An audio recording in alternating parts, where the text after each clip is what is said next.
Welcome to HOJO Radio. Hello, everybody, hello. Halo is the shampoo that glorifies your hair. So hello, everybody, halo. For softer, lively curls and brighter, sparkling hair. So hello, everybody, halo. Halo shampoo, halo. The Johnson Wax Program with Fibber McGee and Molly.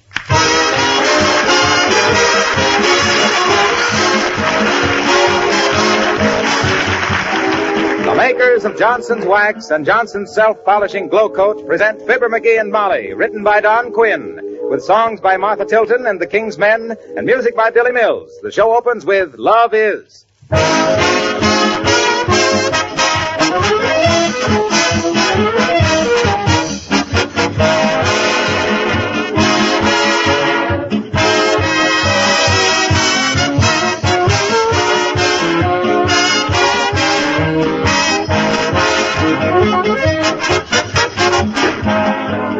One thing you can be sure of during these next few days, friends and neighbors will be dropping in unexpectedly for visits to talk over holiday plans and parties. Will your home always be ready for them? Floors gleaming with beauty, tabletops and woodwork spotless? If you practice protective housekeeping with genuine Johnson's Wax, it probably will be. Daily housework is reduced to a minimum when these surfaces are Johnson waxed. Rooms are quickly tidied up, and properly waxed floors never really lose that richly polished look that good housekeepers so much admire. When you wax your floors, furniture, and woodwork, you not only protect them against scratches, dirt, and wear, you not only save yourself hours of work, but you also win the compliments and praise of your family and friends for the beauty that genuine Johnson's Wax adds to your entire home. When you consider the low cost of those advantages, is it any wonder so many good housekeepers just couldn't keep house without this famous wax polish? But don't be satisfied with anything but the original and genuine Johnson's Wax in paste, liquid, or cream wax form.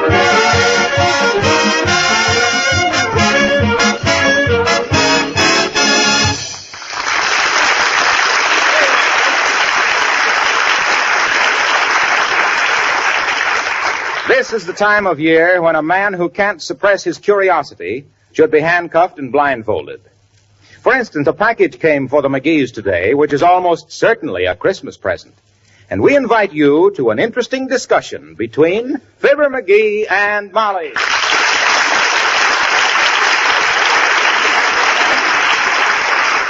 Oh, but Molly, look, we don't know it's a Christmas present. Just the same, McGee, we're not going to open it before Christmas. Oh, but sweetheart, there's nothing on it that says don't open till Christmas. Don't get mushy with me.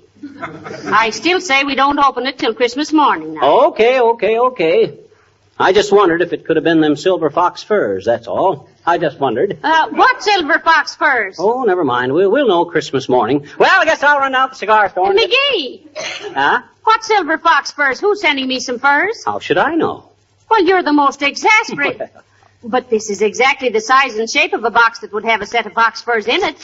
Hey, cut that out. You can't open that. Not till Christmas. But, darling... Don't get mushy with me. You can't open it. Here, give me that package. You wouldn't let me open it, and I won't let you open it. Why do you pay any attention to me? I'm just a woman. I don't know anything. You're the man of the house, and what you say ought to go, dearie.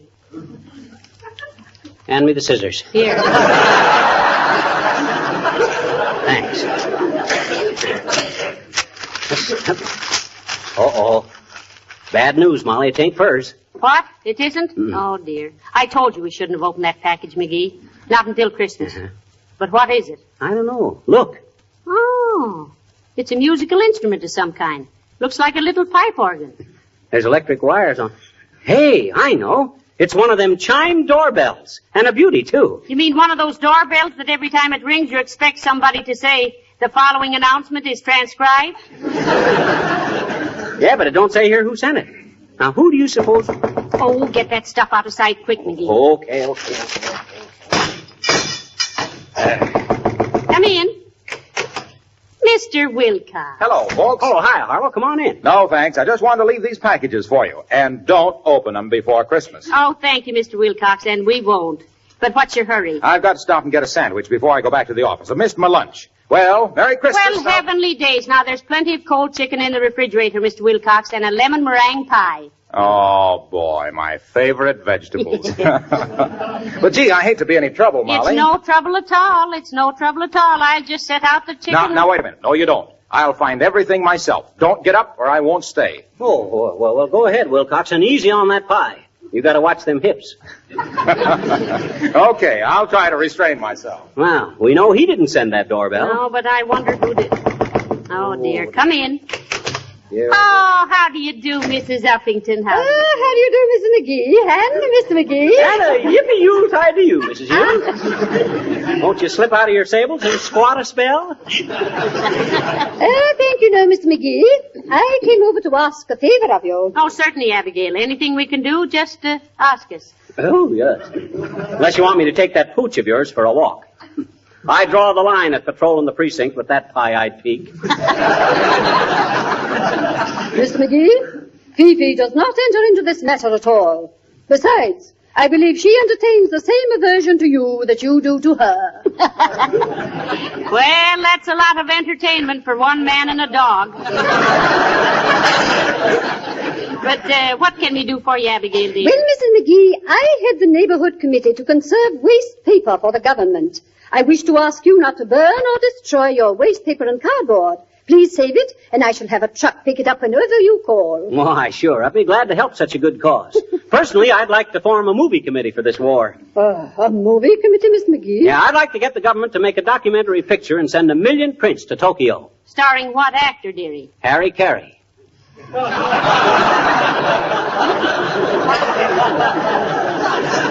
By the way, Uppy, did you by any chance send us an electric chime doorbell for Christmas? No, I did not, Mr. McGee. But I must say I admire your blunt way of inquiring. I simply detest people who hint. I do too, Uppy. Although when I was a cub reporter years ago, I was always the diplomat. Oh, sure, yeah. Yes, you betcha. Yes, sir. Never used to act a direct question if I could help it. But if there was any inside dope I wanted, I got it. Get that dope McGee, I was known as in them days. Oh, my.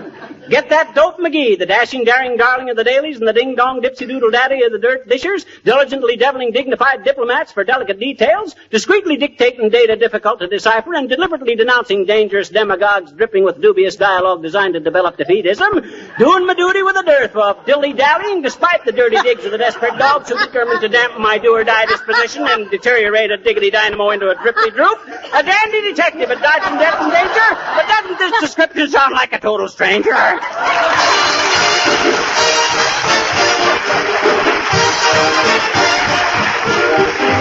Martha Tilton sings He's 1A in the Army and A1 in my From heart. coast to coast in this great nation, each man has got a classification. Pray tell me, what's yours? I've got a guy who's really something. This man of mine, he ain't missing nothing. No wonder I'm happy to say he's 1A in the Army and he's A1 in my heart. He's gone to help the country that helped him to get a start. I love him so because I know he wants to do his part. For he's 1A in the Army and he's A1 in my heart. And just in case you're quizzical, I'm gonna tell you now. He passed the toughest physical, he passed it, folks, and how? For I know why he rates so high on Uncle Sammy's chart. 'Cause he's 1A in the Army and he's A1 in my heart.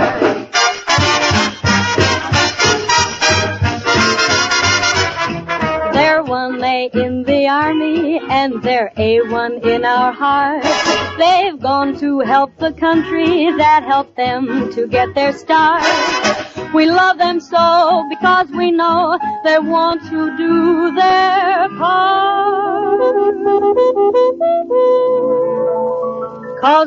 1A in the Army, and they're A1 in our house.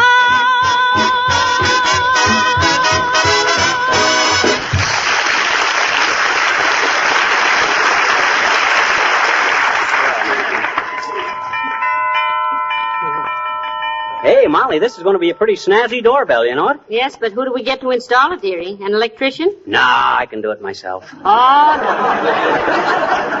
no. No, please, let's not go into that again. What do you mean? I fixed the thermostat on the furnace last week, didn't I? It works at the touch of a finger now. Sure it does, sure. At the touch of a finger, you get a shock that melts your bobby pin. I'll get you some rubber gloves. Anyway, I don't see... Oh, dear. Come in. Oh, hi, sis. Hi, mister. What you doing? Huh? Hmm? What? I guess not. You guess not what? I guess you didn't know I was a businesswoman, mister. Oh, businesswoman, eh? Mhm. Well, just what branch of commercialism are you identified with, madam? Well, I says, what's your racket? Oh, a miserable toe. Huh? Miserable toe. I don't get it. You don't unless you pay for it, I bet you. Pay for what? Miserable toe.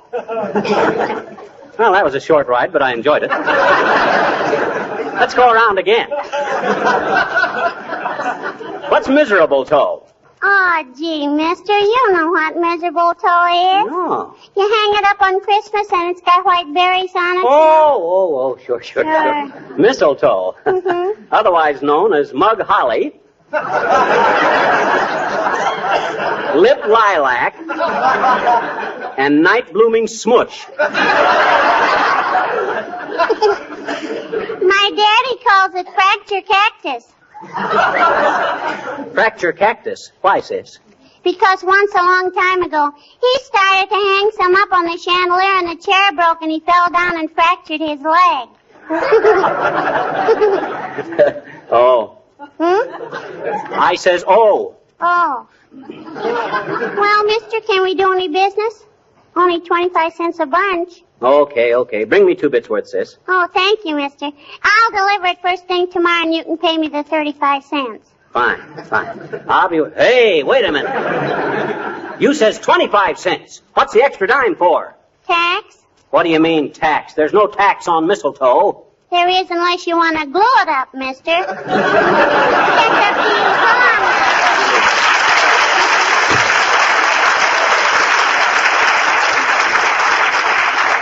Smart little tyke.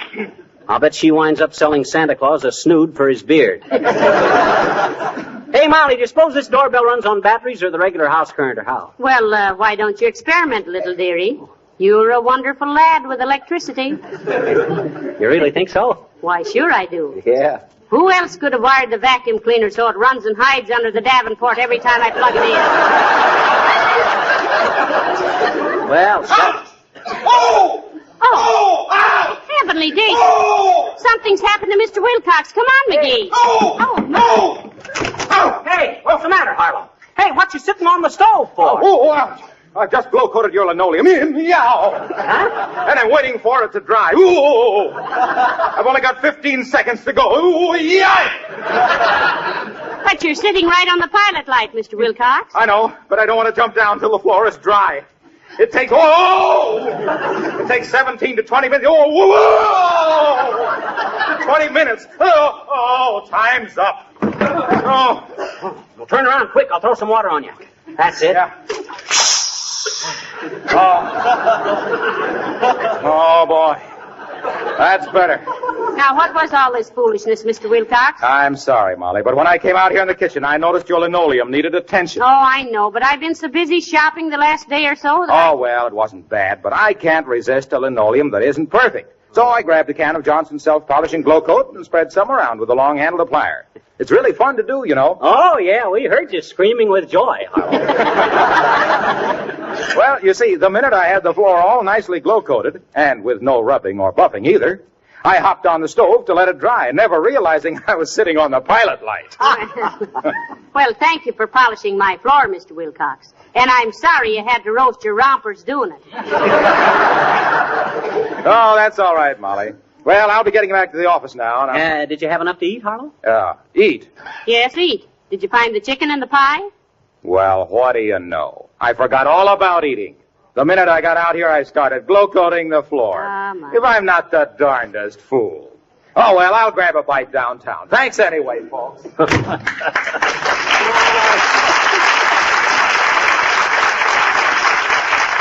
You forgot to eat. I always said it, Molly, but I never really believed it. What? He'd rather talk about Glowcoat than eat. Well, I still hate to think about it. Oh, dear. I'd like to get paid by the door knock, McGee. At a nickel a knuckle, I'd be rich in a week. Come in. Oh, hi, Latrivia. Good day, Mr. Mayor. How do you do, Mrs. McGee? Hello, McGee. I just dropped in. Excuse me just a minute, Latriv. Look, did you send us an electric chime doorbell for Christmas? I did not. I didn't send you anything for Christmas. You mean yet? McGee. Except for my immediate family and employees, McGee, I am putting my Christmas budget into defense bonds and stamps. Good for you, Mr. Mayor. We've got to back up our buck privates with our private bucks. Which is an old saying I just made up. Exactly. And now, McGee, you've been hounding me for a job with the city. Oh, I wouldn't say hounding you, Latrivia. Oh, I'll admit I've been kind of scratching around, wagging my tail, but... Well, have you got something lined up for him, Mr. Mayor? I think so. Are we alone? Nobody here but us chickens, Latriv. McGee, how are you on disguises? Heavenly days, detective work? How am I on disguises? Funny you should ask that, Latrivia. Why, when I was a cinderdick for the old TSR Railroad... What railroad was the TSR? The Topeka, Sauganash, and Rochester. Better known to the passengers as the Two Streaks of Rust. When I was a detective on the TSR, Latrivia, I was known as the man with 1,000 faces. You had your choice of 1,000 faces and went back to your own?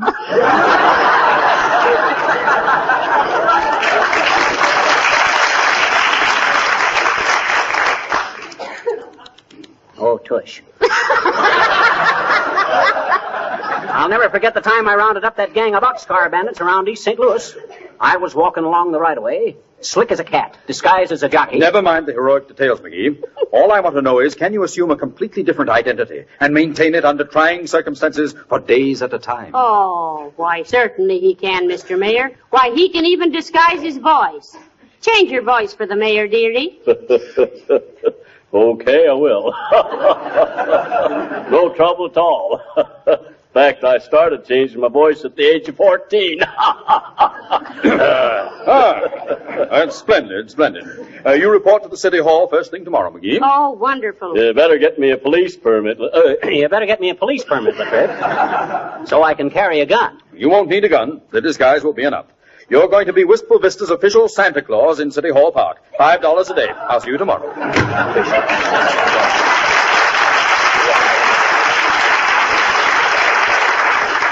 Well, man of 1,000 faces, it looks like you're holding the bag again. Why, that double-crossing political parasite. Who does he think I am? Santa Claus. I won't do it. He can't badger me into a beard and a bustle. No, sir. Well, here we go again. I gotta hurry up and put this doorbell up, Yes, Molly. an ounce of prevention is worth 10 pounds on the door. Yeah. Come in. Merry Christmas, Mrs. McGee. Hello, little chum. Right.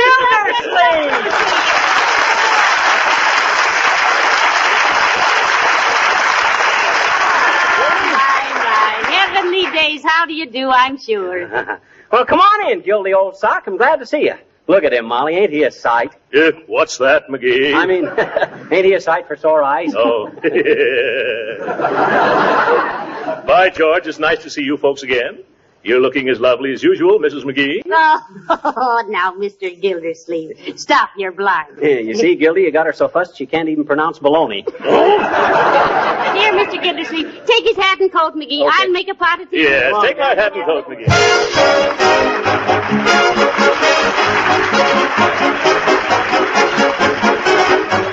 The King's Men sing What Do I Want for Christmas? Ding dong, Christmas bells. I must make a wish for Christmas while their music swells. Ding dong, all year through. If my wishes are auspicious, I'll be needing you. Oh, what do I want for Christmas? Do you really want me to tell? Well, I want you for Christmas Day and every other day as well. I never hang up my stocking beside the chimney flue. My cup is full to overflowing, long as I just have you. A toy balloon is something I'd never use, but joy in June is something I can't refuse. If you want to know what I want most, if you want to know what to do, just merely say, let's name the day, for I want you. Ding-a-dong, ding-a-dong, ding-a-dong, ding. Everyone is writing, telling Santa what to bring. Why don't I just write and say, dear old Santa Claus, what do you want for Christmas? What do I want for Christmas? Oh, who ever heard of such a thing? And yet, you know, I miss the things you all have here at other seasons of the year. Valentine's and Easter eggs and firecrackers on the 4th of July and Thanksgiving turkey and mincemeat pie. But all these things don't matter at all. If it makes you happy when I come to call, that's all I need the whole year through. That's the merriest Christmas to me from you. Oh, what do we want for Christmas? Do you really want us to say? We hope old Santa has a very merry, merry Christmas day. Let's hang up all our stockings and fill them full of cheer, so Santa Claus will have a happy round trip this year. We know you're awfully busy visiting everyone alike, but though you may get dizzy visiting, never go on strike. If you want to know why we're singing and feeling the way we do, it's just because old Santa Claus we all love you.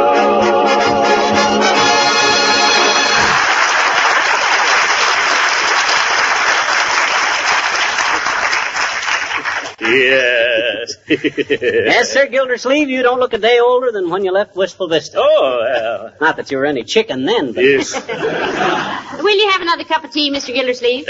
No, thank you. I should hope not. You've had 6. Yes. I have not. I've only had 5, McGee. What do you mean, 5? You had one at the coffee table, one while you were snooping through our Christmas cards, another while now, McGee.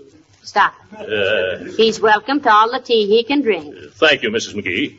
My goodness. I never thought my little chum would ever begrudge Throckmorton P. Gildersleeve a miserable little cup of tea. What do you mean a miserable tea? My wife makes the best tea in this... I didn't say the tea was miserable. You did, too. You said... McGee, he didn't mean that. He meant he was surprised you wouldn't want him to have all the tea he wants. Yes. Why, sure. He's welcome to all he wants. Big ninny. But tea's pretty stimulating, Throcky, old man. And to a guy your age with your blood pressure, it might make you just a trifle... What? What are you talking about, my age? Why, I'm still on the sunny side of 40. Maybe, but you got no more use for suntan oil, boy. I wish you boys would stop this. It's so nice to have an old neighbor drop in on us. You hear that, Gildy? Old neighbor. Even Molly thinks... Never mind what I think. I never saw him looking better. Going to be in town long, Mr. Gildersleeve? No, I've got to go to New York tomorrow, Mrs. McGee. Oh, hey, while you're in New York, Gildy, why don't you go see the picture we made together? You know, you and me and Molly and Edgar Bergen and Charlie McCarthy. Oh, yes. Look Who's Laughing.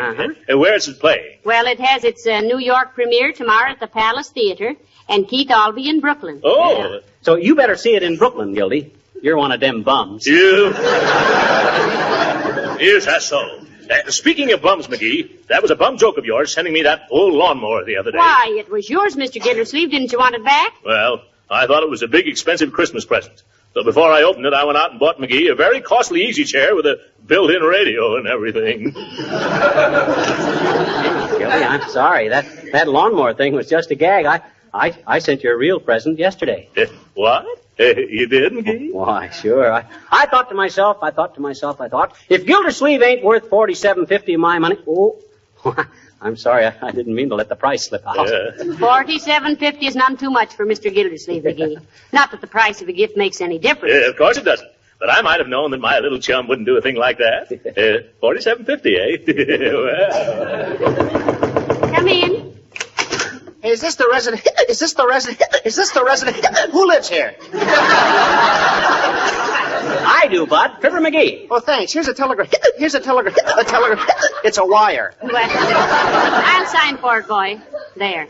Give the lad a quarter, dearie. Sorry, Bud, I got nothing smaller than 35 cents. You got a quarter, Gildy? No, I haven't, little chum. Sorry, Sonny. Well, that's all right, folks. I didn't expect it. I've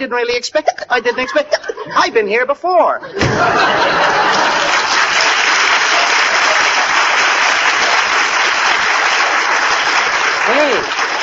Hey, it's from Racine, Wisconsin, from the Johnson Wax Company. Oh, my, what do they say? It says, Dear Fibber and Molly, we are sending you under separate cover an electric chime doorbell. Stop. Oh, my. We are so tired of hearing that eternal door knocking. Stop.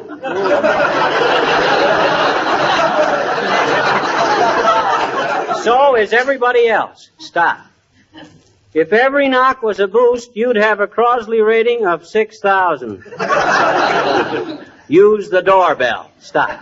Regards and Merry Christmas, signed Johnson's Wax. Well, that solves the mystery, McGee. Yeah, sure does, don't it?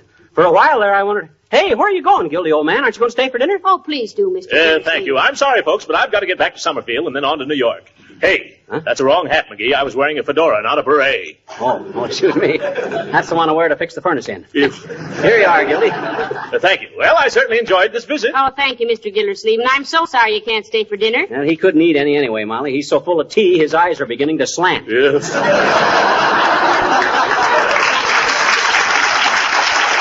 Well, still the same old McGee, full of little smart cracks, he thinks.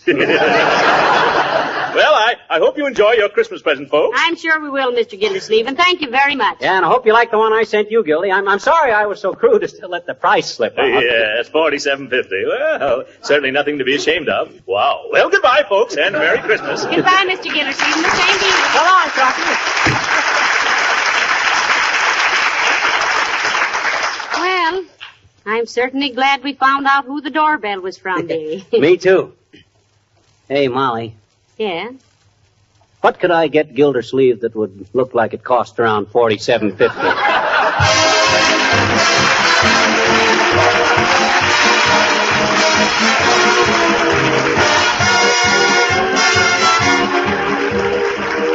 You know, there's one room that gets to be mighty important around the holiday season, and that's your kitchen. For two reasons. One, it gets more than the average amount of wear and tear. And two, when your friends drop in, they all seem sooner or later to find their way to the kitchen. Now, what's the number one thing to do to be ready for them? Right. Give your floor a protective beauty treatment. Make it sparkle and glisten with Johnson's Self-Polishing Glow Coat.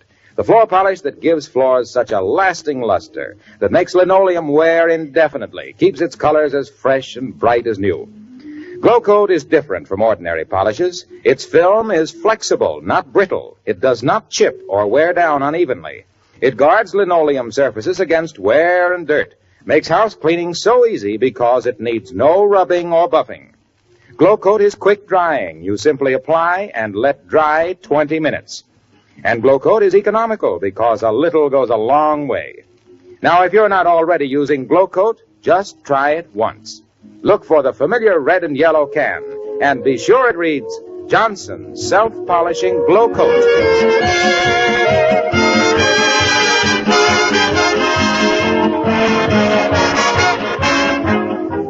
You know, Molly, it was nice to see old Gildersleeve again.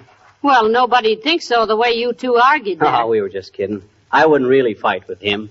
I should hope not. He's a much bigger man than you are. That's why it's so easy to get under his skin. He's got so much of it. Good night, and a Merry Christmas. Yes, and a Happy New Year, too. Good night, all.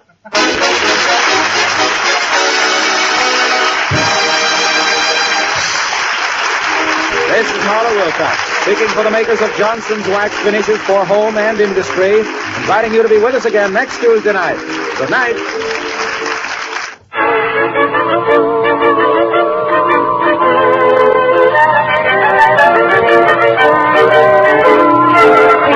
Wheat is so good to eat, yes, we have it every day. We sing this song, it will make us strong, and it takes a shout, hooray! It's good for growing babies and grown-ups too to eat. For all the family's breakfast, you can see cream of wheat. HOJO Radio, We're your old-time radio headquarters. Stay tuned. The Jack Benny Program, presented by Lucky Strike. Quality of product is essential to continuing success. And Lucky Strike means fine tobacco. LSMFT. Yes, Lucky Strike means fine tobacco. And in a cigarette, it's the tobacco that counts. Remember what happens at the tobacco auction? At market after market, independent tobacco experts can see the makers of Lucky Strike consistently select and buy that fine, that light, that naturally mild tobacco. Lucky Strike presents The Man Who Knows, the tobacco warehouseman. Mr. Alexander Irvin, well-known tobacco warehouseman of Reidsville, North Carolina, said recently, "For many seasons, I've seen the makers of Lucky Strike buy ripe, mellow tobacco. Fine tobacco you just can't beat for real smoking quality. Smoked Lucky's myself for 14 years. So for your own real, deep-down smoking enjoyment, remember, LSMFT. Lucky Strike means fine tobacco. And Lucky Strike is the ideal gift on every Christmas list. So say Merry Christmas 200 times with a carton of 200 Lucky Strike cigarettes in their beautiful holiday wrapping. And for the specials on your list, a special handsome gift box of 500 Lucky Strike cigarettes. Each so round, so firm, so fully packed, so free and easy on the draw.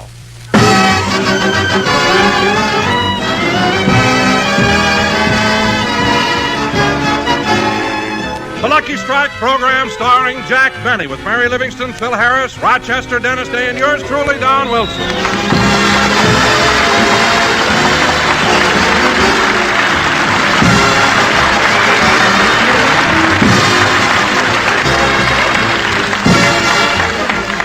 Ladies and gentlemen, as you all know, there are only 3 more shopping days till Christmas. So let's pick up Jack in Rochester on their way down to do their last-minute Christmas shopping.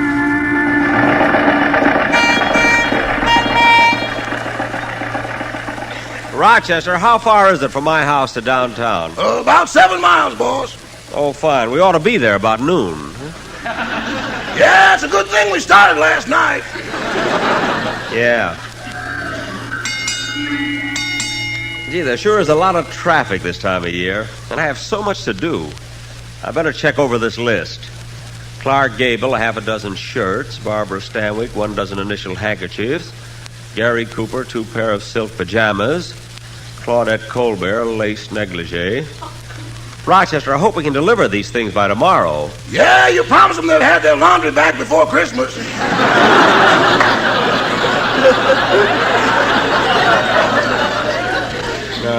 We may have to work nights. Oh, well, let's not worry about that now. Darn it, we'll never get downtown at this rate. So slow riding behind the trolley. Do you want me to cast off and hook onto a bus?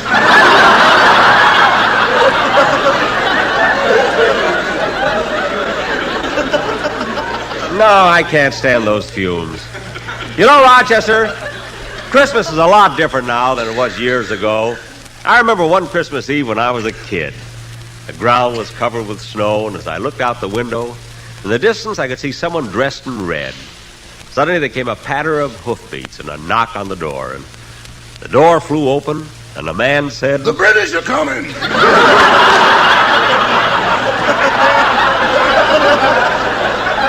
He did not. He said, "Merry Christmas." It was Santa Claus. Then he came into the house and gave my cousin Cliff a sled, my sister Florence a doll, and Rochester, you'll never guess what Santa Claus gave me. What? A violin. That sweet old man did that?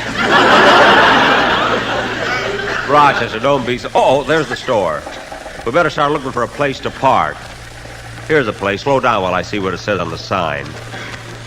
This parking lot reserved for the patrons of the Paddock Swimming Pool Company. 1 hour free parking with each $6,000 purchase. Gee, it's a shame we've already have a swimming pool. Oh, look, here's another free parking lot. Let me see. This lot reserved for the patrons of Dr. Whiteside, the friendly dentist.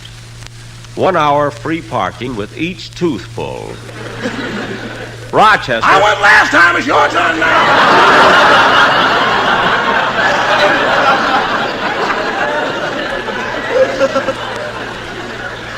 Well, never mind. Let me out and you find a place to park the car. I got to meet Miss Livingston. Okay. Gee, there's certainly a lot of people downtown today. Jack, oh, Jack. Oh, hello, Mary. Jack, I've been waiting for 15 minutes. Oh, I'm sorry. We got held up in traffic. Let's go in the store.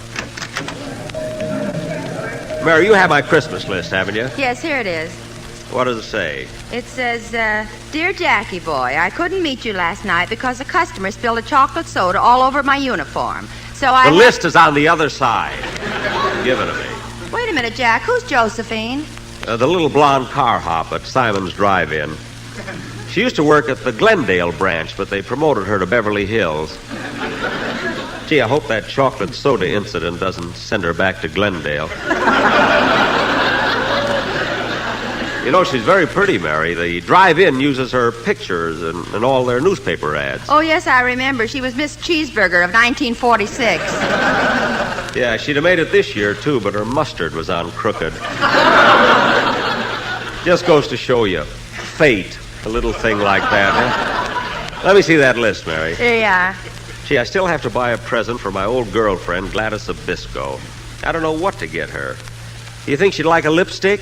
I don't know. She got lips. Yes. Oh, stop being so catty. I know what. I'll just send her some flowers. Now, come on, before I do any shopping, I want to open a charge account. There's the credit department over there.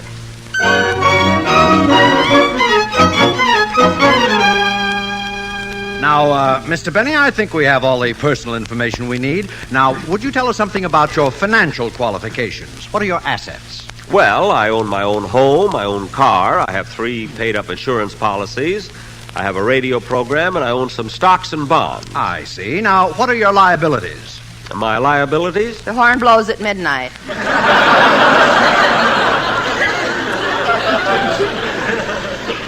Mary. The horn blows at midnight. Oh, yes, that was a picture. Thank you. Now, Mr. Benny, in what bank do you keep your money? The Bank of America, California Bank, Security Trust Company, Farmers and Merchants Bank, Mercantile Trust Company, Security Savings Bank, First National Bank of New York, Pittsburgh Trust Company, National Bank of Commerce. Can I help you, young man? Help me? Yes, you've been standing in front of this counter for 10 minutes. Oh, I'm sorry. I'm confused. Well, that's understandable. You're confused because it's Christmas time. You've got the Christmas spirit. You're doing your Christmas shopping, and you're looking at so many different things. Well, that explains why I'm confused in December, but what about the other months? Well, I wouldn't know. I'm just standing behind this counter because in a moment of enthusiasm, I sold my pants.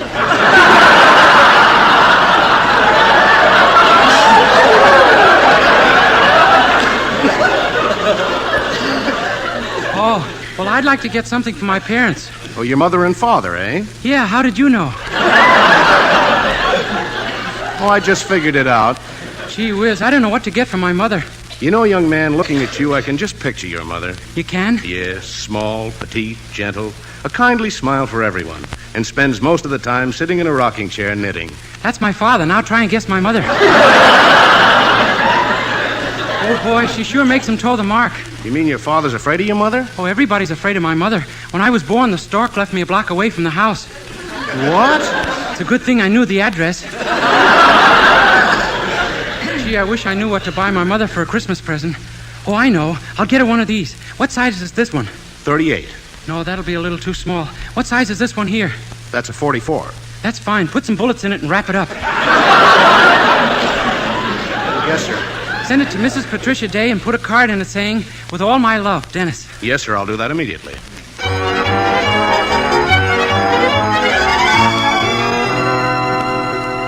First National Bank, Bank of Manhattan, Sacramento Savings and Trust, San Francisco Bank Exchange, and the Benny Trust Company of Waukegan. Well, you certainly keep your money in a lot of different places. Yes. He's also got a St. Bernard with a coin slot in the brandy barrel. That's in case I get lost, isn't it? Well, Mr. Benny, as far as your credit is concerned, that's all the information we need. Thank you. Now, come on, Mary. Let's get my shopping started. Let me see that list again. There's Don, Rochester. I know what to get Dennis. He told me what he wants. And it's such a silly thing. What does he want? A bulletproof vest. Say, Mary, what would be a good thing for a 9-year-old boy? I want to get something for little Stevie Kent. Stevie Kent, isn't he the little boy who tackled you in the football game and sprained your ankle? Uh-huh. And you're buying him a present? Mary, it was an accident. He didn't mean to do it. Then why are you suing him? I'm not suing him. I dropped the case after he paid the doctor bill. Now, come on, let's try to... Benny, Mr. Jack Benny, please report to the credit department. Oh, darn it, what do they want now? Pardon me, miss. Would you mind waiting on me, please? Why, yes, sir. What can I do for you all? Well, honey, child. You the same little gal waiting on me last year. You from Alabama, ain't you? I sure am. Are you all from the South? Am I all from the South? Honey, when I was born, the doctor held me up on my feet and slapped me with a candied yam. Well, corn my pole and mint my julep if it ain't little old Phil Harris. That's me, baby. They purchased Louisiana because I was in it. I don't doubt it for a minute. Now, what would you like to buy? Well, I don't know. How would y'all like to see something nice in lingerie? Now, honey, you know you shouldn't throw me a line like that.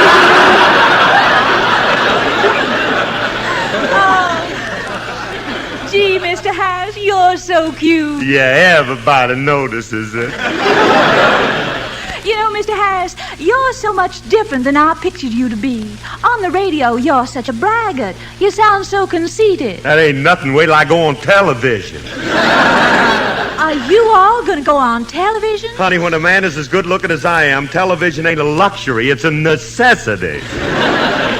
Now, let me see.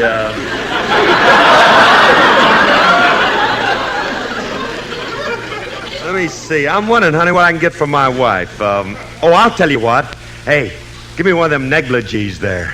Why, yes, sir. Shall I wrap it as a gift? Yeah, and fix the package up so she can't peek into it. Seal it over with some of that scotch and soda tape. I'll have it wrapped up for you in 2 shakes of a possum's tail. Wait right here, Mr. Harris.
Say, mister, there was a call that I report back here to the credit department. Oh, yes, Mr. Benny. The store has checked your financial standing, and we're happy to say that the papers are all ready for the loan.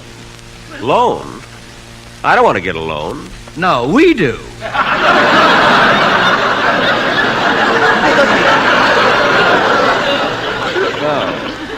Well, how much... Jack, come on. You came here to do your Christmas shopping. Oh, yes. You better call me at home, mister. Come on, Mary. I might as well buy the flowers for Gladys Zabisco first. Okay. Hiya, Jack. Huh? Oh, hello. Long time no see. That's right. Come on, Mary.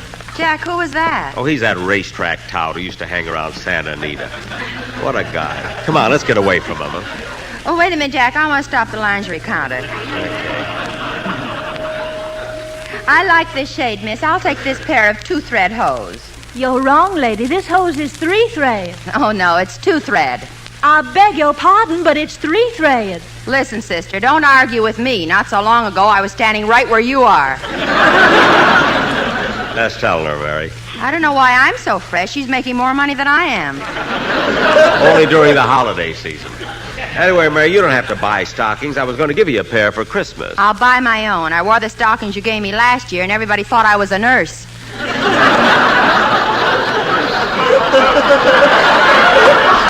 How do I know the kind you want? Now, come with me while I get the flowers. Hello, Mr. Benny. I see the Yule time is catching up with you. Oh, hello, Mr. Kitzel. Hello, are you doing your Christmas shopping? Look at these armloaded bundles. The things I am buying. What's in that long, thin package? This is a present I'm sending to my brother-in-law. It's a hacksaw. A hacksaw? If he gets it in time, he'll be home for Christmas.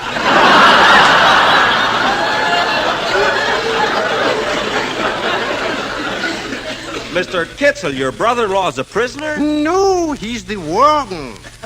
Well, if he's the warden, why does he want a hacksaw? He was playing Truth or Consequences with the prisoners, and he lost. Oh.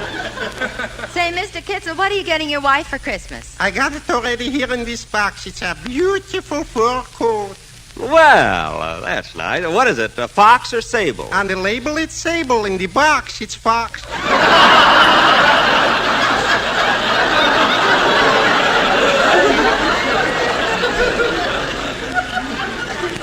Well, don't you know what you bought? I mean, didn't you ask the salesman? For $29, I should start an argument. Well, maybe you're right. She'll probably like it anyway. Well, goodbye, Mr. Kitzel. Merry Yuletime, Mr. Benny. Merry Christmas to you, too. Merry Christmas. Say, Mary, while you're waiting for your stockings, I'm going over and pick out some flowers for Gladys. Gee, all these flowers are so beautiful. I think I'll get these roses. Yeah, they're the nicest. Hey, Jack. Jack. Uh-huh? What you doing? I'm buying flowers. What kind?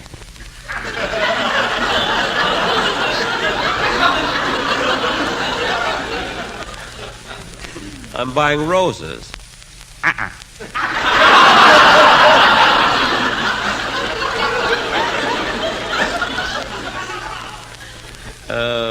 What? Take the carnations. But look, I don't want carnations. I want roses. Come here a minute. Huh? Don't be a jerk. The roses are $1 a piece. That's even money.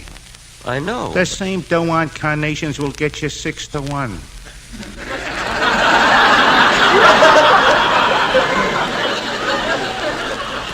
6-1. Don't take my word for it. Here it is in the seed catalog. Look, Mr. I'll show you. Now, let's see. Poppies, gladiolas, chrysanthemums, poison ivy. Oh, that's been scratched.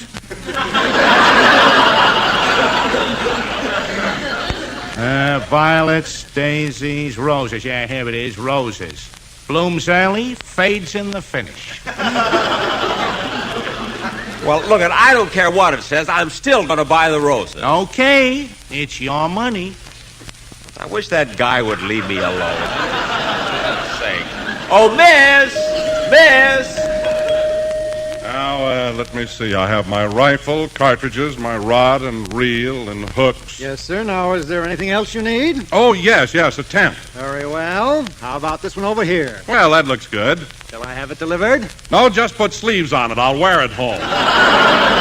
Oh, Don! Well, hello, Jack. Hello. Doing your last-minute shopping? Yeah, I was just going over to the perfume counter to get a present for my sister Florin. Well, Jack, before you go, I want to show you something I bought you in the toy department. I gave you something like this last year, but you broke it, remember? Oh, yeah, but Don, that was last year. I'm too old for toys But, now. Jack, this is so novel. Now, just look at it. A set of toy wooden soldiers. Now, that's not for me, believe me. Well, now, just watch what happens when I wind them up. Don, people are watching. Don, you can show it to me at home. Here it goes.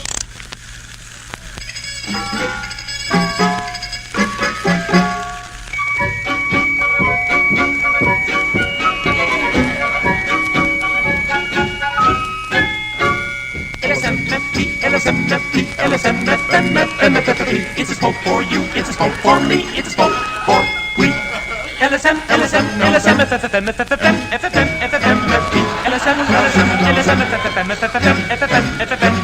it's a round, it's a firm, it's a full big pack.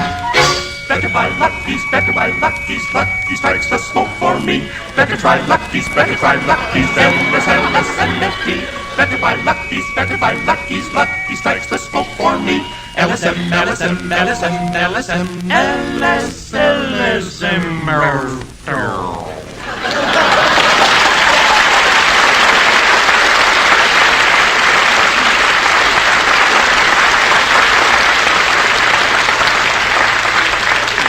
Oh, darn it, I'll have to wind them up again. Never mind, Don. Forget it. It was nice of you to think of me anyway. I'll see you later.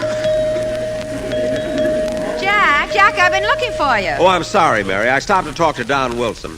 Oh, say, Mary, don't let me forget to buy something for Fred Allen. Fred Allen? Yeah, I don't know what to get him. He has nothing.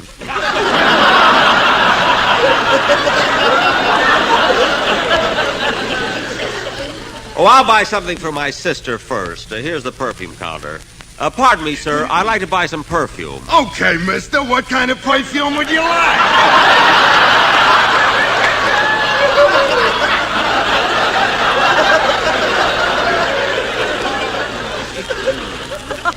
Well, I don't know. What's popular right now? Well, here's something that's not too strong, yet leaves a trail of broken hearts. Oh. It's called Avec Très Je t'aime beaucoup, my chérie très bien. What does that mean?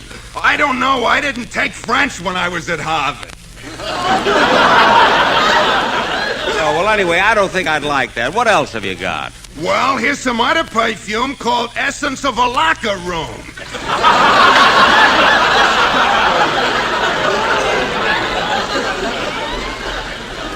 No, I don't want. Say, here's a perfume that looks nice. How much is that? 68 cents a gallon. 68 cents a gallon? What do you think, Mary? The same as you. The price is right. I didn't mean that. If you want something cheaper, here's some perfume for only 25 cents.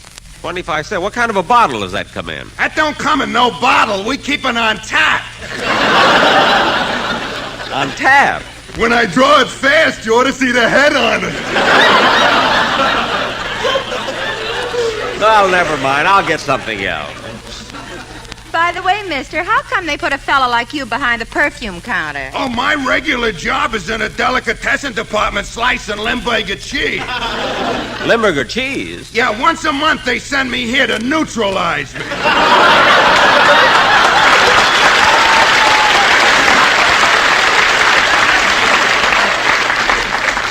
Well, you must have just come up. Huh? Come on, Mary, let's go. Mary, let's go to another counter and see. Oh, look. There's Rochester buying some cufflinks. Oh, yeah, I wonder who they're for. Let's sneak up behind him and listen. I think these are beautiful. They're very unusual. Yeah, but I don't think my boss would like them. They ain't his style.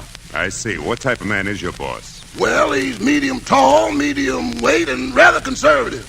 By conservative, you mean he's parsimonious? Parsimonious? What's that? Frugal. What's frugal? Thrifty. You're headed in the right direction, but you've got a long way to go.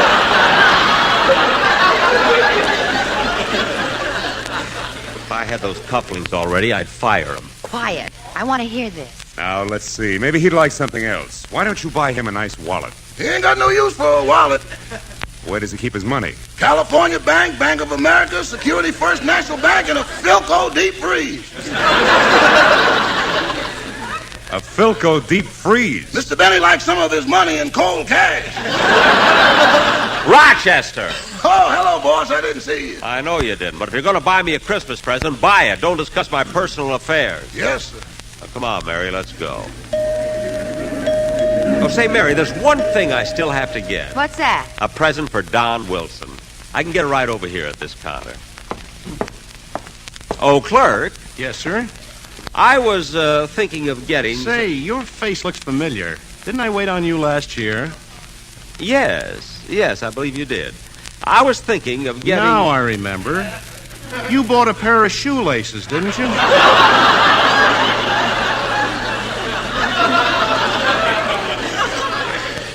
Yes, I did. Now, I was thinking of getting... You couldn't make up your mind whether to get plastic tips or metal tips. That's right. Jack, let's get out of here. Wait, Mary, I have to buy Don's present.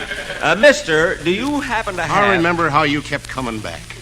First you'd get plastic tips, then you'd change to metal tips. Plastic tips, metal tips. It was a hard decision to make, you see. Now, mister, I'd like to metal tips, plastic tips, metal tips. Jack, get out quick. Wait a minute. And you came back again and again and again and again. Mister. All the other clerks went home, but I had to stay. Look, mister. But you're not going to do it to me this year. Jack. Plastic tips, metal tips, plastic tips, metal tips. Get out of here. Get out of here. Get out. But, mister. Plastic tips, metal tips, jingle all the way. Everybody else had fun, but here I had to stay. Come on, Mary, let's go. Plastic tips, metal tips, jingle all the way.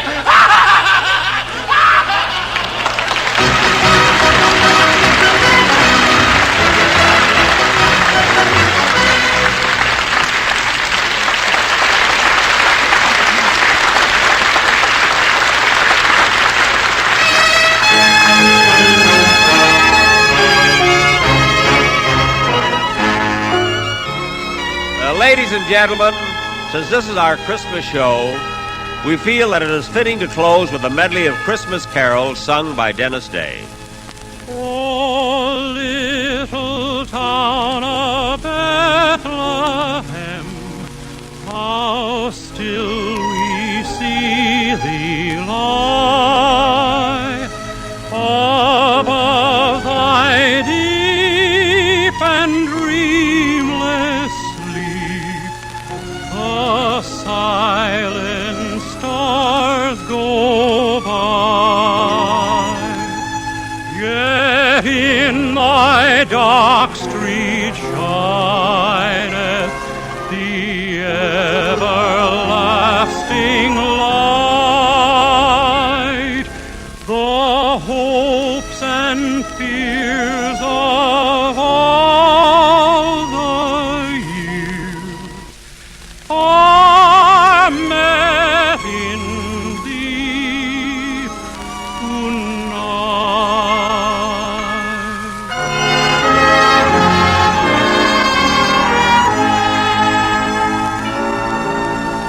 The first Noel, the angel did say, was to servant to shepherds in fields as they lay, in fields where they lay keeping their sheep on a cold winter's night that was so deep. Noel, Noel, Noel, Noel, born is the King of Israel.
beautiful stars all use Lux toilet soap regularly.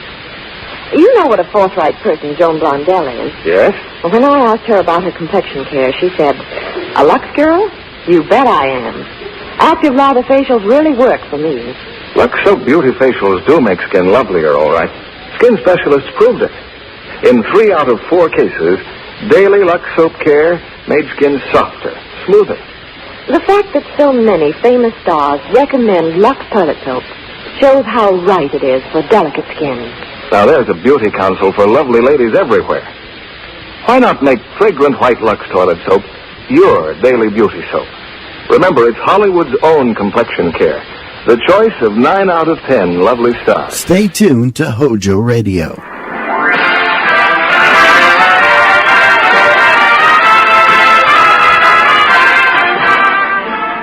From Hollywood, Colgate Tooth Powder presents The Mel Blanc Show with Mary Jane Croft, Sandra Gould, Joe Kearns, Earl Ross, Jerry Hausner, Hans Conried, the sportsman, Victor Miller and his orchestra, and starring the creator of the voice of Bugs Bunny.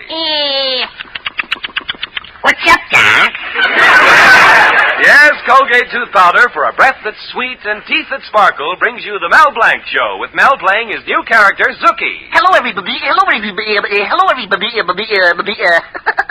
Hi. And starring himself in person, Mel Blanc. Hi, folks. Ugga, ugga, boo, ugga, boo, boo, ugga.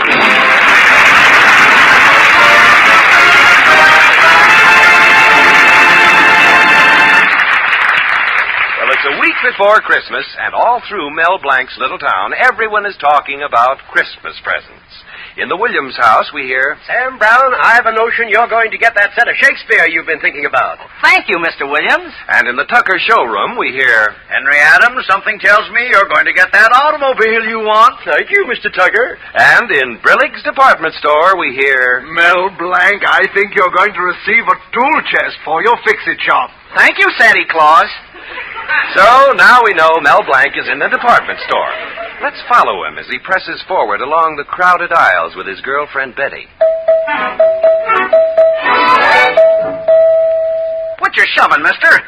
Watch where you're going, bud. Hey, cut out the pushing. Oh, I'm so sorry. That's all right, miss. Oh, Mel, isn't it awful, this pushing and squeezing? Yeah, terrible, ain't it? Gosh, Betty, we've been through half this department store, and I still don't know what you want. Can't you give me one little hint? Well, there's a jewelry counter. One little suggestion? There's a fur department. Still can't make up your mind, huh? They have some gorgeous wristwatches here. Give me a clue. Anything. Gee, this store's as crowded as the 5 and 10. The 5 and 10. Thanks for the idea, Betty.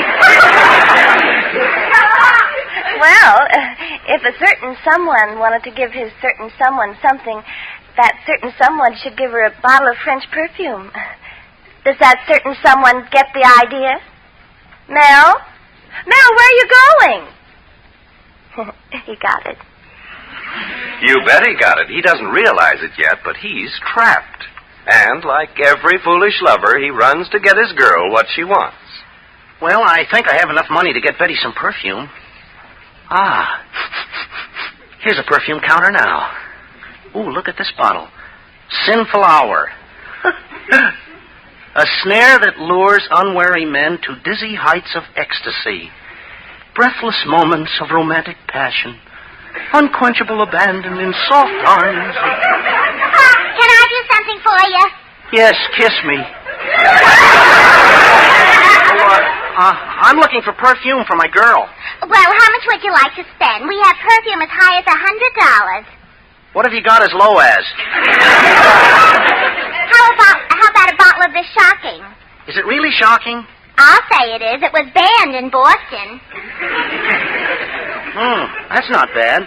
What else do you have? So he bought the perfume, and with a happy, unsuspecting smile on his innocent face, came back to his girl and... Betty, guess what a certain someone got for a certain someone? Well, I hope he got that certain someone one of those new calfskin bags. Oh, but that certain someone mentioned perfume. Oh, Mel, every Christmas I've gotten perfume. Can't that certain someone think of something else? Oh, so long, Betty. Oh, Did you say a calfskin bag? Yes. Where are you going? To see a man about a cow. Well, here we go, folks. So now he's got to exchange the perfume for a bag. But meanwhile, at the exchange counter... Miss Gibbs, I hope you don't mind our transferring you from the perfume counter to the exchange desk. But Miss Willoughby didn't... Just remember one thing. Well... Just remember one thing. The customer is always right. Just say no to everything. Goodbye. Uh-oh, the same girl that sold me the perfume. Oh, she'll never want to make the exchange after all the trouble I gave her. I know what I'll do. I'll pull my hat over my eyes and pretend I'm a Frenchman. It's a good thing I'm such a good actor. What can I do for you? Ah, Hetty, mon petit. The Cas bar is 2 miles over. Mon chéri, I came to exchange something. My girl does not like this perfume. Wait a minute. Ain't you the same jerk that was around a little while ago? Jerk? Oh, jerk. That is American for jerk. Are you sure that you're French? But certainement. I came from a famous French family of grape crushers. Grape crushers? Oui. My grandfather was the most famous grape crusher in France. He could crush more grapes than anyone. Really? Yes. Of course, Grandpapa wore shoes. But he had to stop. Stop? Oui. The King of France opened a bottle and choked on a pair of shoelaces. All right, I'll go along with it once more. What was the name of the wine? You've heard of Chateau Martin Vintage 29? Yeah? This was Jim Sneakers, $3.98. Well, now that I have made the joke, perhaps you make with the exchange? I'll do anything as long as you make with the scran. Now, you want 1 slip for a pocketbook, so I better... Well, he got the pocketbook all right, but you've all heard the expression, into each life some rain must fall. Well, here comes the rain. Willie, it looks like you were right. First perfume and then a pocketbook. Mel doesn't have the money to buy all that, Mr. Colby. I told you not to let him run around with your daughter, Betty. I just can't believe he's a shoplifter. I know just what you mean, Mr. Colby. He's got shifty eyes. He's been running around the department store. He has no money, but we've seen him with perfume, then a pocketbook. Yeah, it's hard to believe. He's a crook. But we know different, don't we? Anyway, here's one happy little chappie going back to his girlfriend again, and guess what? A calfskin pocketbook. But a certain someone wanted lingerie. We guessed it, didn't we? Well, da-dum, da-dum, da-dum, da-dum, da-dum, da-da-da-da-da-da-dum. Back he goes to the exchange counter. A pocketbook for lingerie? Can he do it? How can I fool this girl again? I'll have to try another disguise. Well, I'll put the scarf here and change this.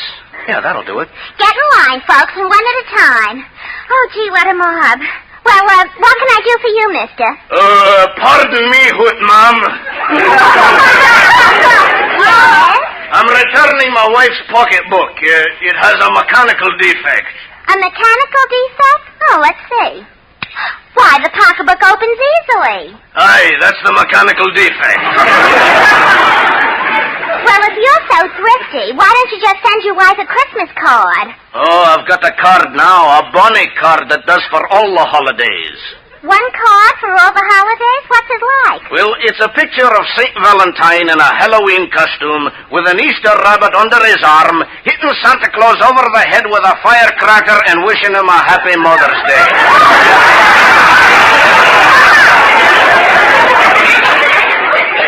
You win. What do you want to exchange the pocketbook for? Well, I'd like to get my wife some lingerie. Why lingerie? No pockets. She'll look fine in that long red flannel lingerie. Well, he got away with it again. And now back to you-know-who. Say, I wonder if this is having any effect on him. Oh, that Betty. If she tells me she doesn't want lingerie, I'll scream. Oh, Mel, there you are. Say, while you were gone, I thought of a wonderful thing a certain someone could get me. Lingerie? No, a compact. Well, so long, Betty.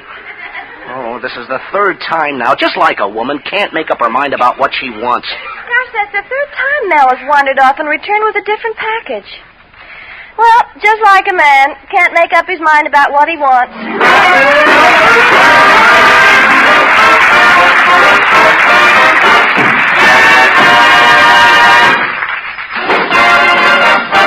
Use Colgate tooth powder, keep smiling just right.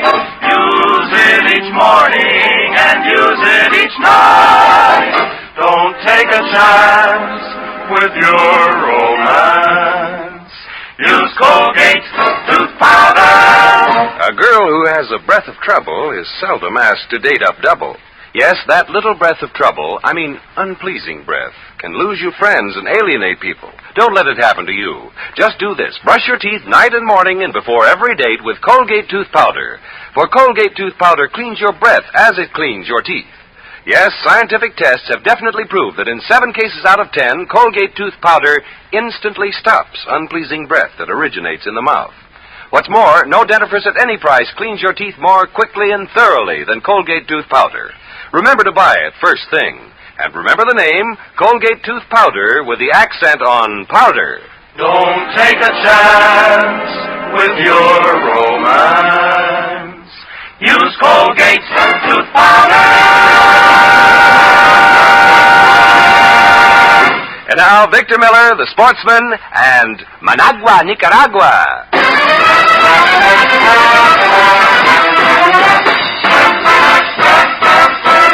Babaloo, Babaloo, pack your grip, take a trip down that South America way.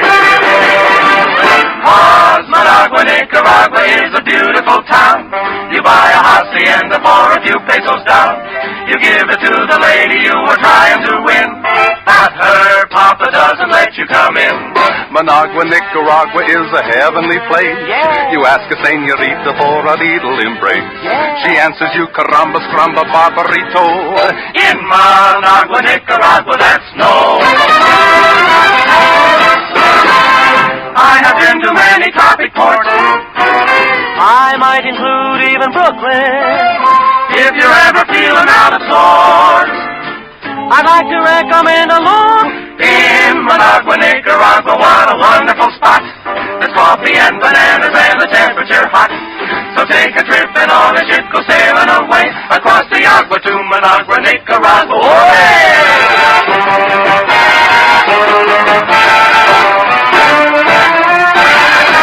Managua, Nicaragua, oh, it's really the top. You buy a big sombrero in a neighborhood shop. And then the girls will follow you like in a parade. That's because they want to walk in the shade. Managua, Nicaragua, what a wonderful spot. There's coffee and bananas and the temperature hot. So take a trip and on a ship go flying away. Across the agua to Nicaragua. Managua, Nicaragua.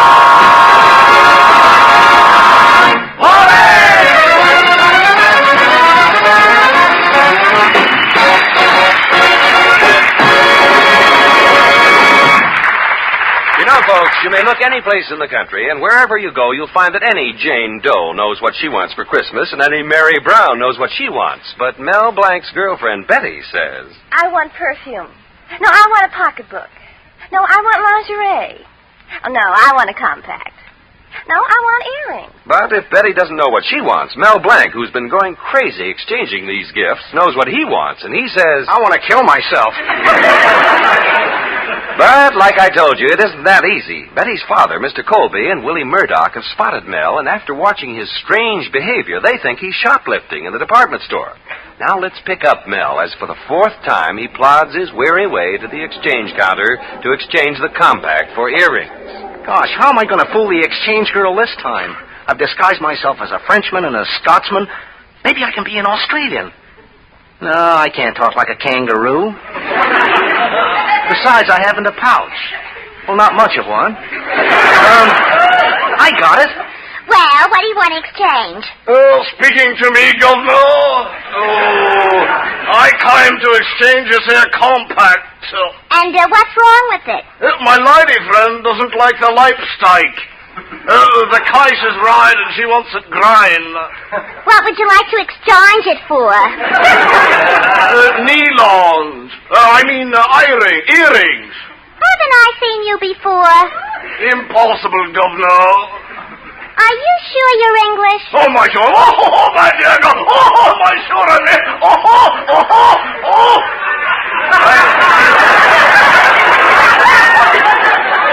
I'm English through and through. Why, yesterday I cut myself and bled fog. Well, give me the compact and I'll give you an exchange slip.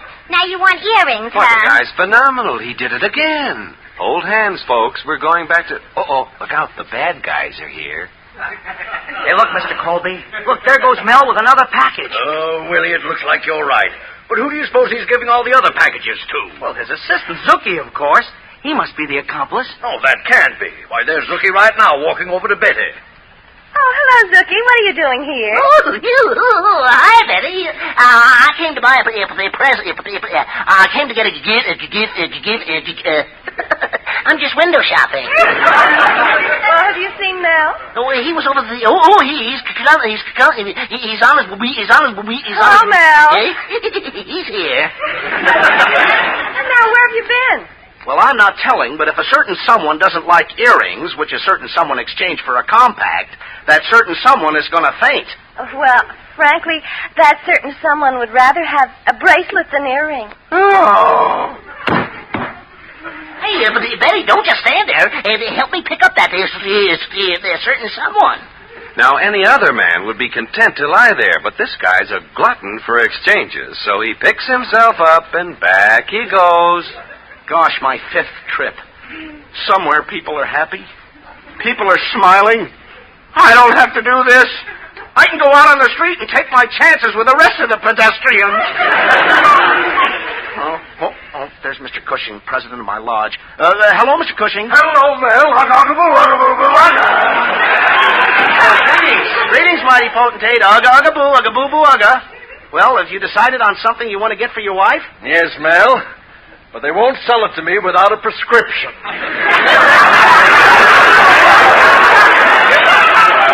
Well, what a Christmas this is going to be.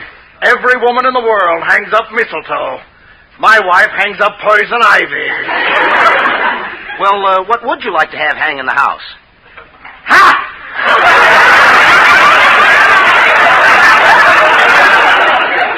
You know, Mel, last year was the best Christmas I ever had. I decorated the house, I lit up the Christmas tree, invited all my friends, and served a wonderful dinner. And my wife made the whole thing possible. She did? Yeah, she was out of town. Well, mighty potentate, I have my troubles, too. This is the 5th time I'm exchanging a gift for my girlfriend, Betty. Mel, no woman can make up her mind. But you know, sometimes that's a blessing. The only reason I'm still alive today is because my wife can't decide on a method. Well, men are different. I never have any trouble making decisions. Neither do I, Mel. But as I told you before, they just won't give it to me without a prescription. Well, so long, Mel. Goodbye, mighty potentate. Ugga, ugga, boo, ugga, boo, boo, ugga. Uh-oh, there's that tough girl at the exchange counter. I'll never be able to fool her again. Besides, what reason can I get for my girl not wanting earrings? Well, I'll take the beard off this dummy Santa Claus and try. What can I do for you, Santa Claus? Stratavoyes Latuka Proj Domoi probably sneaks 2 sizes too small. You've got to have a better reason than that to exchange earrings. I have. Groinish chant to bry of meek vas, to slavish pronia no ears. Haven't I seen you someplace before? Yes. Yes? Yes. That's Russian for no. Well, what would you like to exchange this for? Prostizhnish, grovni, kamanish, brokavanish, mertovek. Well? You didn't give me a chance to finish. Charm bracelet. All right. Wait a minute. I noticed in my record book these earrings were exchanged from a compact. Oh.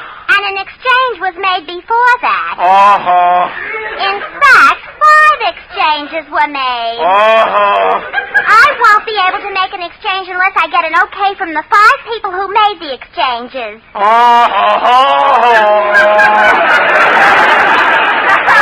You mean if I get the 5 people to give their okay, you'll exchange the earrings? Yeah, if you can find them. I'm busy now. Next. Oh, what am I going to do now? I got to be 5 people. I got it. Mel Blanc, this is the greatest test of your acting ability. You're going to be a one-man UNO. Now, where's the phone booth? Oh, there it is.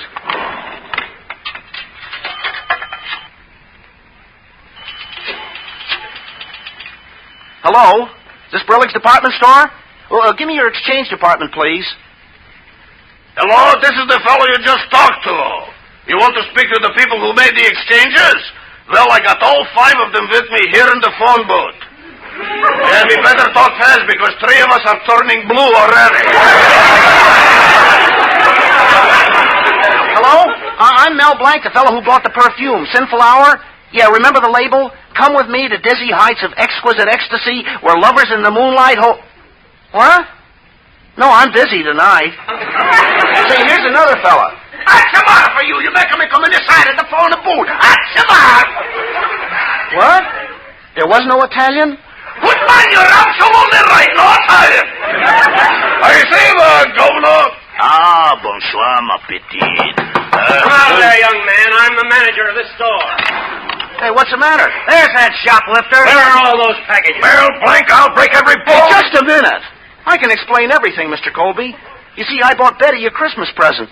She wanted to exchange it, so in order to do that, I pretended that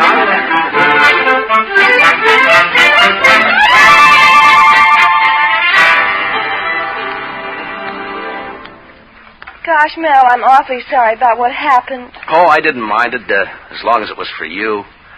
Gee, you're pretty today, Betty. I wish we could get married right away. So do I, Mel. Do you really mean that?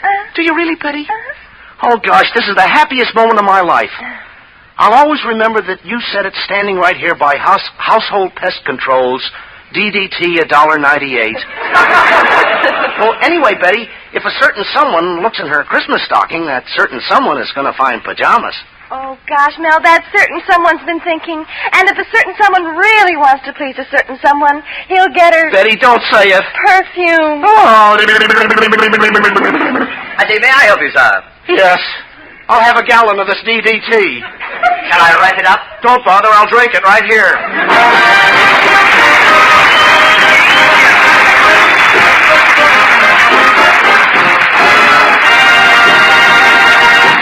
This is Mel Blanc saying thanks for listening, good night, and That's all, folks.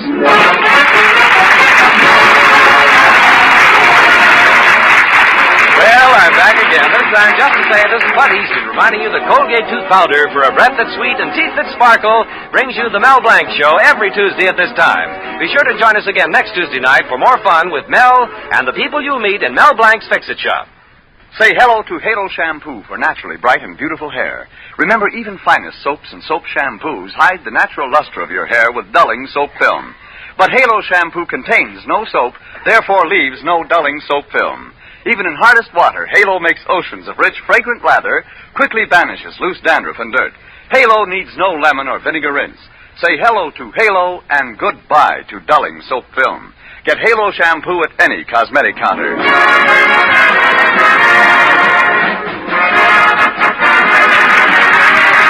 Mel Blanc every time at this time. This is CBS, the Columbia Broadcasting System.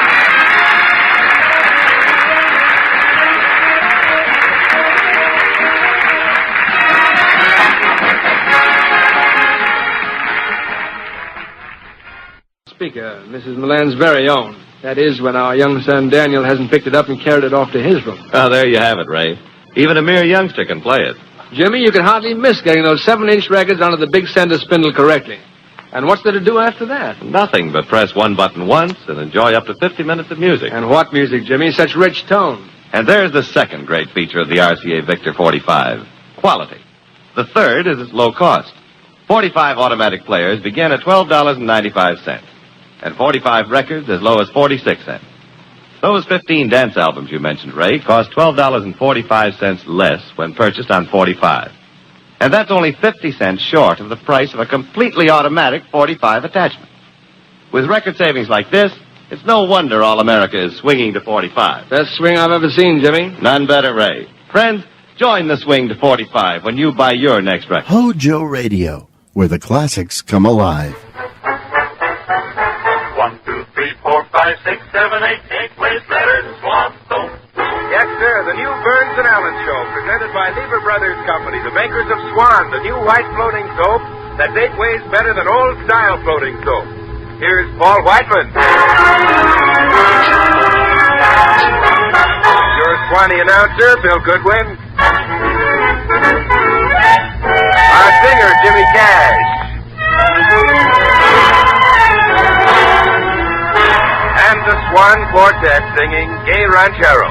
A gay ranchero, a caballero, can always find someone to pet. A senorita, a sweet pepita, her other loves will soon forget. If he's insistent, and she's not distant, the senorita will confess. Her gay ranchero, her caballero, need only ask and she'll say yes. That honey Franco, queen of my pancho, with his pepita by his side. Thinks he's handsome, worth any ransom. To him she's still a blushing bride. Our gay ranchero, our caballero, still tells the world of how they met. This gay ranchero, this caballero, says he has nothing to regret.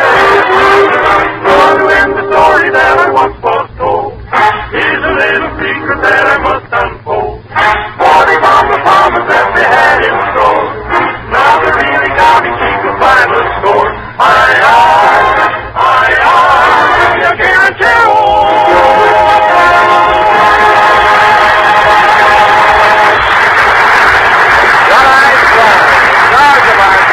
George Burns and Gracie Allen.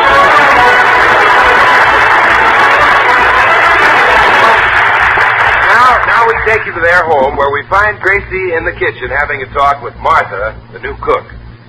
I hope you like it here, Martha. George, that's my husband. He's very easy to please, and he says I'm very simple, too. I know I like it here, ma'am. Well, that's a good girl. How old are you, Martha?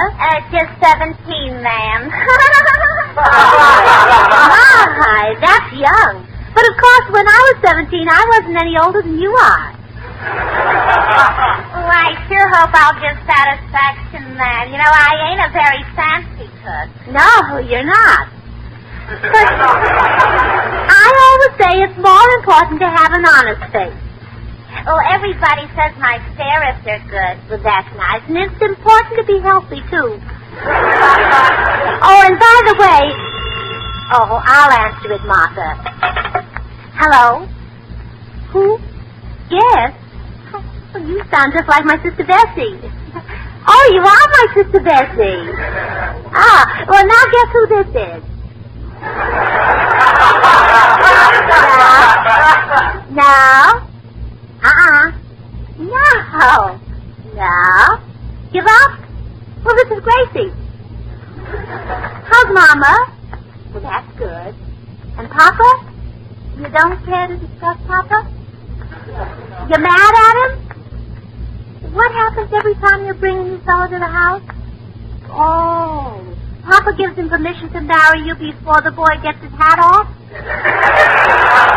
Oh, well, that's Papa. You remember the first time George came to dinner at our house? Papa said to him, Mr. Burns, do you intend to remain single, or would you like another piece of roast beef?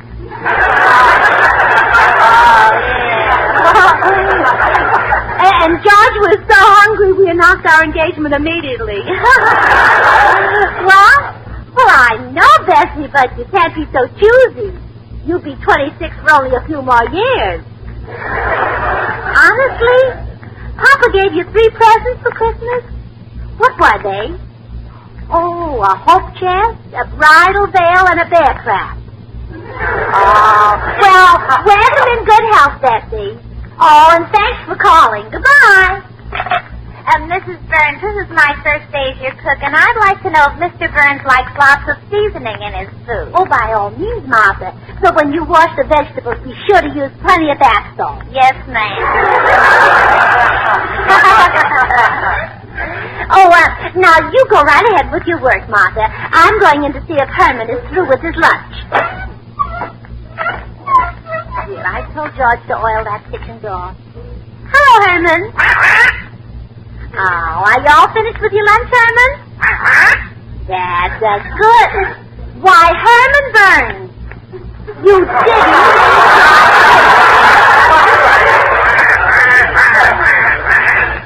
Oh, but spinach is good for you, Herman. I only give it to you because you must have iron in your system. No, I mean iron that gives you strength, not iron like in buckshot. Spinach is what builds muscles, Herman. Have you ever seen Daddy George's muscles?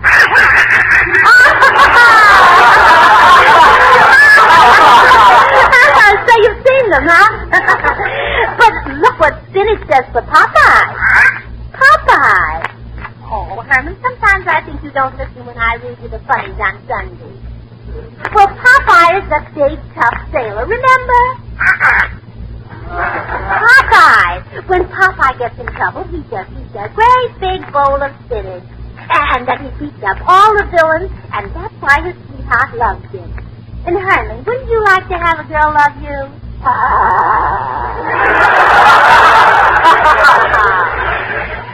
Oh, it's the door. Now, Herman, when I get back here, I want every drop of that spinach. Oh, hello, Bill. Hello, Jimmy. Hello. Hello, Gracie. Where's George? I sent him out to play golf for his health. Oh, I see. He doesn't know it, but the doctor told me that greens are good for him. I see. Well, Del, we just dropped in on our way to the post office. Jimmy is sending his girl a present. Jimmy, you must like this girl. Yes, ma'am. He's crazy about it. Yes, ma'am. How much do you love her, Jimmy? Well, how much does he love her? Why, Gracie, when she buys root beer at his grocery store, she doesn't have to leave any deposit on the bottle. Yes, ma'am. Oh, why, Jimmy Cash, you're a regular Romeo. Yes, ma'am. And what a salesman. Gracie, you should see this kid at the grocery store. Oh, Mr. Goodwin. Now, Jimmy, just tell Gracie the way you spell Swan. Huh? Well, I tell my customers that Swan is the first really new white floating soap since the gay 90s. It's 8 ways better than old-style floating soaps. Then what do you say, Jimmy? Well, I say that Swan gives loads of rich, thick, creamy suds. Why, Swan suds twice as fast, even in the hardest water. That's why Swan is great for washing the dishes, and why it's swell for washing hankies and hose and lingerie. Is that what you say, Jimmy? Yes, sir. My, what a salesman. Jimmy, I never knew you had it in you. Me neither.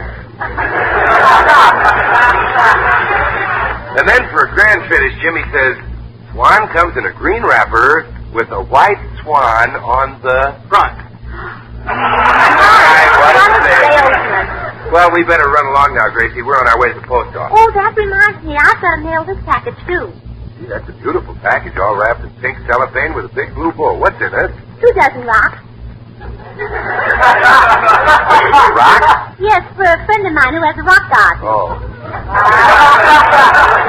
Yeah, well, that's a nice, inexpensive gift. Yeah, I found them in my backyard, but she'll never know it. I pasted a Saks Fifth Avenue label on every rock. Well, goodbye, Gracie. Come on, Jimmy. Goodbye. Goodbye. Oh, Herman, all you've been doing is playing with that spinach. Don't you like it? Now, you eat it. It's good for you. It'll put feathers on your chest. Oh, maybe I put too much sugar in it. Let me see if I can find some lemon. Oh, here's something in this bottle that says lemon mint. Rubbing lemon.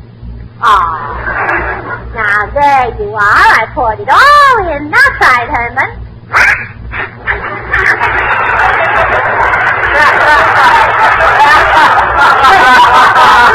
You're a very, very naughty boy, and you fly right up to your room and stay there.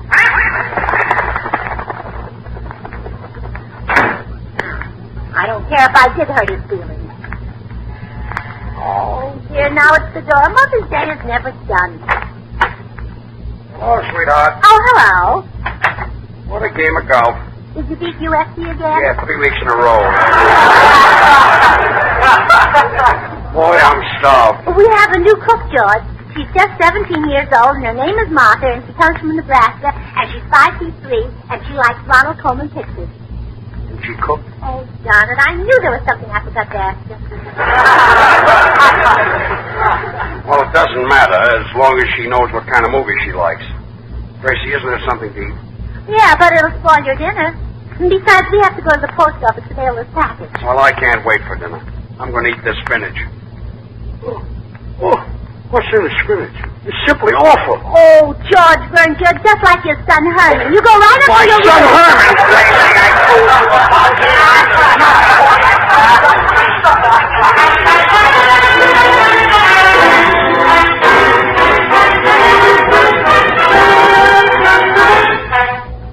Jimmy Cash singing My Foolish Heart and I. We're in love with you, my foolish heart and I. What a pair we two, my foolish heart and I say to my heart, you are not so smart to love one who doesn't love you. And my heart replies, I know it's not wise, but if I'm a fool, look at you.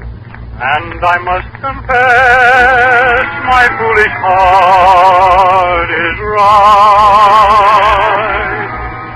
When you won't say yes, why do we pray each night?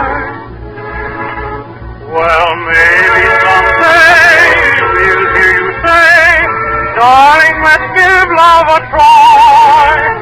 Oh, till then we'll pray, my foolish heart and I.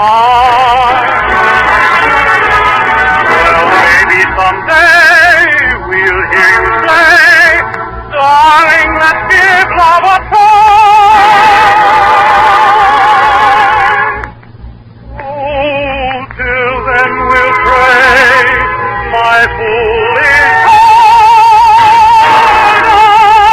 and I.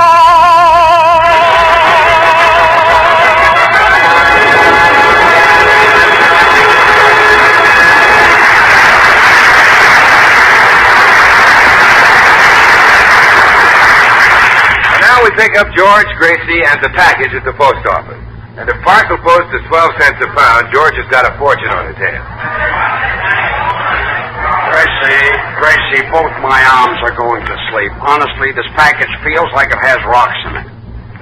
I wish this line would move a little faster. George Burns, don't you dare criticize the post office. Why, I honestly believe that if it wasn't for the post office, we wouldn't get half of our mail.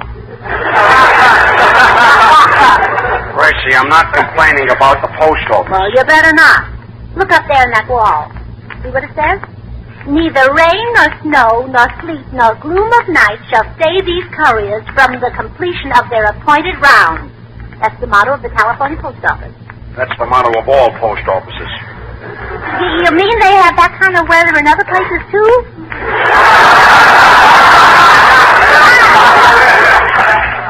Well, let's forget it. The post office is a wonderful place, but this package weighs a ton, and there are still 8 people ahead of me in this line. Oh, look, that window over there is opening up. Hurry, George. We'll be the first in line. Come on, George. Who's first? I am. I'd like to mail this package. Oh, this one is for money orders. Next. I'd like to get a money order. Oh, fine. I better get back to that line again. Pardon me, miss. Wasn't I standing in this line? I wouldn't be surprised. Right in front of you? I wouldn't be surprised. Then I'll get back there. That would surprise me. But look, You can't talk to my husband that way. If you have anything to say to my husband, tell it to me and I'll tell it to him. Well, tell him to get to the end of the line. George, get to the end of the line. I was standing right here. Get back there. Get back in line.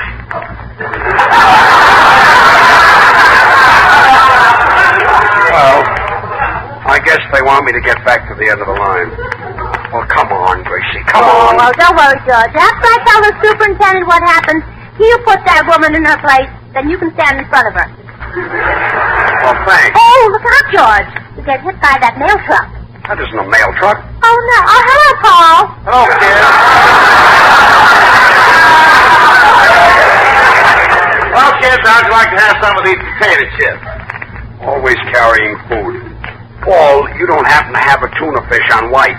Oh, don't be silly, George. I don't carry everything with me. You'll have to take it on rye.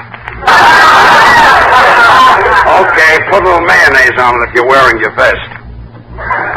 I'll see you later. I'm going over to buy $20 worth of stamps. Well, here I am at the end of this line, and this package is weighing me down. It's breaking my back. Well, I'm going to find the superintendent. I'll get you out of this line in 2 minutes if I have to talk to him all day. Gracie, come back here. Come back nothing. I'm going. Goodbye. Oh, pardon me. Oh, I'm sorry. I knocked your bundle down. Oh, that's all right. I guess I shouldn't be in the post office this time of the year.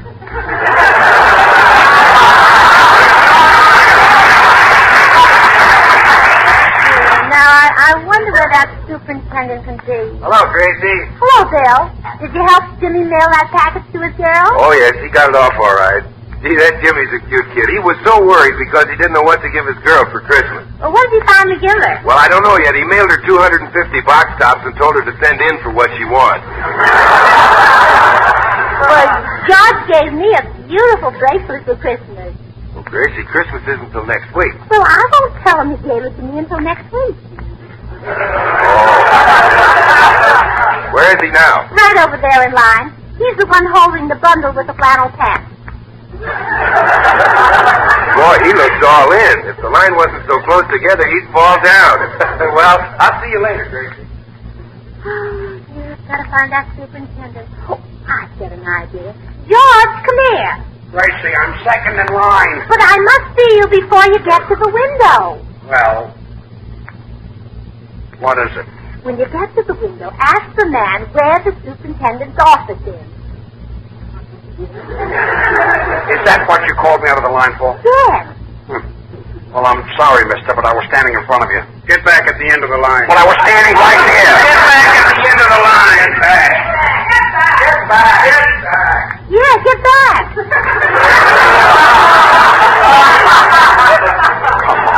Come on.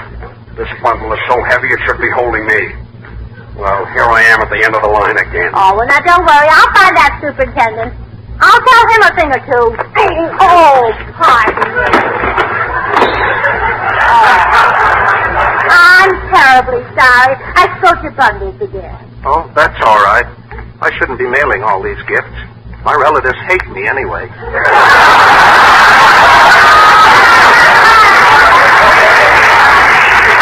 Where could that superintendent be? Oh, this must be his window. There's a big crowd here. Oh, would you let me in, please? Just for a second. Mister, are you the superintendent? No, I'm sorry. I can't help you. I'm busy selling defense stamps. Selling them? Selling them? Well, you ought to be buying them. Everybody ought to be buying them. Lady, you don't understand. You should be ashamed of yourself selling them. Don't you know how important defense stamps are and defense bonds? Madam, Well, every dime, every dollar counts. The government's got to have money. But are you buying stamps? Are you buying bonds? No, you're selling them. But, madam, I buy stamps. I buy bonds. My friends all buy them. Everybody is buying them. But are you? Yes, I am. Yes, I am. Oh, well, good.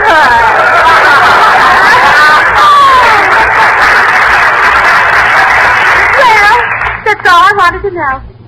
Now let me see. Oh, pardon me, madam, but do you know where the superintendent's office is? I'm afraid not. I'm a stranger here. Oh, really? Where are you from? I'm from Waterbury. Were you born there? Yes. Oh, that's very interesting. Were you ever born in San Francisco? How could I be born in San Francisco? Well, it's easy. I was.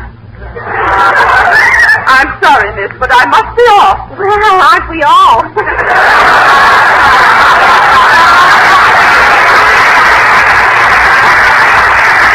Gracie, is George still in line? Right there. He is? Oh, gee, I better help him. George, George, I better hold that package for you before I have to hold you, too. Thanks, Bill, but I'm next in line. Well, here, give it to me and you stay in line. Thanks. Yes, sir, you're next. I'd like to mail this package. What package?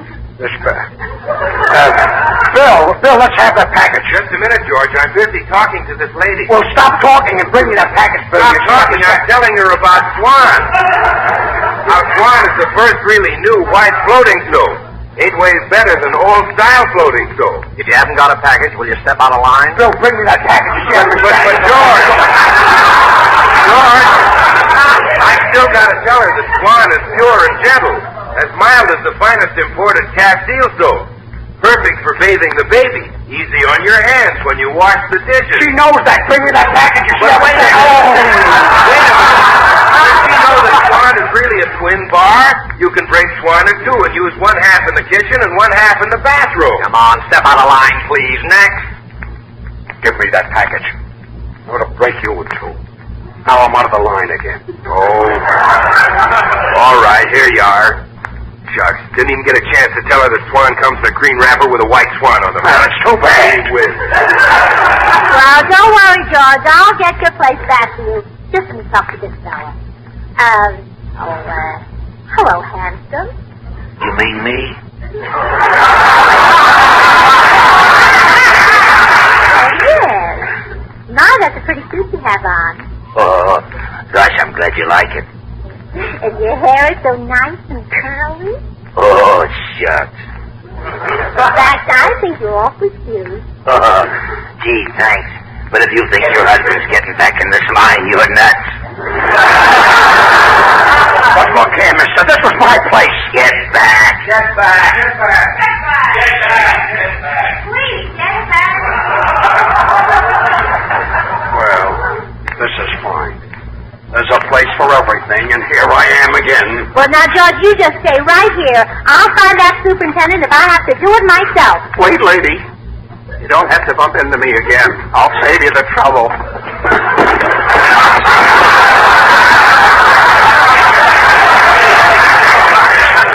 Pardon me for beating you to it. Oh, well, it's really my fault. I should have bumped into you sooner. Say, mister, do you know where the superintendent is? Right there, the man in the light suit. Oh, thank you. George! George! I found the superintendent! Gracie! I'll be right back! Gracie, come back here. This thing is driving me crazy. I just can't... George, are you still in the same spot? Yeah, Paul. Well, see you later, kid. I gotta buy some stamps. But, Paul, you just bought $20 worth. I know, but when I started licking them, they tasted awful, so I put some orange marmalade on them. Oh, fine. Then they tasted so good that, well, I gotta go buy some more stamps. So long. Hope he doesn't get his tongue caught in the canceling machine. George, come here! I'm fourth in line, not me. But this is the superintendent. Yes, come here, Mr. Burns. Yes, sir? What's this about you getting me fired and suing the post office for damages? I never said that. And not only that, my husband will have you transferred to Glendale. Gracie, please.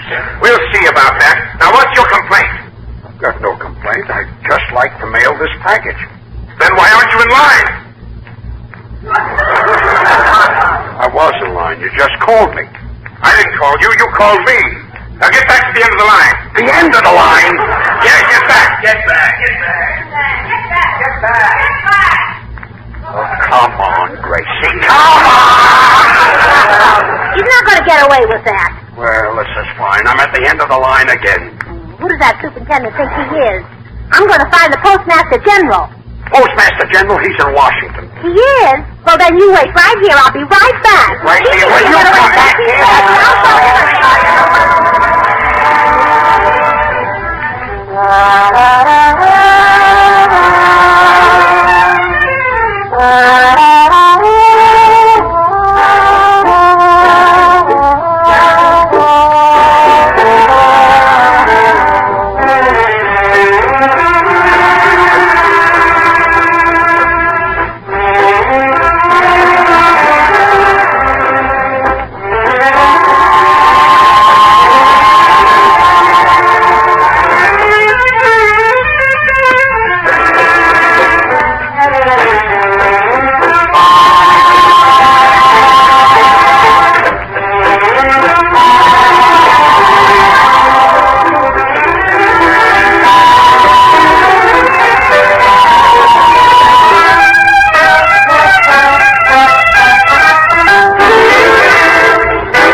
you're back home after finally mailing the package. It cost $11 and 15 years off George's life. Senor Lee would get back to that liniment. Can't move my arms. Gracie, instead of just standing there, why don't you rub my muscles? Oh, George, I'm looking for them. They're right here. Oh, I'm going to sneeze. Quick, get my handkerchief out of my pocket. Well, you're sitting on it. Well, help me. Don't just stand there. Well, don't worry, I'll think of something. Oh, I thought of something. What? God bless you. Thanks. Ya llegué con el linimento para los músculos. Aquí traigo aquí. Well, it's about time you got back. Senor Lee, did you get the liniment? Sí, señor. Here you are. Well, I better run upstairs and get some flannels wrapped around your arms. Senor Lee, where's the change for my $10? Here it is, 30 cents. 30 cents? Liniment only cost a quarter. Sí, señor. Even I was surprised by the sales tax. Do you expect me to believe that the sales tax was $9.45? I would prefer it. Well, I don't believe it. Where's that money? I tell you the truth, Senor Burns. Outside, I met a poor old man. He looked so hungry, I gave him the money. I said, "Here, old man, for Christmas, buy something nice for your son." With tears in his eyes, he said, "Thank you, Carlos." Carlos? How did he know your name? My father shouldn't know my name?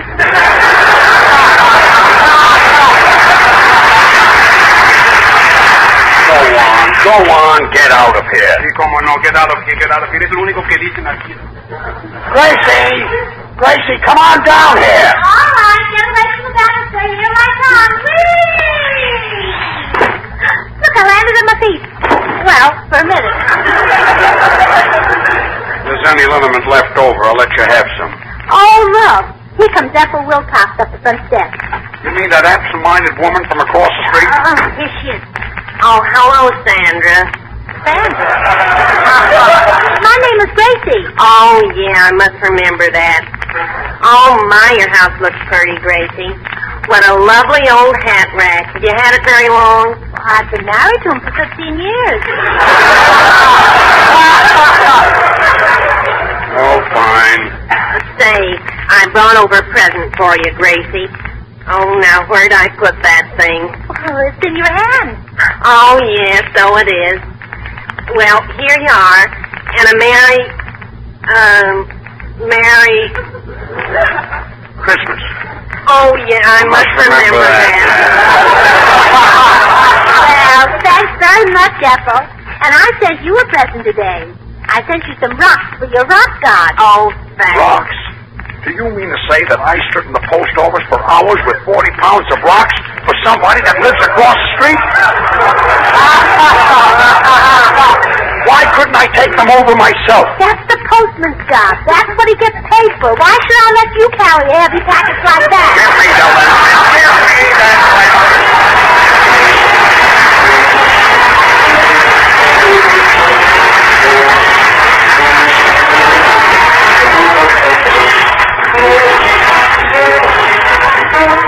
You worked too hard, you ate too much, the cheesecake made you greedy. Let your aching head and stomach hear this message from old Speedy. Alka-Seltzer, plop, plop, fizz, fizz, oh, what a relief it is. Plop, plop, fizz, fizz, oh, what a relief it is. Ah, those Speedy Alka-Seltzer bubbles burst into action to relieve your upset stomach and aching head fast. Use only as directed. Oh, what a relief it is. What a relief. Keep it tuned right here to HOJO Radio for more classic old-time radio. The Johnson Wax Program with Fibber McGee and Molly.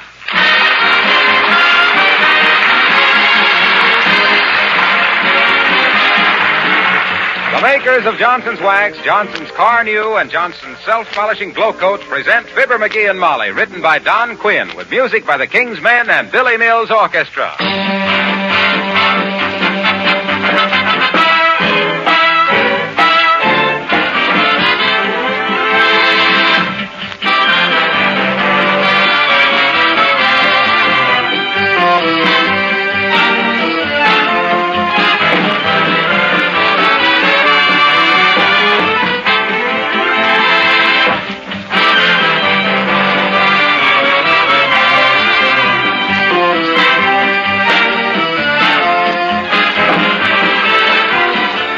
In this week before Christmas, there's probably more friendliness in the air than at any other time of the year. As we grow older, it's not the gifts of Christmas that we feel, but the friendly spirit back of them, the good smile, the warm hand clasp of neighbors and friends. When these friends and relatives gather with your own family in your own home, you realize what it means to have a home in a free country. In anticipation of these friendly gatherings, many of you will be adding the finishing touches of house cleaning this week. Among other things, going over waxed floors, furniture, and woodwork to make them gleam with beauty. The makers of Johnson's Wax are proud that their humble products find a useful place in your preparations for a warm-hearted Christmas season.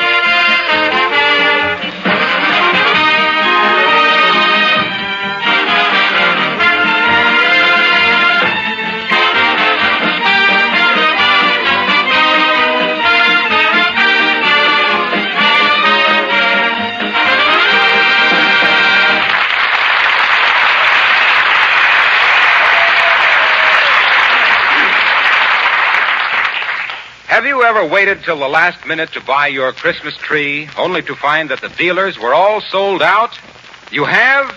Well, then maybe you can whip up a little throb of sympathy for Fibber McGee and Molly.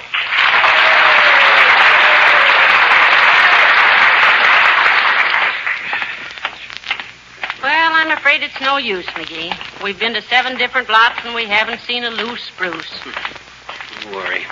I'll get us a Christmas tree if I have to chop one off the courthouse lawn. Well, then I'll have to change my Christmas present for you. Huh? That war bond. I'll make it a bail bond. Yeah.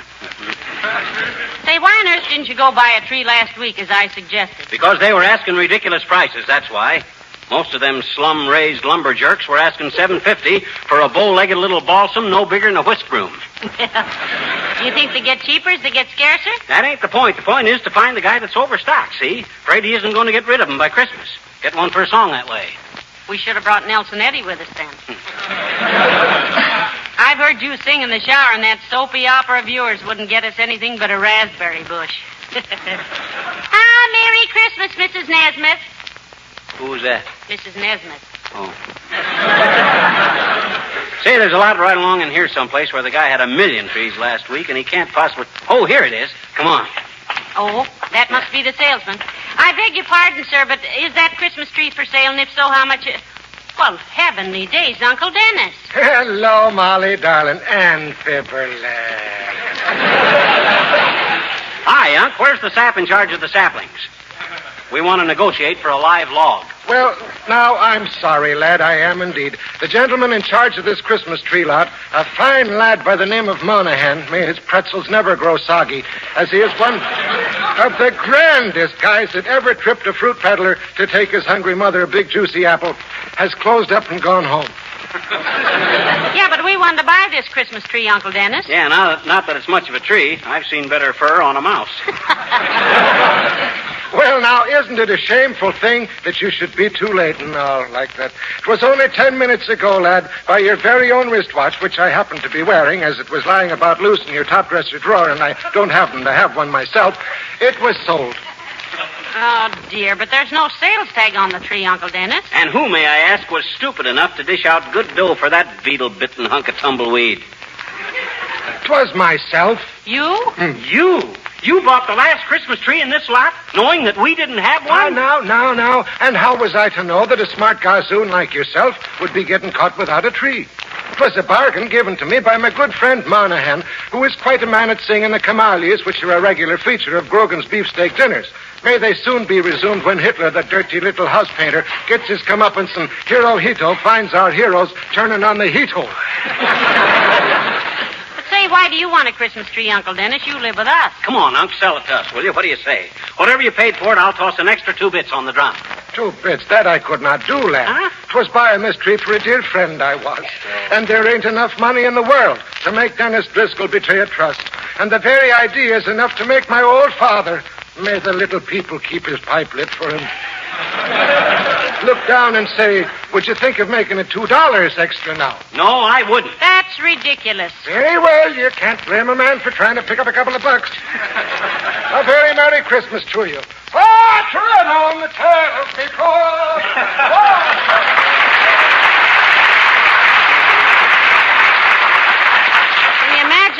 my own uncle. Of all the dirty, low-down tricks, a fine Christmas spirit. Chipping his own family out of the last Christmas tree in town. You think it really is, dearie? Well, it might be. Come on, let's look some more. Goodwill toward men. That was a fine sample of it. Here we are with the whole world full of misery, needing friendship and sacrifice more than any time in history, and what happens? We get bopped with a balsam. If that ain't the dirtiest... Oh, McGee, look. Huh? There's a Christmas tree place right there. And there's Alice Darling coming out of it. Yoo-hoo, Alice. Oh, hello, Mrs. McGee. Hello, Mr. McGee. Hi, Alice. Don't tell us you're shopping for a Christmas tree, too. Oh, jeepers, no, Mr. McGee. On account of anybody who was silly enough to wait till now to buy their Christmas tree is simply just too stupid for anything. What are you doing down here? We're buying a Christmas tree. Oh, well, that's what I say. It's much better to wait till the last minute when it isn't so crowded and the trees are much fresher or something. When I bought my tree 2 weeks ago, 2 weeks ago? If you bought a tree, what'd you do with it, Alice? We didn't see it around the house anyplace. And a pine tree ain't exactly what you might call unobtrusive. Oh, well, I didn't buy it for me, Mr. McGee, on account of jeepers. I've only got one room, and a girl which she lives in just one room only needs a little piece of mistletoe.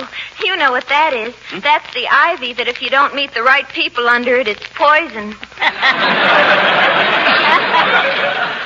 Ah, dear, and if you do, it's the berries. Why, Molly. Oh, I just love Christmas time because that's when you can dash up to people and kiss them like it was a sudden impulse. And I've already made out a list of the sweetest men to have sudden impulses about. Oh, that's one nice thing about being a girl. You can be girlish and people don't think anything about it. Now I know what I forgot to get Alice for Christmas, dearie. Lipstick. Yeah, that brotherly love stuff is great, ain't it, Alice? Particularly when you run out of brothers. Well, I don't want that you should get the idea that I simply rush around kissing simply everybody, Mr. McGee, because really I'm a very reserved character. You know, once I was in love with a fellow for 3 years, and he never even held my hand, and then he married another girl. Oh, who was that, Alice? Cary Grant. Creepers, I'd like to have met that man. Well, I hope you find a Christmas tree, Mr. McGee. Goodbye now.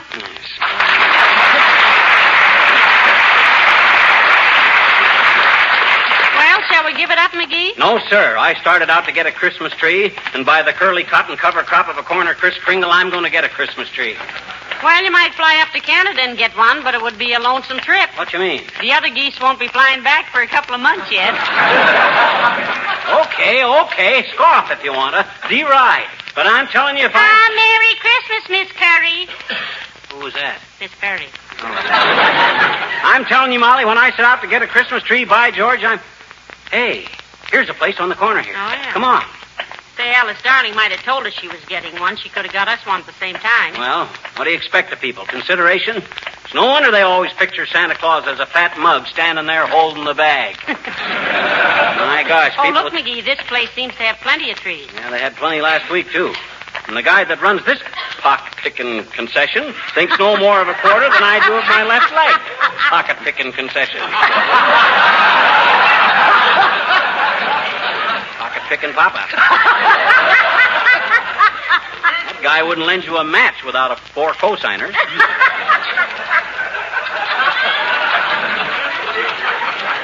Hi, bud.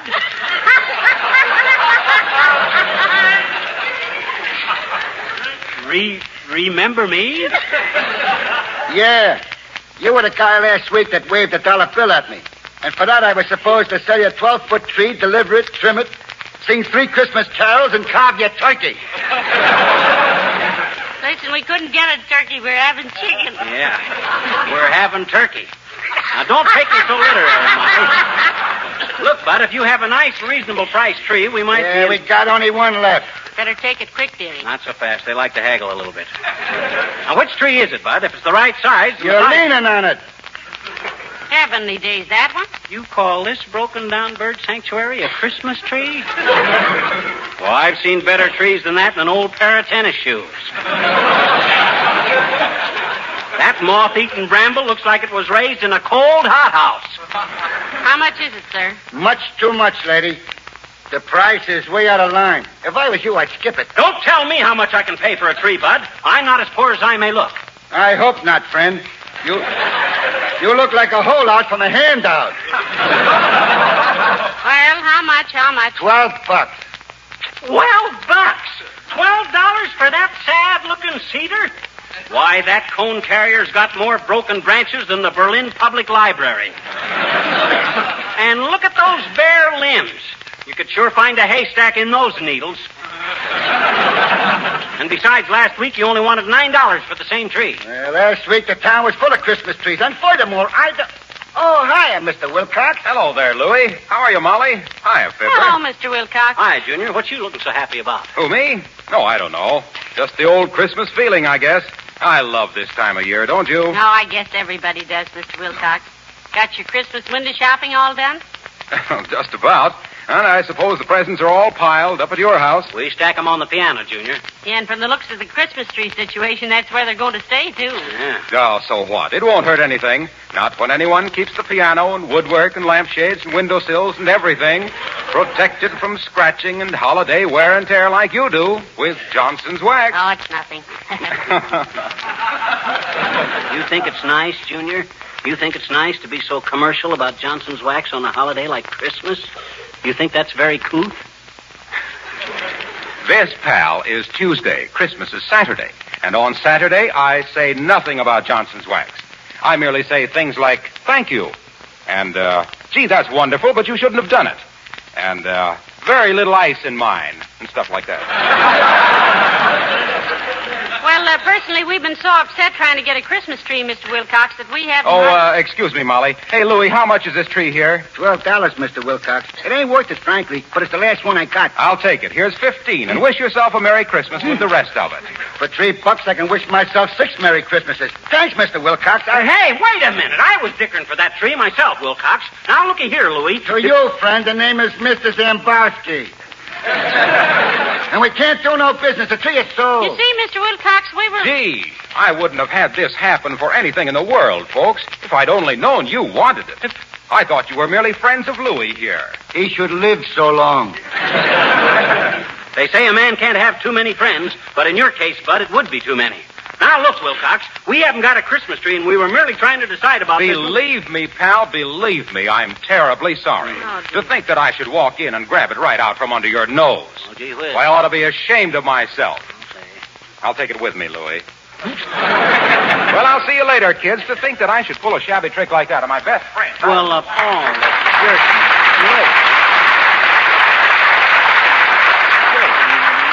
I'm afraid it was your own fault, dearie. You had the first chance at it. Well, Merry Christmas, Mr. Zambowski.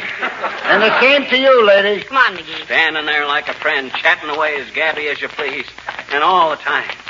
Oh, this hurts. Oh, heavenly days. We don't have to have a tree, you know. Lots of people don't. It ain't not having a tree that bothers me. It's the way my friends and relatives undercut and chisel on me. Uncle Dennis, Alice Darling, Harlow Wilcox. Christmas spirit. Where is it? And here when I had a chance to get a beautiful big tree... That isn't what you told the man it was. Oh, my gosh, you can't have any fun dickering with guys if you tell them how beautiful their merchandise is. First make a man ashamed to ask the price he's asking, see? And then when you get McGee, I think... Oh, Merry Christmas, Mr. Kramer. Who's that? Mr. Kramer. What were you saying? I was about to say that I think the grocery store's about our last chance to get a tree. Might as well look. Just a few doors down, you know. Oh, my gosh, I never thought of that. Come on. I'm not so sure about buying a tree at the grocery either. Jimmy Sale will probably ask us 8 green points for it. I don't think it. Look in the window, McGee. They still got a couple. Hurry up now. These are both sold, and Lady Luck could know what I think of her. She'd forget she was a lady. Well, one is sold, McGee, but the other still has a price tag on it. How much? Let me see. $6. Oh, boy, that's a deal. I'm going to grab onto this till the clerk gets here, too. Anybody that gets this tree away from me will have to start trimming it with my 2 arms. Well, as the taxi driver said when Einstein got out of the crowded cab, this is certainly a mind off of my load. Yes, sir. Next time, maybe you'll believe me when I tell you that I know what I'm talking about. Hello there, Fibber. Hello, Molly. Hello, Dr. Gamble. Hi, Doc, old man. Happy Yuletide and all stuff like that there. Why are you hugging the tree, McGee? Just a nature lover, or are you going to climb it and hunt for birds' nests? Oh, he's just making sure nobody beats him out of it till the clerk gets around to him, Doctor. Yeah, till this deal is signed, sealed, and delivered, I stick to this trunk like a baggage label. Pretty nice little spruce, eh, Doc? Spruce. It's not a spruce. Douglas fir. Douglas firs. I thought it was a balsam. Might be some kind of a cedar. Might be some kind of a cypress, too, but it isn't. You know, my cousin had one of those on his farm near Peoria. We squeezed apples in it every fall. In what? A cider press. Oh. I didn't say cider press. I said cypress. Oh. The cypress is a symmetrical evergreen common to the western United States. Very interesting study, that of our non-deciduous trees. The pine tree, like most coniferous trees, is an evergreen, the larch being a conspicuous exception. Oh, are you an expert on plants and trees, Doctor? They used to be a hobby of mine, Molly. Botany's a very interesting subject. Of the two, which do you like best, Doc? Of which two? Plants and trees or botany? Why, they're the same thing, dearie. I had it in high school. In fact, I was the pistol-packing mama of the lily collectors. I thought maybe Doc knew so much about him because he was a tree surgeon at heart. No, but if I ever hear of a sap needing a transfusion, I'll know where to come. Oh, yeah? I'd show you who was a sap if I dared let loose of this tree for a minute. Oh, now, boy. One excuse is as good as any, McGee. Yeah. By embracing that tree, you're probably saving yourself a few very spectacular contusions. Is that so? Yes. Why, you unreasonable facsimile of a male brother. For 2 aspirin tablets... Now, McGee, is that any way to talk while hugging a Christmas tree? No, it isn't, Molly, and it was my fault. Sorry, McGee. No time for quarrels. Okay, Doc. Well, then, I'm a little hasty myself at times. Not about buying Christmas trees. Well, real friends are too scarce to fight with them. In fact, McGee, I retract all the unpleasant things I ever said about you in the past.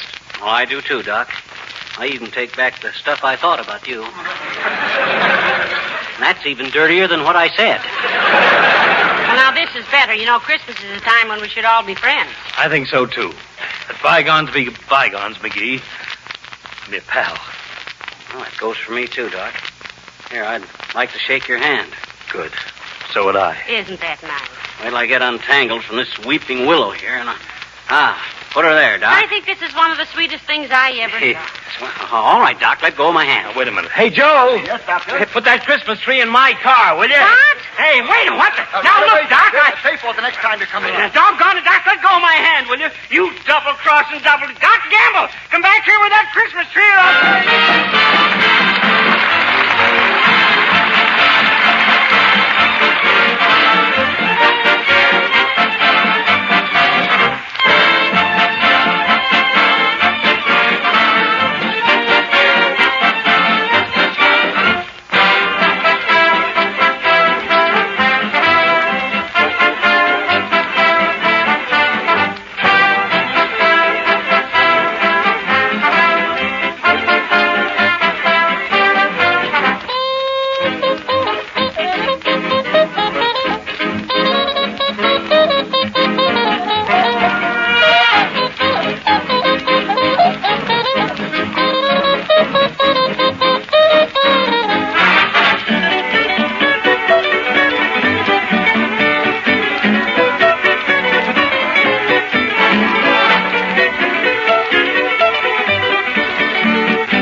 Cheer up, McGee. Heavenly Days, it isn't the Christmas tree that makes Christmas, you know. Yeah, I know. It's the Christmas spirit. Christmas spirit, blah.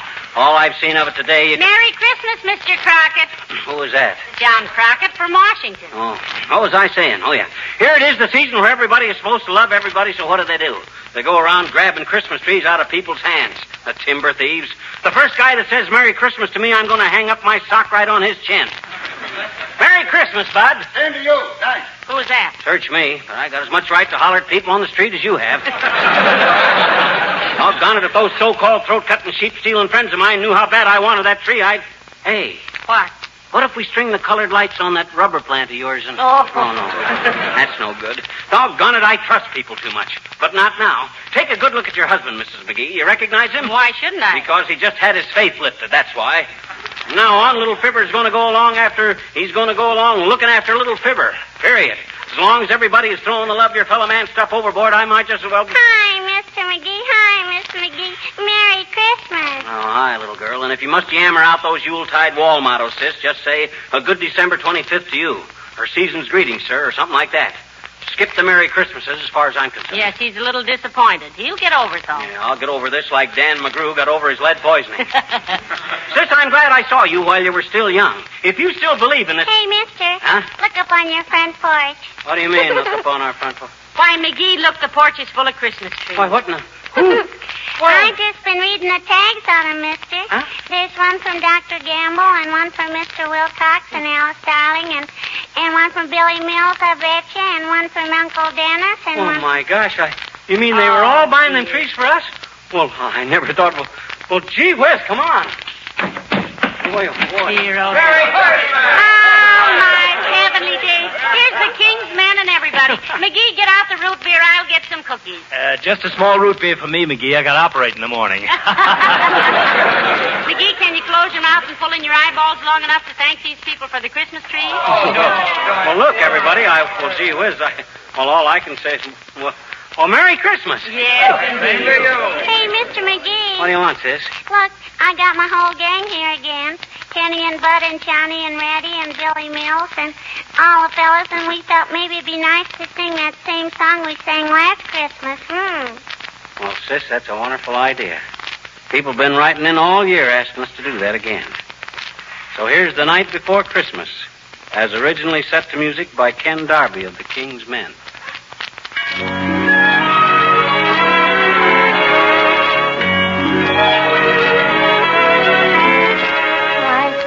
Before Christmas and all through the house, not a creature was stirring, not even a mouse.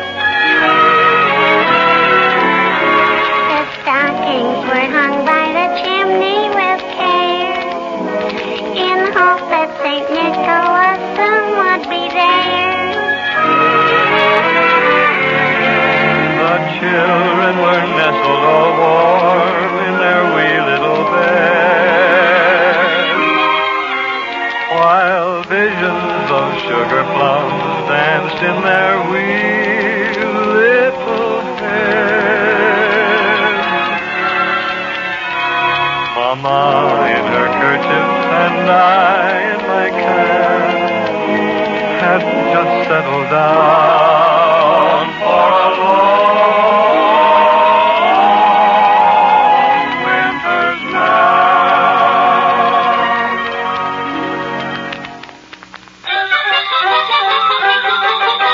When out on the lawn there arose such a clatter, I sprang from my bed to see what was the matter. Away to the window I flew like a flash, tore open the shutters, threw open the sash. Then, what to my wondering I should appear but a miniature sleigh and a tiny reindeer, with a little old driver so lively and quick that I knew right away that it must be St. Nick.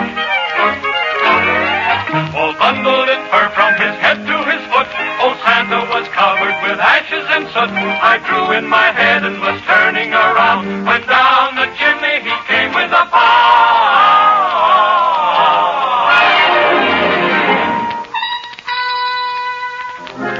His eyes, how they twinkled. His dimples, how merry. His cheeks were like roses. His nose like a cherry. His droll little mouth was drawn up like a bow.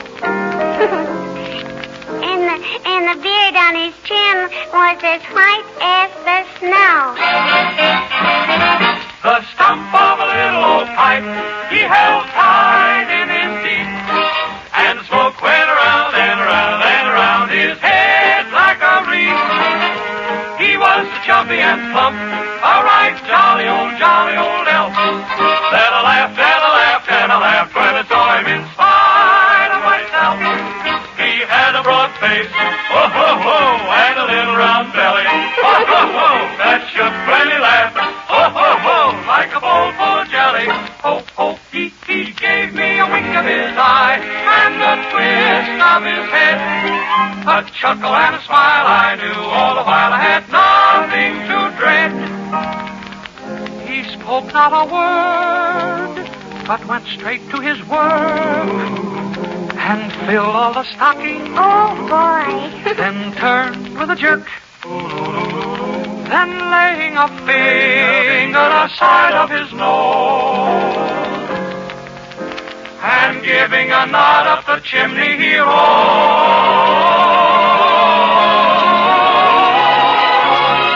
He sprang to his sleigh, to his feet gave a whistle, and away they all flew like the down of a thistle. But I heard him exclaim as he drove out of sight, Merry Christmas to all, and to all, good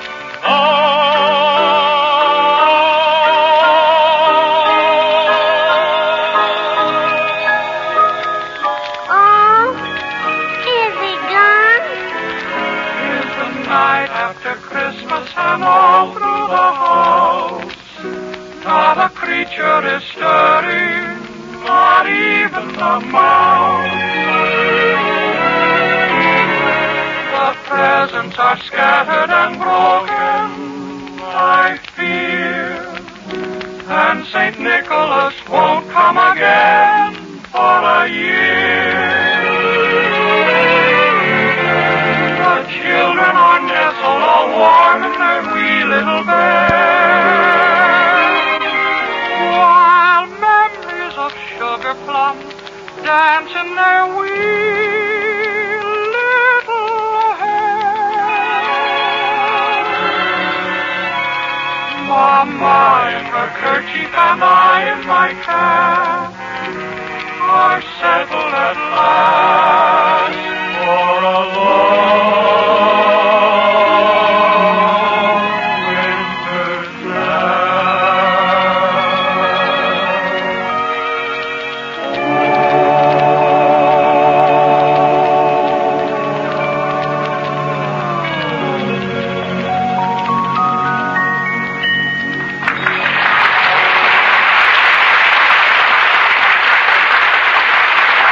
Ladies and gentlemen, most of you have brothers and fathers and sons, yes, and maybe daughters in the service, here and overseas. Yes, so when you write to them next, please tell them they have the sincere and heartfelt wishes for a speedy and safe return and a Merry Christmas from Fibber McGee. and Molly. Good night. Good night, all.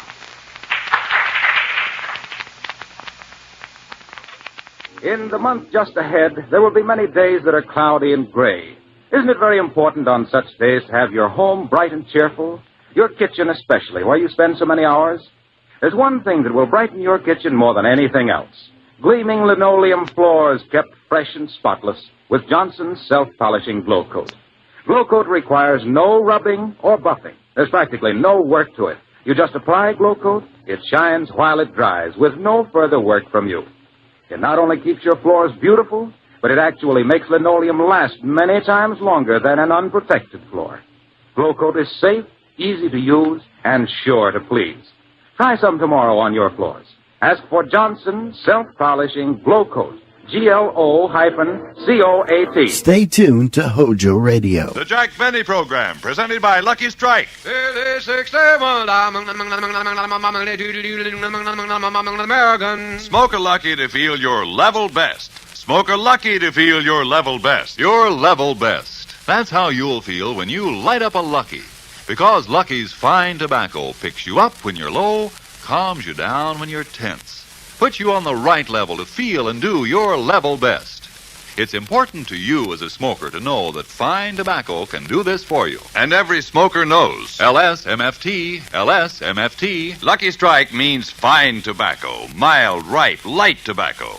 Remember, more independent tobacco experts, auctioneers, buyers, and warehousemen smoke Lucky Strike regularly than the next two leading brands combined. So next time you buy cigarettes, remember that Lucky's fine tobacco picks you up when you're low, calms you down when you're tense, by putting you on the right level, the Lucky level, to feel and do your level best. That's the Lucky level. Smoke a Lucky to feel your level best.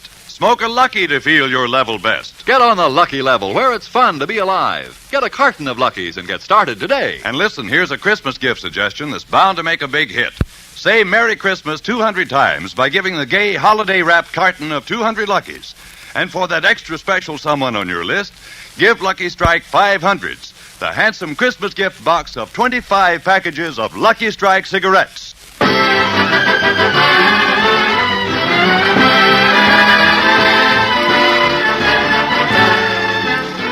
The Lucky Strike program starring Jack Benny with Mary Livingston, Phil Harris, Rochester, Dennis Day, the Sportsman, and yours truly, Don Wilson.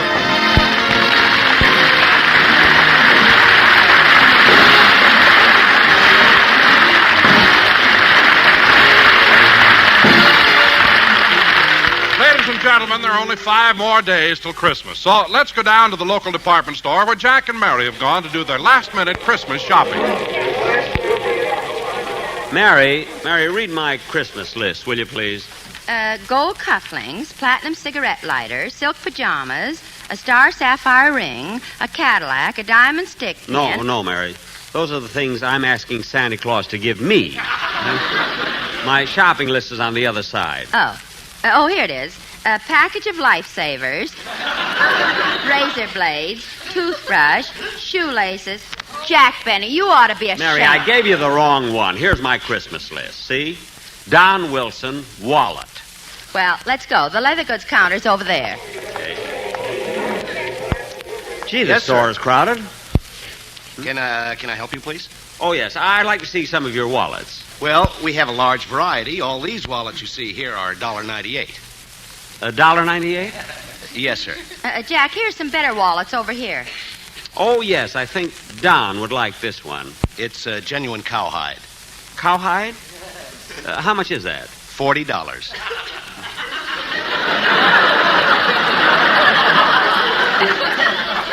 Cowhide. $40? Jack, stop squeezing it. It won't give milk.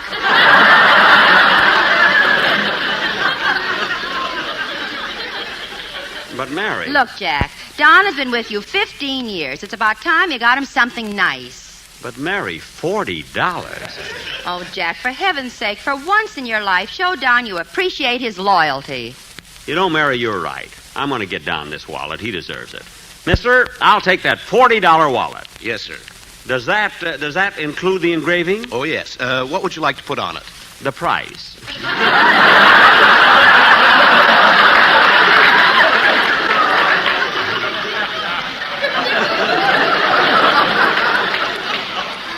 Now, wait a minute. I want to enclose one of these cards. Let's see, what'll I write?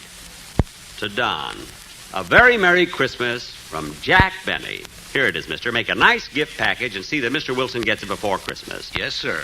Come on, Mary. I want to go to the sporting goods department and get something for Phil. Well, here we are. Gee, they sure have a nice assortment of guns and hunting equipment, Jack. Yeah, I think I should be able to get something for Phil here. They seem to have almost... May I help you, sir?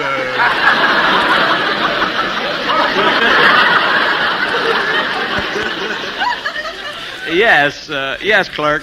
I'd like to get something for a friend who is quite a sportsman. Well, we've got all kinds of camping equipment. Does he sleep outdoors much? Yeah, sometimes right in front of the house.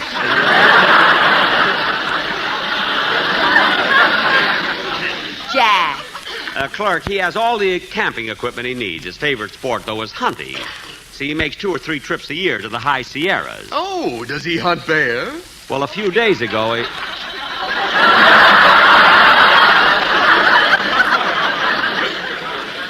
Uh-oh.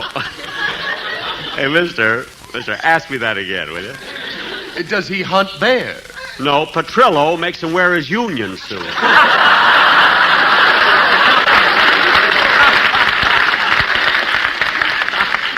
What's the matter, clerk? Didn't you get it? Yes, and if you'll lend me your handkerchief, I'll wipe it off.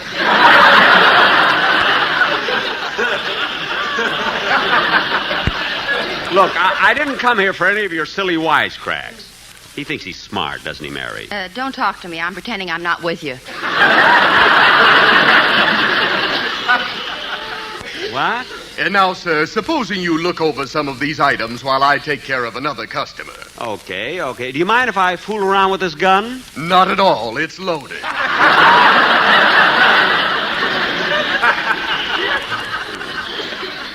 Say, Mary, I wonder if Phil... Hello, Mr. Benny.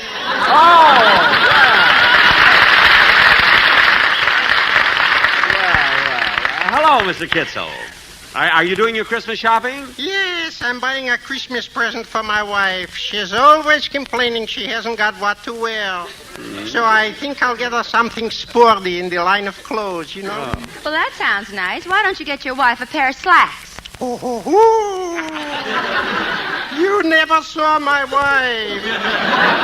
She's not the type to wear slacks. Why? Well, she should be slack. She's lumpy.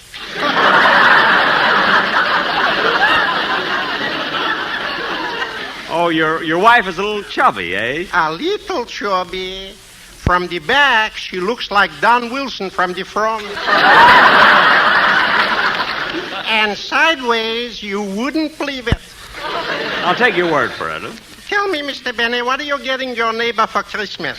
My neighbor? Yes, Ronald Goldman. Oh,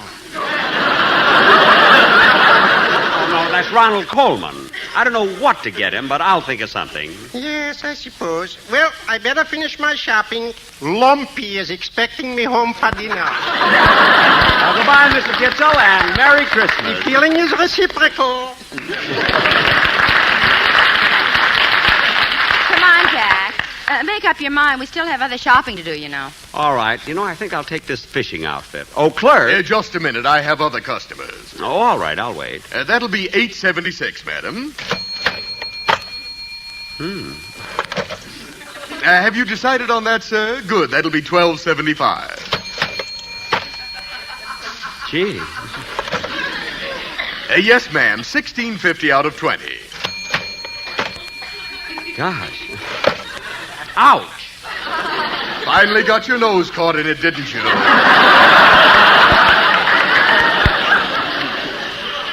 Never mind. Just give me that fishing rod. Now wrap it up and I'll call for it later.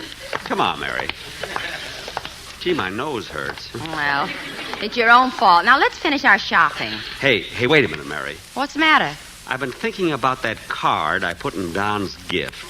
I think I should have written something clever. I'm going back to the wallet department. Oh, for heaven's sake, Dad. Oh, clerk. Yes, sir? Remember me? I bought a $40 wallet here a few minutes ago, and I'd like to change the card. But, mister, I've already got it wrapped with ribbon and tinsel and everything. Well, I'm sorry, but you'll have to open it up. I want to change the card. But, mister... Now, please, I'm a customer here. Open it up. Okay. I know what I'll do. I'll write a poem. Oh, fine. Henry Wadsworth Tightfellow. Let's see. I've got one. To Don. This gift is from Jackie, and golly, oh shucks. I hope that you like it. It costs $40. There you are, mister. Wrap this up with a gift. I'm wrapping it.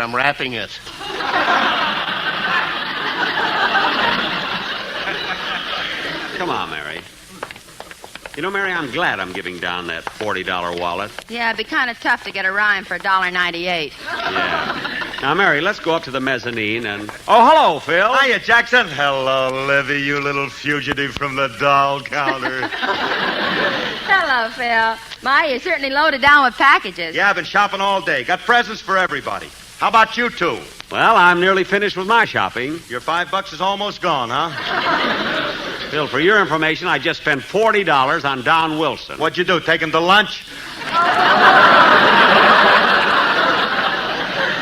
No, I... Look out, Phil. One of your packages is slipping. Yeah, there it goes. Oh, darn it. Now I'll have to get Remley another present. Let's move away. I'm getting dizzy. Phil, did you get gifts for the rest of your band? Yeah, I bought every guy in my orchestra a pair of bedroom slippers. Bedroom slippers for your musicians? I thought if I could get them started with those, maybe we could get shoes on them later. Oh, that would be wonderful. Anyway, I got all my boys taken care of. The only one I ain't got a gift for yet is Alice. Maybe she'd like Taboo. Could be. She thought he was great in Elephant Boy. Bill, that's Sabu. He's a picture star. I wouldn't know. I'm a radio man myself. Well, I'll be running along. I got to get Remley another bottle of toilet water. Toilet water? Phil, that bottle that broke was toilet water? Certainly. If it was the other, do you think I'd have stood here and let it soak into the rug? See you later, Jackson. Bye, Goodbye, Mary. Phil. Goodbye, Phil. Come on, Mary. You know, I'm going to be on Phil's show, but he doesn't know it, you know. Hey, let's go up to the mezzanine. They always have nice things up there. Okay, here's the elevator. Yeah. The mezzanine, please. Gee, that's funny, Mary. 4 guys running one elevator. Second floor. Christmas toys for girls and boys, sweaters, shirts, and ties. Corset stays, men's toupees, toothpicks any size. You will like Lucky Strike. Buy them here because they're round and firm and fully packed, just like Santa Claus. Fellas, you passed my floor. Look, I wanted to get off at the mezzanine. Third floor. Here you'll find Venetian blinds, pool and billiard cues, movie reels, rubber heels, boots and button shoes, coaster bikes, Lucky Strikes. Try one and you'll see your best bet in cigarettes is LSMFT. Fellas, look, take me down, will you? I wanted the mezzanine. Fourth floor. Oh, for heaven's Pots and pans, garbage cans, silverware and knives, buggy whips and pillow slips, chinaware and chives, cartons of smokes you love make a perfect gift. Luckies are the best by far, so give your friends a lift. Look at fellas, please. I wanted the mezzanine. Take me to the mezzanine. 5th floor. Tootsie Rolls, donut holes, button hooks and bows, violins that fit your chin, shovels, rakes, and hoes, railroad spikes, Lucky Strikes, get them on this floor. Once you smoke a Lucky Strike, we're sure that you'll want more. Look, boys, I want to finish shopping. Now take me down to the mezzanine. Going down.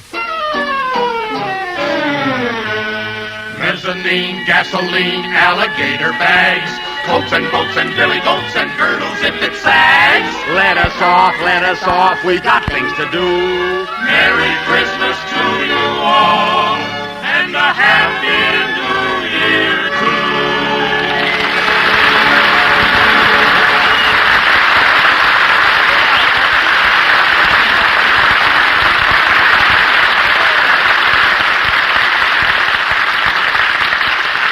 Thanks. Look, Jack, we're back on the main floor. Well, how do you like that?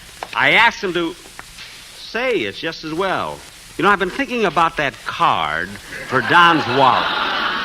Jack. I don't think it's an appropriate card for a $40 gift.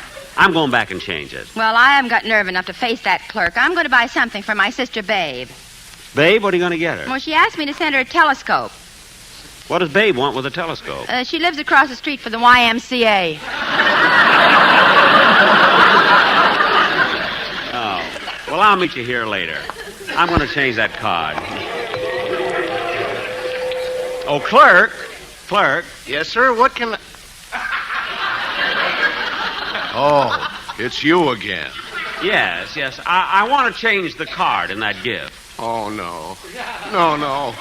First you buy the gift, then you write the card, then I wrap the gift, then you change the card, but look, then I unwrap the gift, Mister, and then you rewrite the card, and then I wrap the gift, and now you want to write another card! Look, never mind that. Just unwrap the gift, will you? I've already sent it down to the delivery department! Well, look, you'll just have to go down there and get it. All right, I'll go. I haven't run into anyone like you in 20 years. Oh, why did the governor have to give me that pardon? Look, just bring me my package, will you? All right, I'll get it. I'll get it.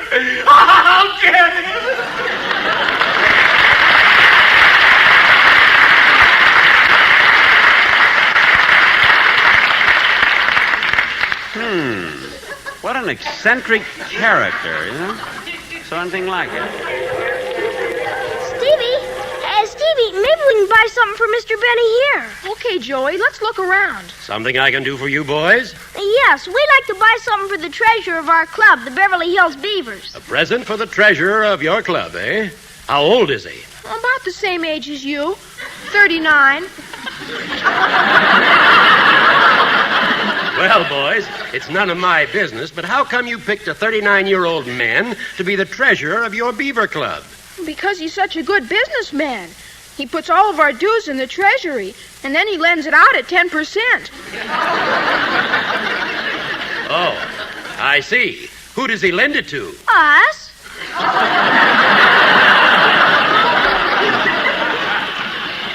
And now that it's Christmas, we were thinking of getting him a necktie. Well, that's always a nice present. Why don't you buy him one that matches his favorite suit? No, we like this one. It matches his eyes. Oh, are his eyes blue? Bluer than the waters of Lake Louise under a sultry summer sky.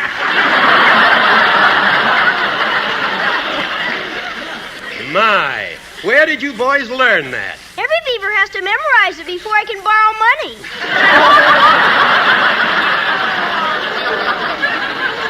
Well, I'm sure he'll like this tie. It's $1.50. I'll wrap it up for you. Thank you.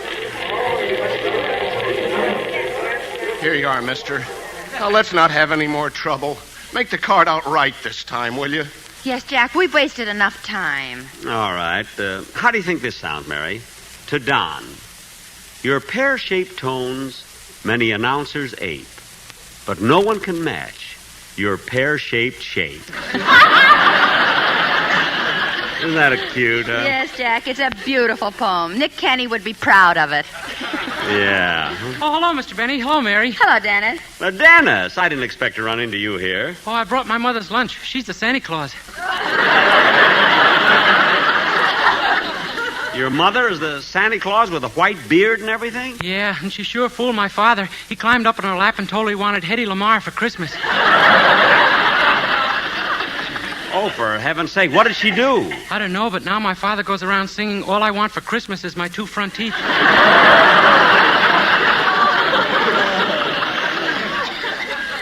Oh, say, Dennis, listen. Come here a minute, will you? Huh? Dennis, you've been a nice kid, and you've been with me so long. Here it is Christmas, and, well, here's a $50 bonus. Oh, that's just a trick to get me to buy something for you. It is not. I don't care if you don't get me anything. Oh, yeah? Last year when I forgot to buy you a present, you picked me up and threw me in your Bendix. What? And then you charged me 40 cents for washing my shirt. Look, kid, if you don't want... Oh, my goodness. What's the matter, Jack? Just a minute. Oh, clerk. Now what? Now what? That card I wrote to Mr. Wilson, I left it right here on the counter, and I can't find it. Oh, don't worry about it. I found it, and I put it in the package, wrapped it up, and sent it down to the delivery room. Well, I forgot to sign the card.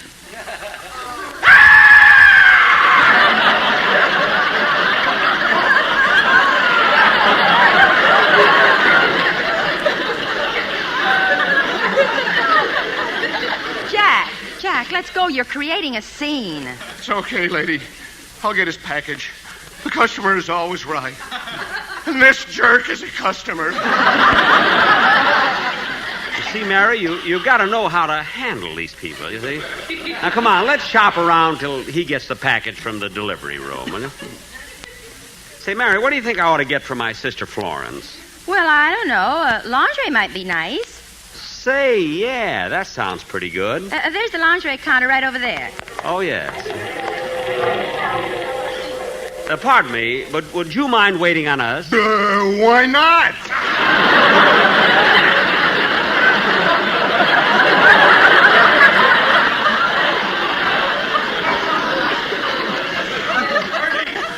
Your money's as good as anybody. Well, could you show me something in silk lingerie? Certainly. What's your size? Look, they're not for me. They're for his sister, size 34. Okay. Here's a whole box of them. Will you lay the lingerie out for us, please? Well, just a minute till I put my gloves on. Gloves? Touching that stuff with my bare hands makes me a nervous wreck.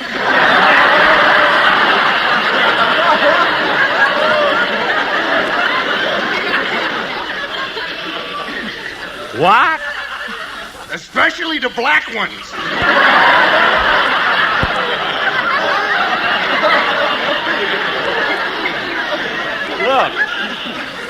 Look, mister, we haven't got all day. Show us something in size 34. Okay. Here's a nice little garment. A genuine pure silk nightie. Gee, that's awfully pretty. I think this would be very, wait a minute, mister. What are these little loops on the bottom of the nightgown? The loops? Yeah, the loops. Yes, what are the loops for? When you go to bed, you hook them over your toes so the nightgown won't creep up on you.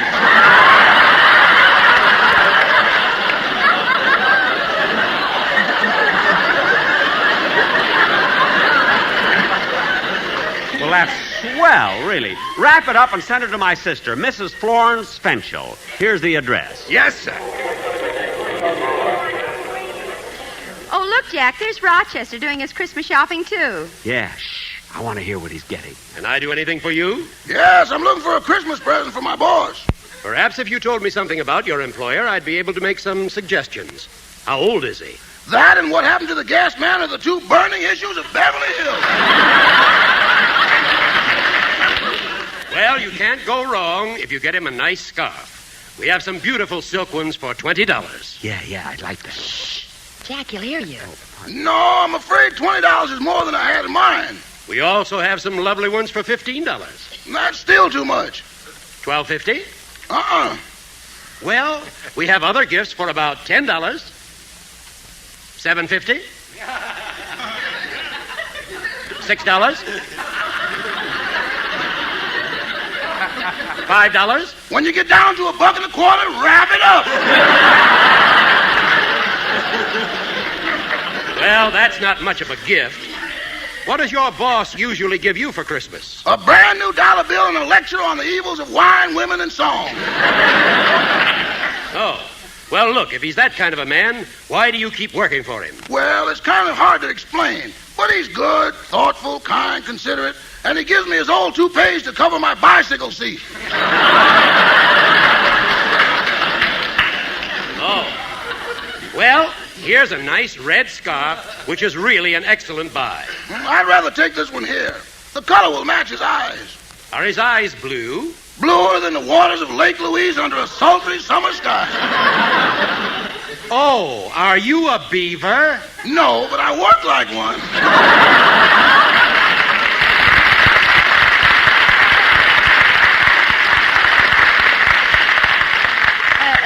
Jack, what did he mean by that? I don't know, Mary. Some little joke, I guess. Now, come on, let's go and see.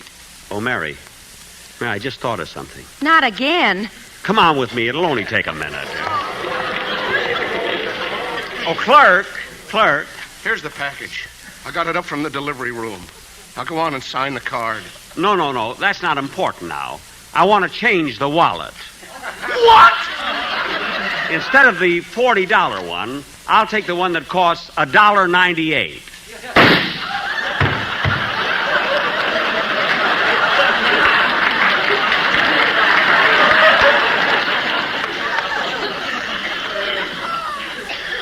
Gee, he was such a young fellow, too. Well, I'll take the $1.98 wallet and put the money in his hand. Come on, Mary, let's go. I wonder if we have to... Oh, look who's here. Hey, Don! Don! Oh, hi, Jack. Hello, Mary. Gee, what trouble I'm having in this store. Wish I didn't have such a big stomach. Why? Well, it seems there's a piano missing, and they searched me 3 times. Oh. Don, have you bought your wife's present yet? Oh, yes, I did that yesterday, but today I bought a gift for our gardener. Your gardener? Well, what'd you buy him? A $40 wallet. A $40 wallet? For your gardener? Jack, the only other ones they had were $1.98, and I wouldn't give that to a dog. Well, you can start barking, brother, and Merry Christmas. Yeah. Merry Christmas, John. See you later. Come on, Mary, let's go home.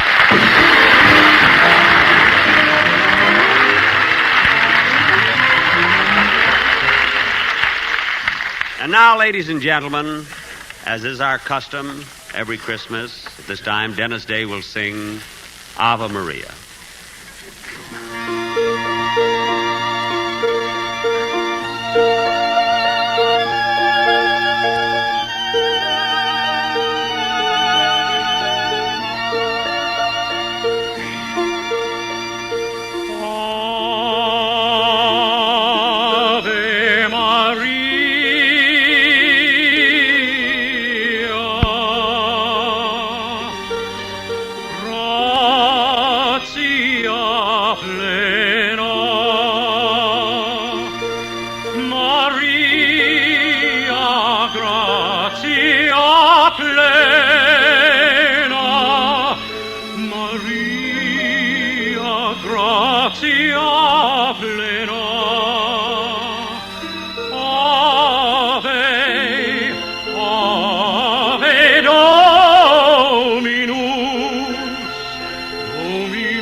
Every one of you undoubtedly has a headache or pain remedy that you swear by.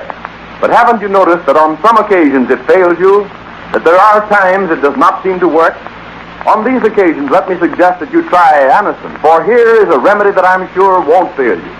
You'll find the fastest and most complete relief in Anacin you have ever experienced. The reason is simple.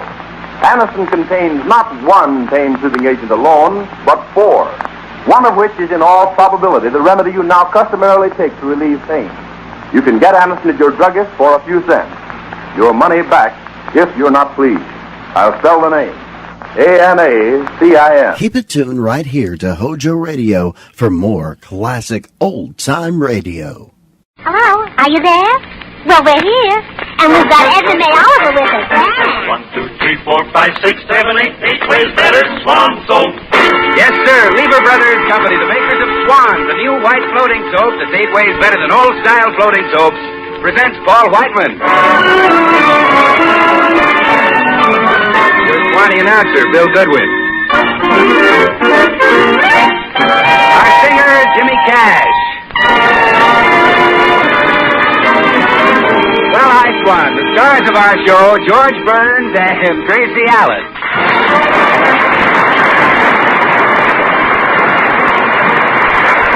Sure, it's the new Burns and Allen show. And now we take you to their home the night before Christmas. The tree has been decorated, and George has gone to bed. Only Gracie and Herman, their little duck, are still downstairs in front of the fireplace. Now, Herman, it's 11 o'clock, and it's time all good little ducks were fast asleep.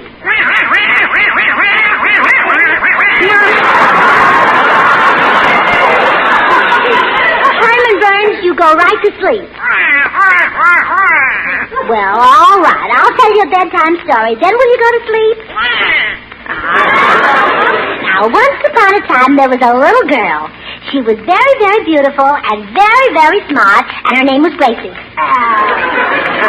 Well, one day she put on her red dress that she bought at Massman's and took a short cut through the woods to visit her grandmother. And on the way, she met a valiant prince. The valiant prince. He was awful strong and handsome like your daddy George. All right, he was awful strong. So he was awful like your daddy.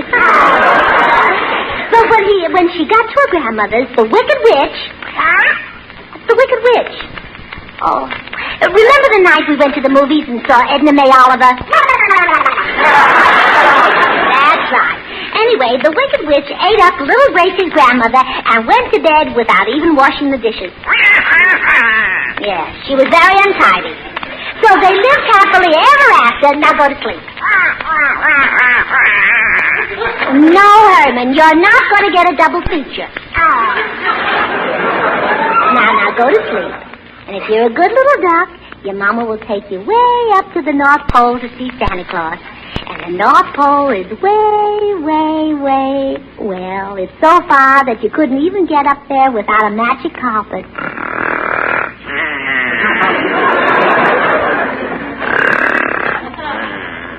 Well, he finally fell asleep. Oh, I'm getting sleepy myself. Oh, take Herman, the Santa Claus, the North Pole magic carpet.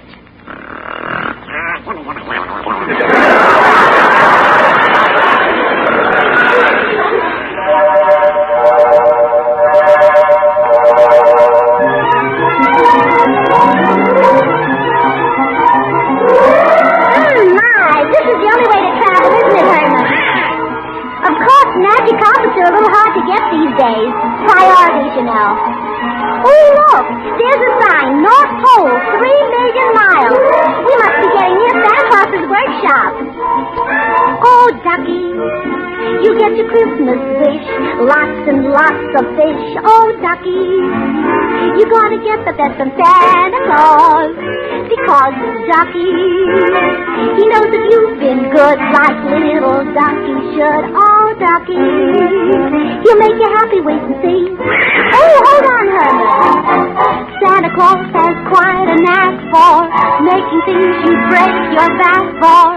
He has a great big sack for all the toys that you could quack for. Ducky, you get a swimming pool to keep your feathers cool. Oh, Ducky, you're mighty lucky, Ducky Wucky.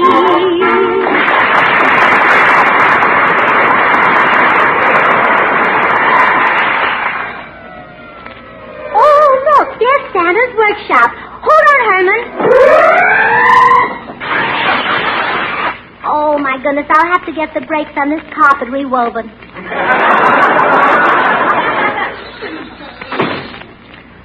Oh, gee, it's quiet up here. Where's Santa Claus? Here I am.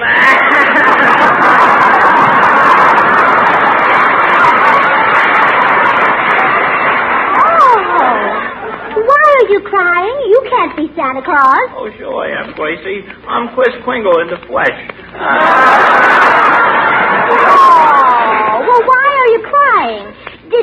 Can't you write yourself a letter?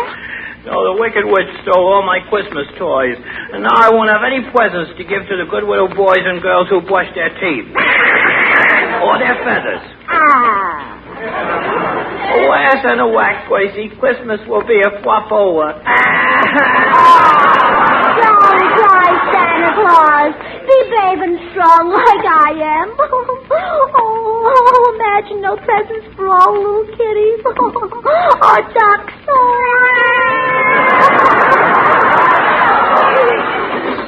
Oh, look, here comes Aladdin. Oh, Aladdin, good. All he's got to do is rub his magic lamp, and then he'll get us out of all this trouble. Santa, listen, I'm in a terrible mess.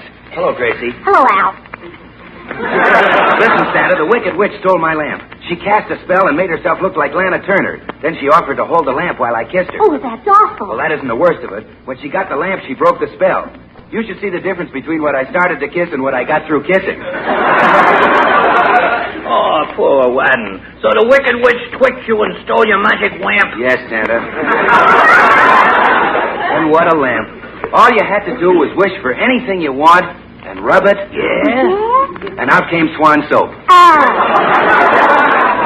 No genie? Genie? Who wants a genie when you can get Swan? Why, Swan is a brand new white floating soap that's 8 ways better than old-style floating soaps. If you rubbed the lamp and got Swan soap, what would you get if you rubbed the soap? Suds, suds, and more suds. Why, Swan gives loads of rich, creamy suds. And twice as fast, too, even in the hardest water. That's why Swan is not only great for washing the dishes, but it's also swell for hankies and hose and lingerie. Lingerie? What's that? Well, come here, Santa. Oh, really? Yeah. Up here we wear wet flannels. Yes, and Swan wears a green wrapper with a white swan on your flanks.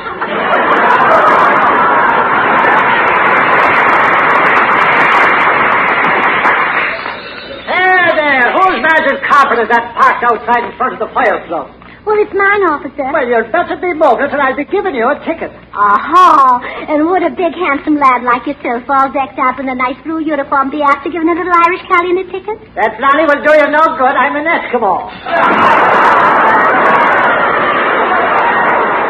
Come, Herman, we're going.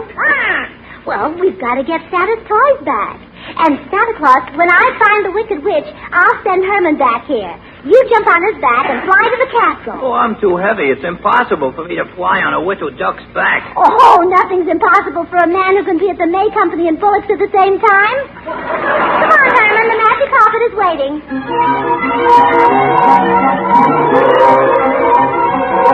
Well, we're off to find the witch. Hey there. How about a lift? Oh, now, who's that? Oh, it's a hitchhiker on top of that iceberg. I'll pull up and give him a ride. Well, hop on my magic carpet. We're in a big hurry. Thanks, lady. Well, I'm certainly glad you came along. What was that just passed us? Oh, a couple of those high school kids on a piece of linoleum.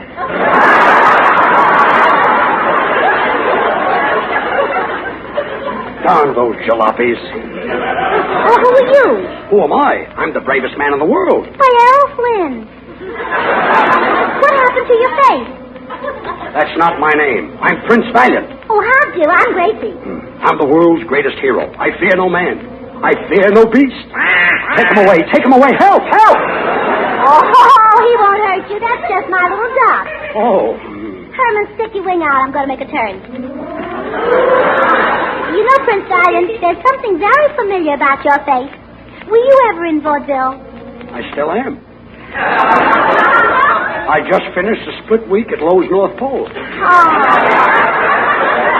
Well, I knew your face was familiar. Well, I'm thinking about a new act, and I'm looking for a leading lady. Maybe you'd like to support me. You know, there's something familiar about that, too. I guess I should have stayed on the iceberg. Well, I better land and find out where I am. Oh, look. Here comes a little boy down the road. Hello.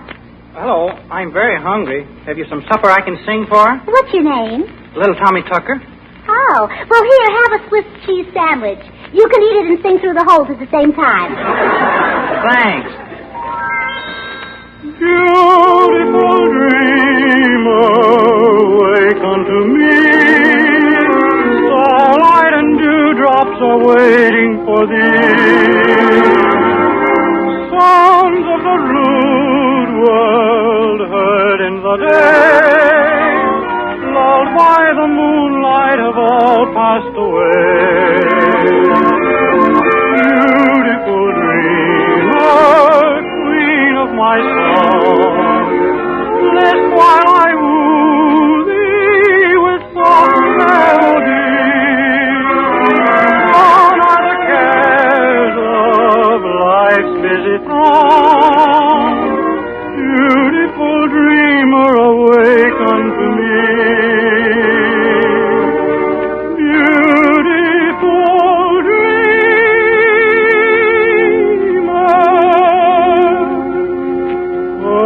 awake unto me.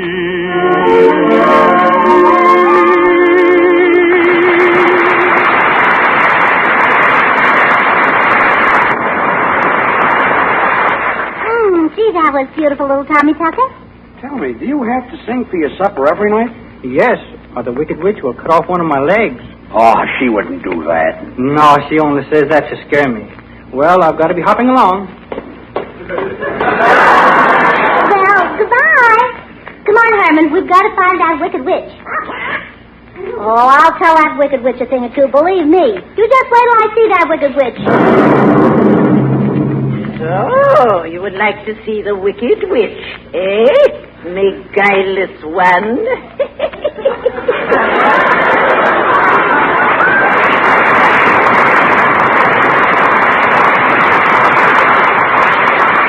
Oh, hello. Nice day, isn't it? It's beastly, but I'm hoping it will cloud up.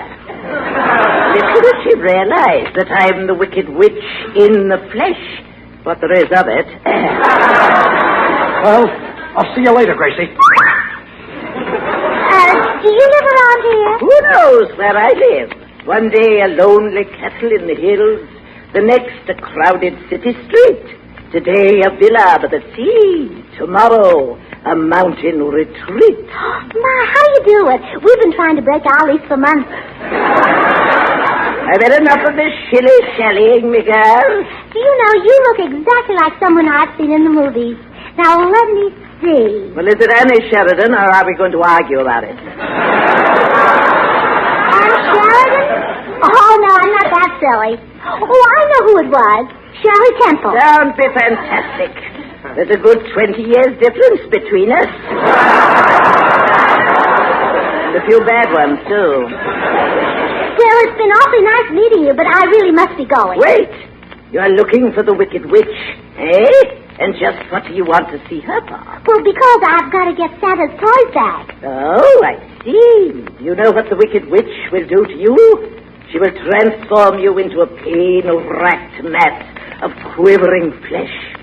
Then wring your pretty neck and toss your body to the vultures. Oh, you're sweet. Well, you shouldn't worry about me. In fact, I'm a little worried about you. About me? Why, may I ask? Well, you're all alone out here in the woods, and there might be some men hanging around. A man where? Oh, all over. I don't suppose you could direct me to the castle of the Wicked Witch. Just straight ahead. You can't miss it. The walls are made from bones of skeletons, and the cornices are decorated with human skulls. Oh, well, I couldn't live in a house like that. Why not? No barbecue pit. Well, thanks anyway. You're quite welcome. Little does she know that I have given her the wrong direction. The treacherous swamps lie in her path. Those swamps have killed hundreds of men. Damn it. Well, goodbye. Come on, little ducky. My, what a cute little duck. Oh, yes, he's just like my own son. His name is Herman. Oh, indeed. Little does she know that tonight I shall dine on roast Long Island Herman. Well, goodbye.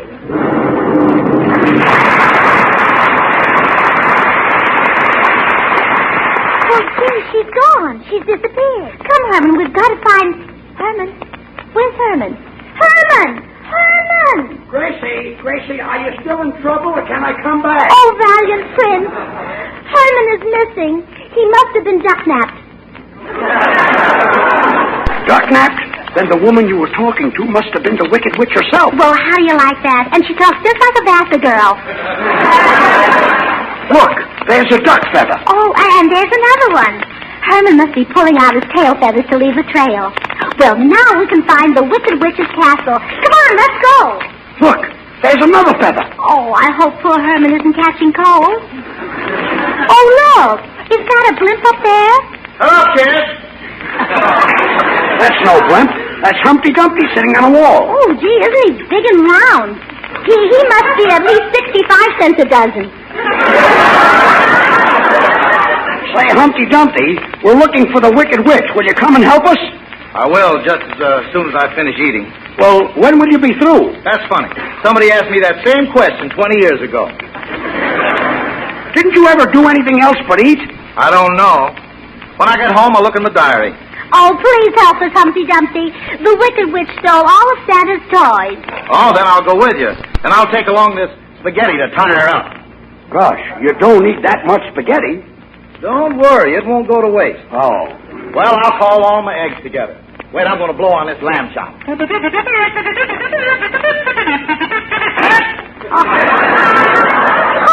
what do you think of that? He blew the paper panties right off the chop. All right, eggs, we're off to get the witch. Keep your sunny sides up.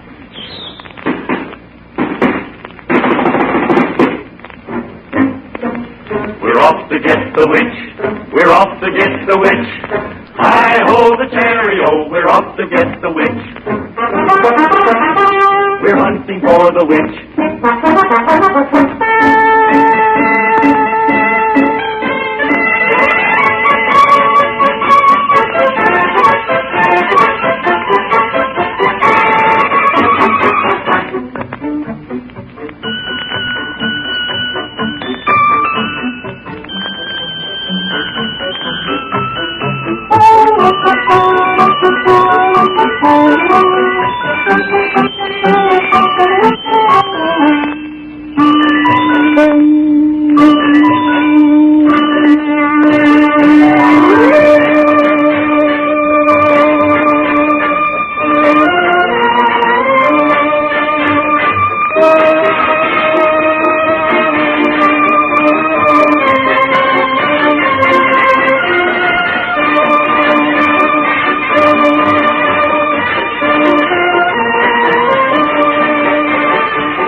There's the witch's castle. Well, what happened to Humpty Dumpty and his gang? My, how those eggs scrambled. Well, don't worry, Gracie. The valiant prince will protect you. I'm not afraid. How do your legs feel? My legs? Fine. Then I'll put you down. Oh, look. Herman's tail feathers lead right up to the steps. Wasn't it smart of him to leave a trail for us? If we get the toys back, he'll be a hero. It'll certainly put a feather in his cap. Oh, that's not where he needs them. What a ghastly-looking castle. Oh, wait. Here's one more of Herman's feathers. I'll pick it up and save it for him. Oh, he hasn't dropped this one yet. Oh, my, I'm glad to see you, Herman. Now, quick, you fly to the North Pole and bring back Santa Claus. Oh, and Herman, don't fly backwards. You'll catch cold. No, if we're going in to get the Wicked Witch, I better knock on the door. Well, she's gone. Come on, let's go. No. Wait, Valiant Prince, I'll knock.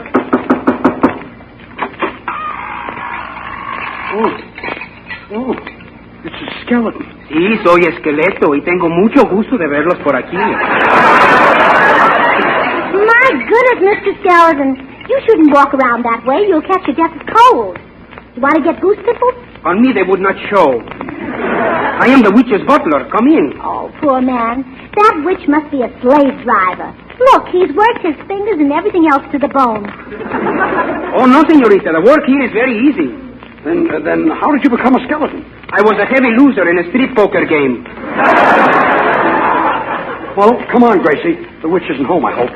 She is expecting you. Step right into the torture chamber and make yourselves comfortable.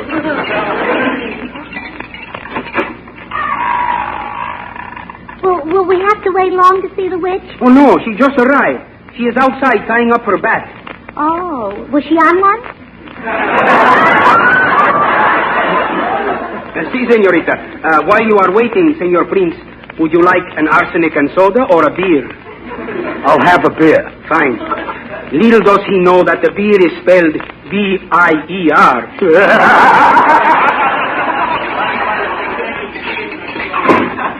Oh, my, what an adorable torture room. I'll bet she subscribes to the Witch's Home Journal. Gracie. Who is it? It's Aladdin. I sneaked in here and got my magic lamp back, and I'm hiding in this tub of boiling oil. Oh, well, just keep cool. Well, don't worry. If there's any way to escape, the valiant prince will find it. Come back from that door. Well, it was locked anyway. You know, the witch is not much of a hostess. She's forgotten all about it. Forgotten you? Not at all, me pretty. Oh, there you are. Miss Witch, I'd like you to meet my friend, Prince Valiant. Yes, I saw him once before at a distance, and it's still a shock. Well, we've come to get Santa Claus's toys back. May we have them? Patience, me pet. At the moment, I have other plans for you. Really? Oh, quite. For the next hour, I will twist the hair down the back of your neck. I will plaster hot mud on your face. I will pluck your eyebrows out, one by one. Oh, what do you charge for a manicure? I always pay cash. I'll break your spirit yet. Perhaps it would be better to torture Prince Valiant first and show you how nasty I can be. No. Please don't hurt me. I will summon the ugly slave. Yes, your wickedness. Put Prince Valiant on the stretching machine. Now watch closely, Gracie, while we stretch his body inch by inch. Come on. Aladdin, rub the magic lamp and get some help. I am rubbing it, but all I'm getting is Swan soap. Swan soap? What's that? What's that? Why, only the first really new white floating soap since the gay 90s, that's all. Why, Swan is 8 ways better than old-fashioned floating soap. Aladdin, will you rub the lamp and get some help? In a minute. Look, Witch. Witch, see how white Swan is? My, how good it smells. Come, Kruskin. Turn the screws. Aladdin, will you rub the lamp? She's going to spit. In a minute. And Swan is pure and gentle. As mild as the finest imported Castile soaps. Just grand for bathing the baby. And so easy on your hands when you wash dishes. Aladdin, hurry. They're going to break me in two. They are. Swan is really a twin bar. Break it in two. And use one half in the kitchen and the other half in your bathroom for your tub or shower. Rub the lamp. And don't forget, Witchy, that Swan comes in a green wrapper with a white swan on the front. Help! Awfully noisy in here, don't you think? Would you like a cup of tea? Oh, I'd love some, Miss Witch. Come, let's go into my parlor, little fly. That Prince Valiant is really carrying on. Oh, probably growing pains. Yeah. Shall I pour the tea? Please. Oh, my. There's nothing like a cup of good hot tea. Don't you think so? You know, you're a most unusual person, Gracie. I may call you Gracie, may I not? Well, of course, Gwendolyn. Oh, of course, Gwen. As I was saying, you're a most unusual person. You make me feel a little ashamed of myself. Oh, really? Oh, I just knew you had a good side, Queen. I always say that there's so much worse in the bad of us and so much least in the good of us that it ill best to behoove us up to say anything. That's what I always say. Yeah. And somebody understands you? Oh, yes. But tell me, how did you become such a wicked person? Naturally, a man was the cause of it all, my dear. What else can make a woman's heart feel as though it would burst, and alternately give her goose flesh and fever? Well, speaking personally, a Welsh rabbit. Perhaps. But I shall tell you, Miss Story. It begins some years ago at the turn of the century. Which century? I won't go into that. It was then that Christopher came into my life. Presently, the whole town was talking of Gwendolyn and Christopher. Yes, go on. Ah, what a man. He was like Tyrone Power, and just enough Weissmuller to make him interesting. Enter! Pardon my rattling, Senorita Witch, but there is a man outside to see you. He is wearing a red suit and a white beard. Oh, it's Santa Claus. Come in, Santa. Oh, Gracie, I got you. Gwendolyn. Christopher Kringle! You came back to me.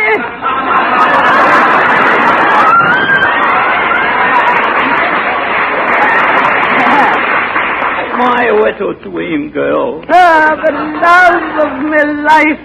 Here's your bag of toys. Now I can make me Christmas delivery. And I'll go with you and help spread the joy. Oh, and now all the kiddies will have a Merry Christmas after all. Isn't that wonderful?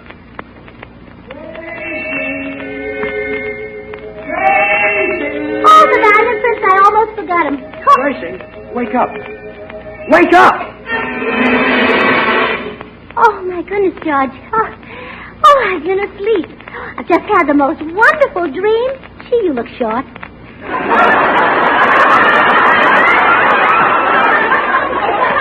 Well, come on, let's go up. It's 1 o'clock. Herman is still asleep. You'll wake him up. Well, give him to me. I'll carry him up. Oh, now you're welcome, Ma.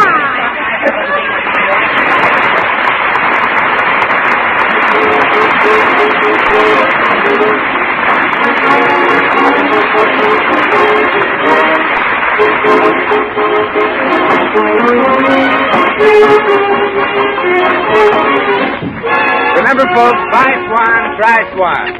See for yourself if Swan isn't really 8 ways better than old-style floating soap. And now, once again, George and Gracie. I want to thank Edna May Oliver for appearing with us tonight, and in behalf of the entire cast and our sponsor, the makers of Swan, I want to wish you all a very Merry Christmas. And that goes double for me. Oh, and triple for Herman. Good night.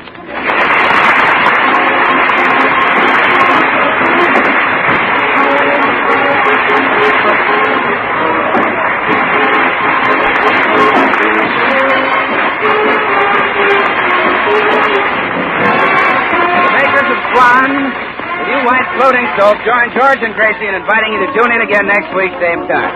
Until then, this is Bill Goodwin saying, well, I Swan, why don't you?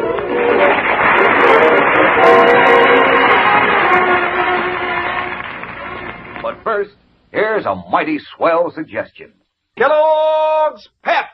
Say, gang, you'll want to spread the news around to all your friends that you're collecting those slick new comic buttons that now come in packages of Kellogg's Pep. Because that's the only way they'll know you can trade duplicates with them. And you wouldn't want to miss out on that fun. You want to be sure you round out your collection of all 18 different buttons. Yep, that's 18 different comic strip characters, like Smitty and K.O. and Herbie and Superman, of course. And the best part is, you don't have to send in a single penny for these sharp, new comic buttons. Not even a box top. Fact is, you can't buy them anywhere. But you can ask Mom to get you a package of that super delicious whole wheat flake cereal, Kellogg's Pep.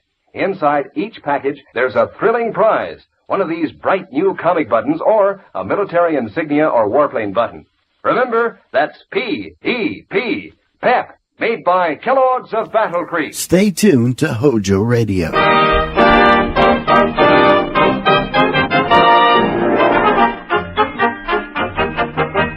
We invite you to enjoy Life with Luigi, a new comedy show created by Cy Howard and starring that celebrated actor, Mr. J. Carroll Nash, with Alan Reed as Pasquale.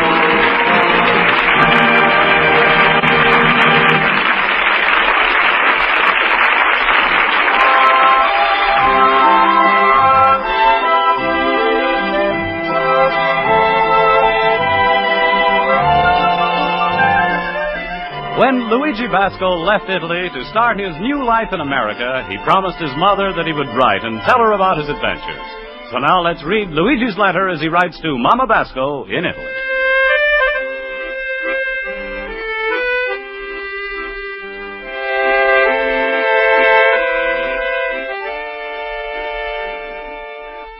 Dear Mamma Mia,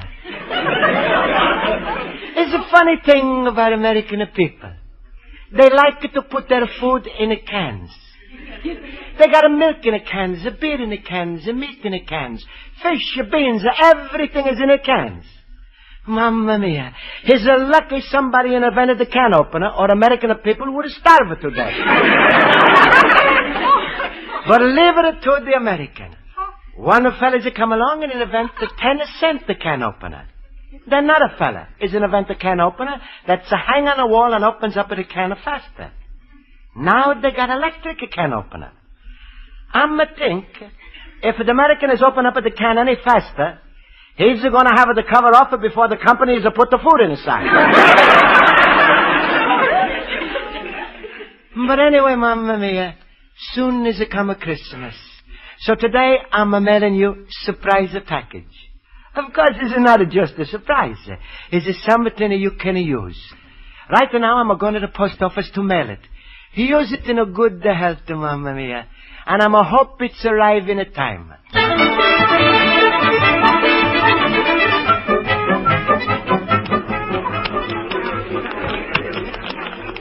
All right, who's next? Let's have your parcel. Yeah, sure, all right. How do you want this sent? COD, special delivery, insured, return receipt, fragile, or special handling? I'm going to send it to Italy. What's inside of this parcel? I'm sorry, I'm not going to tell you. Huh? Why not? It's a surprise. No, I'm sorry, but you'll have to tell me. That's postal rules. Oh. Didn't you ever send a parcel abroad? Oh, sure. Last winter I'm sending my Uncle Pietro a package. COD? No, BV. There was a sports show.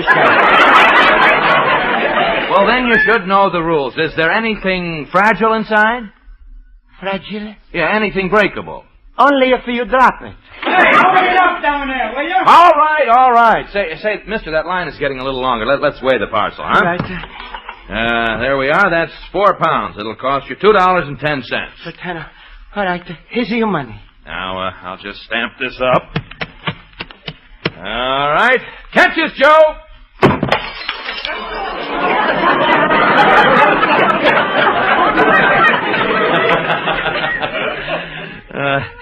It broke. Mamma mia, that a coffee maker is costing me $12 that a coffee maker. You got nothing to worry about, mister. You'll get your money back. The post office is as solid as the Rock of Gibraltar. Yeah, I'm see the way my coffee maker is broken out of the rock. Please, you give me back my money now? Well, I don't give you the money. It's the government. You'll have to go through some formalities. To replace that broken coffee maker, there'll be a little red tape. Tape? I'm going to think even a glue is going to help. Now, here we are, Form 1251J. Here's a pen. Just fill it out, and we'll get you started. All right, but I'm going to hurry. It's almost the time for my night school class. Just don't worry about it. The post office stands behind every parcel. Not always. What? If your friend Joe was stood behind my parcel before it wouldn't have broke. Well, here's the form. Yeah, let's see there. Yes, you filled it out perfectly. Oh, then I'm going to get my $12 back? No, this just entitles you to fill out Form 88C.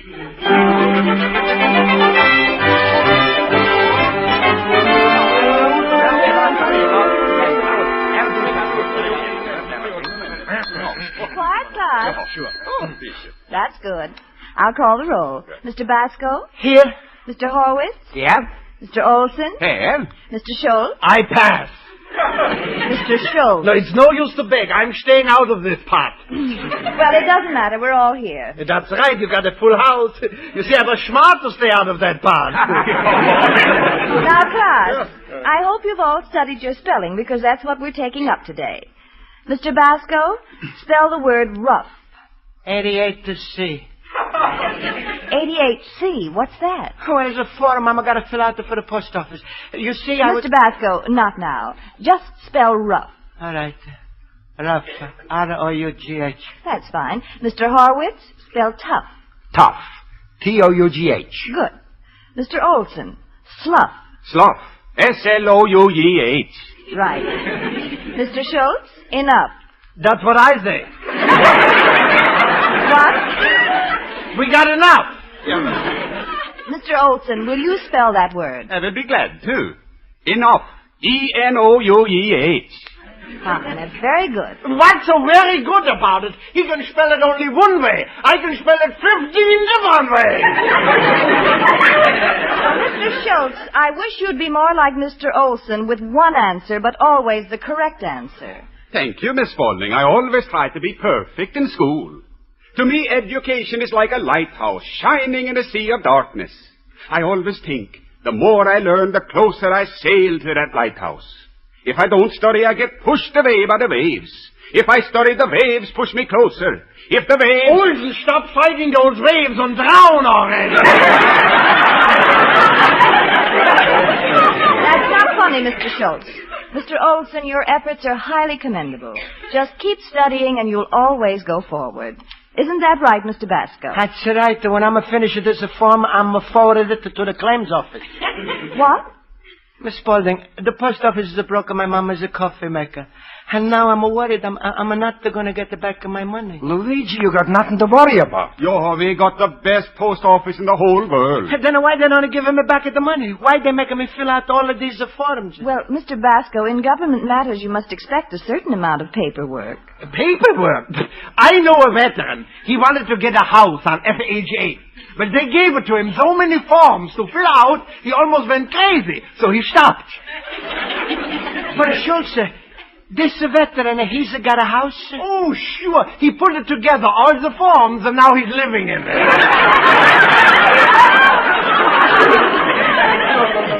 Smile, Luigi. I'm just trying to cheer you up. At least with all these forms, this year you're going to have a white Christmas. Schultz, there is no help to Luigi. He would like his mother to get a present by Christmas. That's right, Schultz. And if I'm asking the post office to hurry up, you think they're going to make a trouble for me? Ach, smile, Luigi. What can they do it to you? Can the post office stop delivering your mail? Can they make you pay 4 cents for a 3-cent stamp? Couldn't they send special delivery boys to wake you up at 3 o'clock every morning? Schultz, can they? Why not? The government loves a little excitement.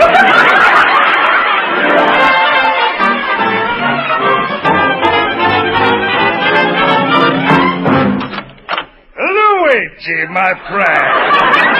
Hello, Luigi. Hello.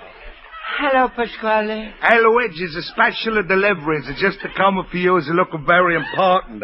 Outside, it say it's from the United States Post Office. Mamma mia, Pasquale, I'm in a terrible trouble. Luigi, don't tell me you ain't got over that habit of mailing the letters in the fireboxes.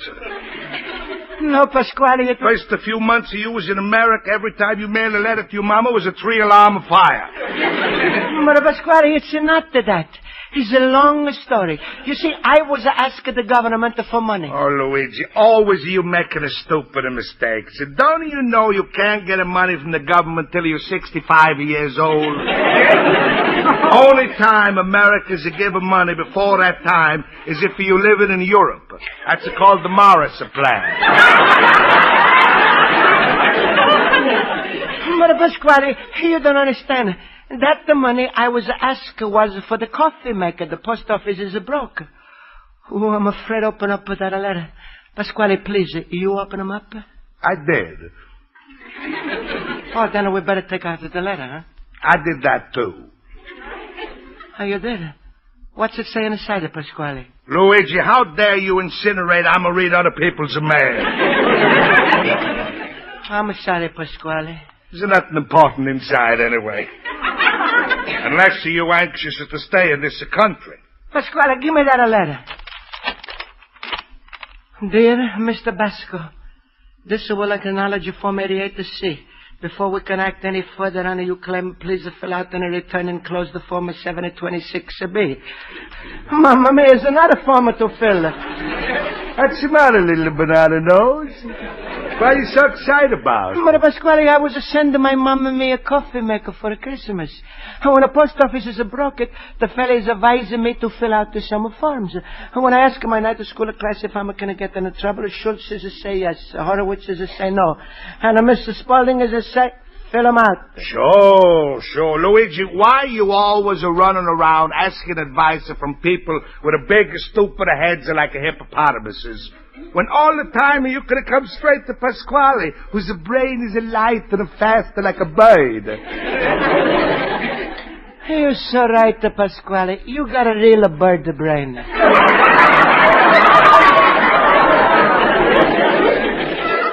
That's a funny thing. When I'm saying it's a come out different. Luigi, let me tell you about these forms. When alien fella like you begins making trouble for the government, that's no good. Huh? Just imagine, President Truman has got 5 minutes to rest. He should sit down quiet and play his piano. In as come Secretary of the Treasury, says, Luigi Basco wants a new coffee pot. Mamma mia, Pasquale, you gotta help me. Sure, little cabbage puss. You know the way Pasquale's always ready to help, Luigi. You know you could have been trapped and no way to turn. But you come to Pasquale, there's always one avenue of escape. My daughter Rosa. Pasquale, that's no avenue, is a dead end. All right, I'm going to argue with you. This time I'm going to let you suffer the consequences. Go ahead. Keep filling out forms, bothering the government. One day you're going to hear a knock on the door, you're going to run away. Then what's going to happen? Your pictures are going to be on all the post office walls. Is it going to say, wanted, Luigi Basco, the Corey coffee pot crook. Reward, $500 a dead, $1,000 alive, $750 half dead. No, Pasquale. Yes, Luigi, that's only the start. Finally, one day they catch you, shove you on a boat. You're going to sail all over the world, place to place. But no countries will let you in. Mamma mia. From then on, you're going to be known as Luigi Basco, the man without a coffee pot.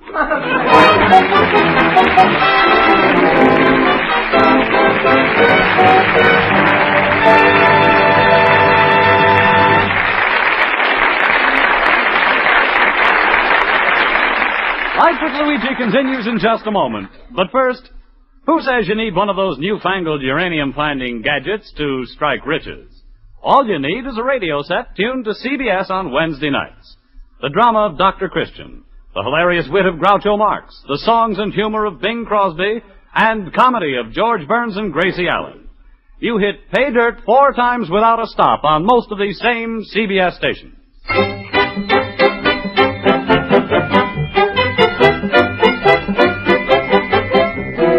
And now for the second act of Luigi Basco's Adventures in Chicago, we turn to page 2 of his letter to his mother in Italy.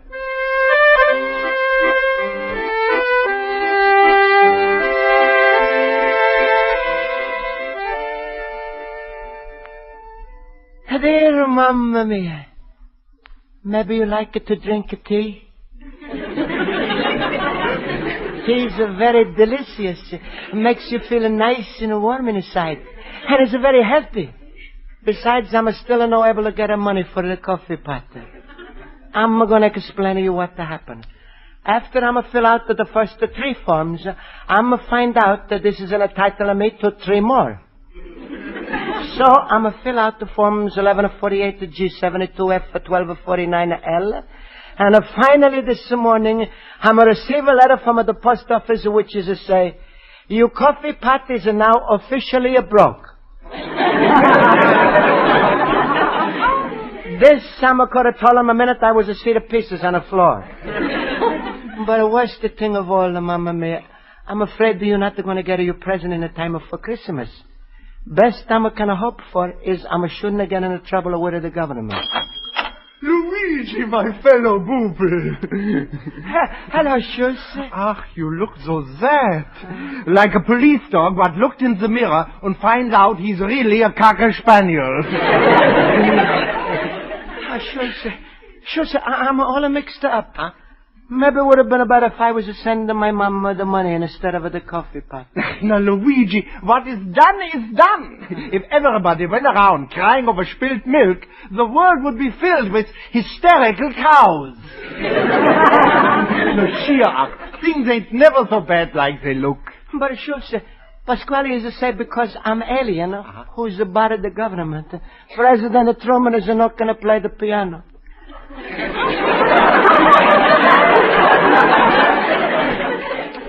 So because he cannot play the piano, he's going to send me on a boat all over the world until they hang me up in a post office.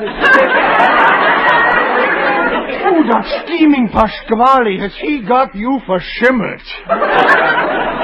Now, Luigi, if you are so worried, forget all about the forms. So this is America. You could do whatever you want. You could go downtown right now and see the postmaster. The postmaster? Sure. Like the sweet cream in a bottle of milk, you gotta go right to the top. Schultz, if I'm going to see the postmaster, you don't think I'm going to make a bigger trouble? Of course not. Now go on. Right ahead. Go on. All right, Schultz. I'm going to go right now. Sure. And maybe your mama's going to get a present in time for Christmas after all. Thank you, Schultz. But smile, Luigi. Be like me. Happy. Always laughing. My rheumatism is killing me.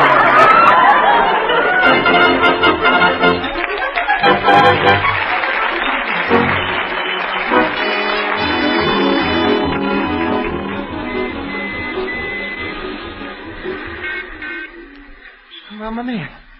Oh, what a big post office building. Must be a whole block long. Well, I guess they needed to keep all of those forms.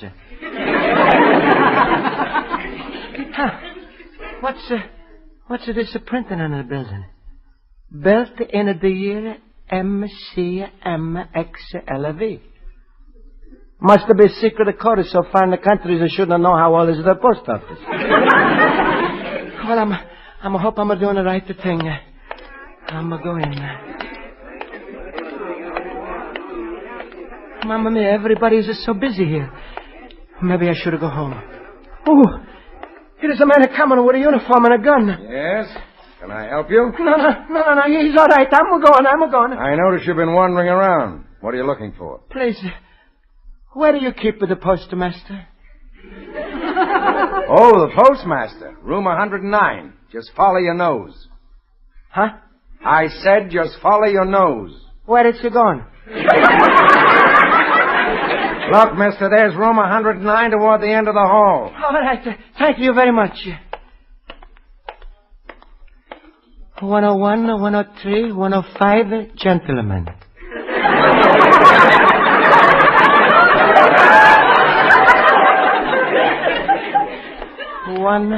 107, 109. Here. Office of the postmaster. I hope he's a nice fella.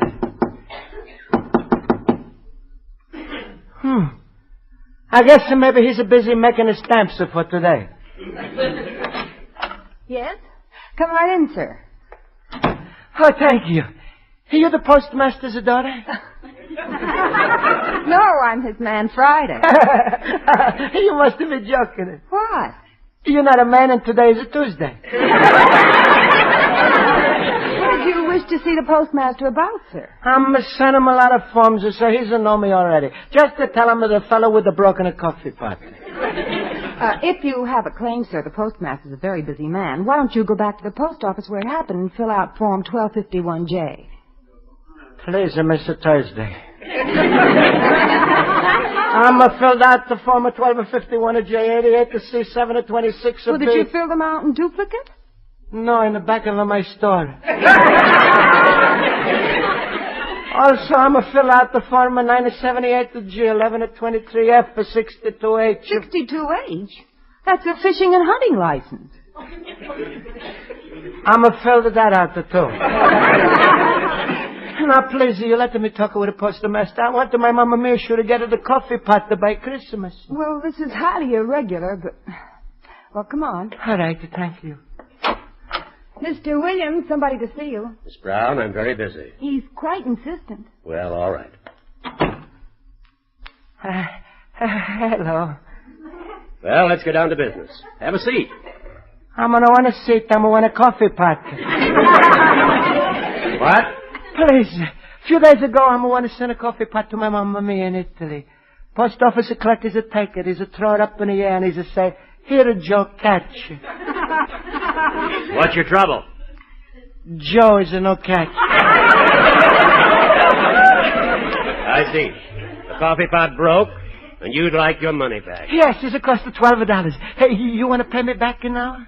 I'll be glad to. Oh, thank you. You're fine, man.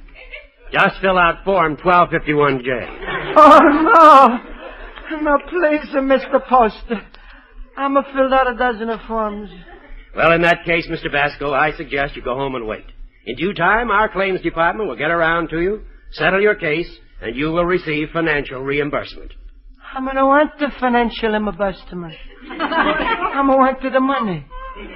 I meant money, Mr. Basco. Now, if you'll excuse me. Please. I know you're a busy man, but I'm afraid that by the time I'm going to get to the new coffee pot, is it going to be past the Christmas? Mr. Basco, that can't be helped. Accidents will happen, and when the department is at fault, we make good on all claims. Now, you'll just have to be patient and wait until we contact you. But please, I'm going to pay the $12 for the coffee pot. You pay me $11 an hour, and I'm going to forget the whole thing. Mr. Basco, the post office department doesn't operate that way. We're a huge organization. Do you know how many pieces of mail we handle in one day right here in Chicago? No. Millions. Do you know what that means? Yeah, you got a good business. It's a big business, Mr. Basco. Now, if I had to take time out every day to explain these things to all our patrons, I would have no time left to attend to my regular duties. Now, please, show some cooperation. But Mr. Poster, I'm always trying to cooperate with the post office. Signs all over, they say, before Christmas, mail early. For the past 3 weeks, every time I'm send a letter to my Mamma Mia, I'm mail it at 4 o'clock in the morning. And when I'm using one of your pens in the post office, I'm always write very small, so they shouldn't use too much ink. And every time I'm put a stamp on a letter, I'm always take off my hat before I'm a lick George Washington. Mr. Basco, I have no doubt that you're a good citizen, but we do have our rules, and I can't help you. Now, if you'll excuse me... Please. I take $10 for the coffee pot. Will you try to understand me? $9? I told you I can't do a thing. My hands are tied. Poor man, it must be harder to write that way. Good day, sir.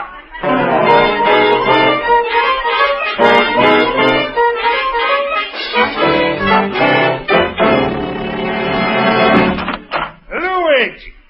Hey, what's the matter for you? Look at you. Hair all mussed up, eyes are bloodshot, face all wet and perspired. You look like you was taking a nap at the bottom of Lake Michigan. Well, please don't make fun. I was around all the way from the post office. Postmaster got very mad at me, and I think I'm going to be in a real trouble. Serves you right because you didn't listen to me. When you got trouble with the post office, you got to go through the regular channels and fill out the forms in a good English. That's what they call the English channels. Well, you didn't. No, you was rude to the postmaster, wasn't you? I didn't wanna. Didn't wanna doesn't mean it wasn't a doer. For being rude to the post office, you got to suffer the worst punishment that any alien could get in this country. Is it called the RFD? RFD, what's that? Rude foreigners deported. Oh, no! Oh, yes. Luigi, is a dark days ahead of you. Is a one time when you could use a good citizen on your side. Luigi, I'm a big man downtown. Just to mention the name Pasquale, I'm going to carry a lot of weight. And if you marry my daughter Rosie, you know what that's a mean? Huh? I say if you marry my daughter Rosie, you know what that's a mean? Means I'm gonna carry a lot of weight. Ah, Luigi, you got no choice. You were drowning a man. You've got to grab at the straw. Pasquale, Rosie's no straw. She's a whole haystack. All right, that's a settle it. I'm a washing my hands off of your face. So goodbye. No, wait, Pasquale. I'm gonna give up. That's what I like, a fighter. Now I'm going to call her the blush of the bride. Rosa! Rosa! Rosa!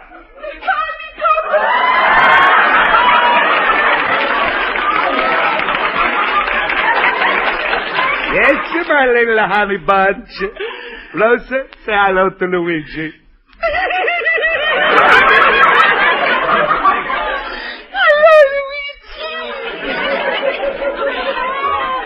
Hello, Rosa. Rosa, Luigi's just asking my permission to walk down the aisle with you. What do you say? Okay with me, Luigi. What picture's playing? Oh, shut up! Now look, my children, cuddle up closer together. And pardon me, is Mr. Basco here? I was sent here by the post office. Well, I'm going to tell him when he's to come back. Luigi, don't be so frightened. This here's Mr. Basco. What can I do for you, mister? Oh, Mr. Basco, I have good news for you. The postmaster has taken a personal interest in your damaged parcel claim, and he's going to see to it that the matter is expedited immediately. Please, I'm just wanted the money. Well, I'm here to see that you get your $12. The postmaster has signed a voucher releasing those funds from the United States Treasury. Oh, thank you. I'm from the Treasury Department. Now, if you'll just go through a little formality and fill out Form 183D, which entitles you to fill out Form 789F. Mamma, back to the forms again.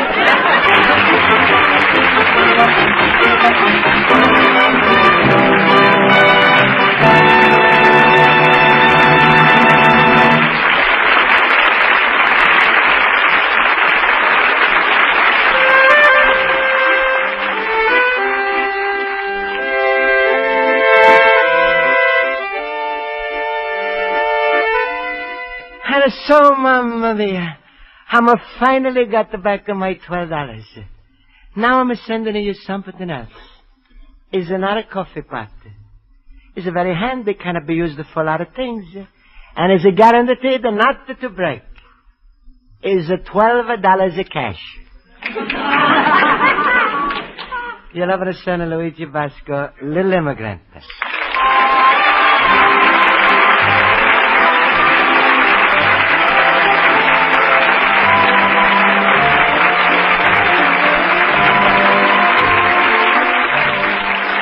Be sure to listen next Tuesday at the same time over most of these stations when Luigi Basco writes another letter to his Mama Basco describing his adventures in America. Friends, you know what happens when you take a fish out of water? Sure, it dies. Well, by Cornelius, the same thing happens when your car's battery runs out of water. It lies right down and quits. No water, no life.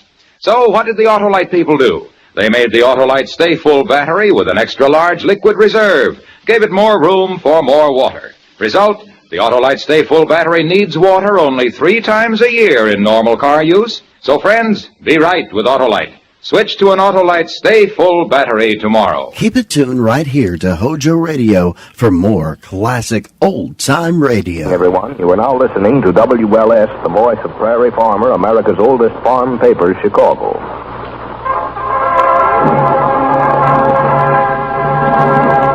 The Johnson Wax Program.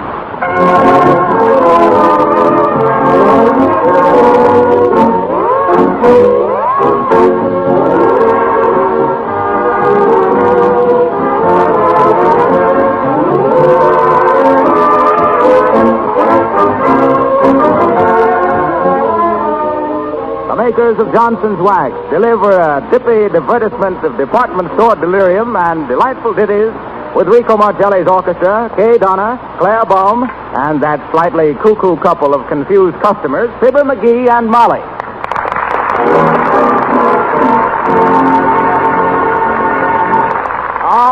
right this way, folks, right this way. Elevators to all floors. Yes, Sonny, toys on the 14th. Back in the car, please. Don't push. All right, that's all, folks. Going up. Okay, boy.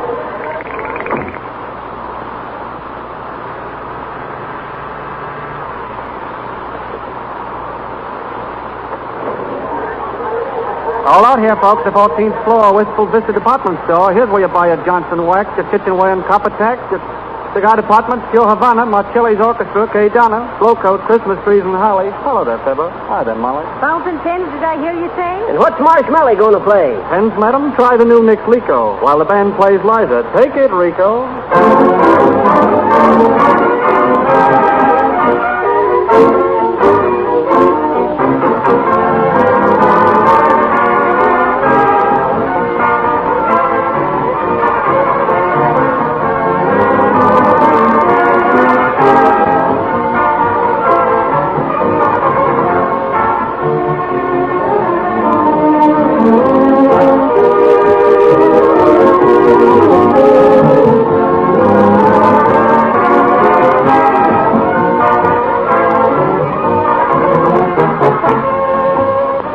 Thanks to the makers of Johnson's Wax, you can now have beautiful polished floors and linoleum without any work of rubbing or buffing. Just try Johnson's Glow Coat, the remarkable liquid floor polish that shines as it dries. Your floors will take on new life and beauty, and your work will be much easier from the day you first use Johnson's Glow Coat.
Now then, we join Fibber, McGee, and Molly on the 14th floor of the Wistful Vista Department Store. Don't crowd, please.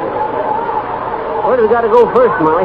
On account of because I want to go downstairs and look at some golf clubs. You'll see no golf clubs today, McGee. Where's the list? What list? The shopping list, isn't it? That I give you before we left the house. Shucks, is that what that was? Yes, that's what it was. And I sat up all night making it out, too. Where is it, McGee? I folded it up and stuck it into the toe of my overshoes, Molly. They was too big. You see, I bought them 2 sizes too big when they had that there sale at the Bonton Bootery on account of because they was all out of my size. But shucks, I think the sale's a sale, I think. McGee, so I bought... take off your overshoes and give me that shopping list. I can't do it, Molly. Why? I ain't got 'em on. It wasn't sloppy out, so that... Heavenly days, what a man. That's what everybody says, Molly. Oh, well, we'll just have to get along the best we can without the list. Now, let's see. I know we was going to get Teeny a doll. Pardon me, can I get by? Oh, I'll say so, baby. Any place. McGee, step aside, you're blocking the aisle. Oh, okay. Excuse me, ma'am. Don't mention it. Oh, just a minute, ma'am. Can you tell us where the toy department is? Certainly. 3 aisles over to your left. I'm going to buy the little boy a sled. What little boy? Oh, yeah. Hey, come back here. My, you're sure quick on the snappy comebacks, McGee. Oh, yes, is he? How do you ever think of them so quick now? Oh, shucks, Molly. What's that noise? That's the wrapping counter, Molly. You get it? I says that. Ah, it ain't funny, Mickey. Okay. Come on now. The toy department, I guess. Right over there, folks, for your free coupons. Get a Christmas tree delivered to your home free. Get a lucky number ticket, folks. Okay, Bob, give me a coupon. Right over there, sir. The man at the escalator will give you one. Shucks, can't you give me one? No, sir. They'll hand you one on the escalator. Okay, shucks, and let the fellow walk all the way. Hey, Molly, wait a minute. Hurry up, McGee. Where have you been? Hey, Molly, what's the osculator? The osculator? Yeah. Why, osculator is a kisser. Okay. Oh, so that's it, huh? Where are you going, McGee? I gotta see that smart guy that says he's gonna hand me one on the osculator. Come back here. He meant the escalator, the moving stairway. Don't be silly. Oh, the escalator. Oh, gee, here's the toy department, Molly. Get a load of them little trains. Ain't them cute? Please don't play with the toys, sir. Let them alone, McGee. Oh, shucks. They seem to be real tender about their locomotives in here. Have you any dolls, ma'am? Oh, yes, madam. What kind of dolls? Japanese, Eskimo, Mae West, and Puppet, Shirley Temple, walking dolls? No. Just ordinary dolls. Well, we have some lovely Joe and Crawford dolls, madam. No, I want just... And the sweetest Ginger Rogers doll for only... Hey, Molly, how do you like the drum? Pretty nifty, ain't it? Don't bother me, McGee. Haven't you just a plain mama doll? No, but we have the loveliest Claudette Colbert dolls and no mama dolls. Well, can you beat it? I'll say I can. Listen. Please, sir, don't handle the toy. Put it down, McGee. But shucks, Molly, you asked me could I beat it, didn't you? Yes, but I... Huh? No, I didn't. Oh, never mind. Listen, ma'am.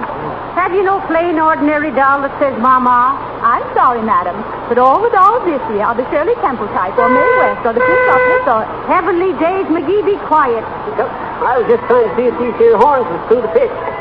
I remember when I played first cornet in Sioux City Silver Saxophone Symphony, I was sitting there one... Oh, for goodness sakes, McGee. Will you go and sit down someplace till I buy me a doll? Okay. But remember, Molly, dolls don't say Mama anymore. Ain't modern. They say, how am I doing? Hey. Something like that. Ain't I right, ma'am? No, sir. Oh, well,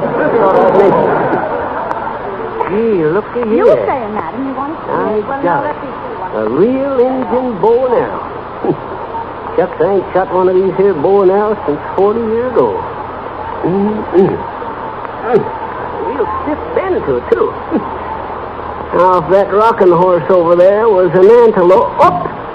Oh! For heaven's sake, what happened, sir? What'd you do now, McGee? I was just going to ask what'd you do. Did you drop one of them dolls through the counter or something? Say, how much are these here building blocks, ma'am? Never you mind the blocks, McGee. Did you or did you not shoot that bow and arrow? Listen, Molly, the floor walker's going to make an announcement.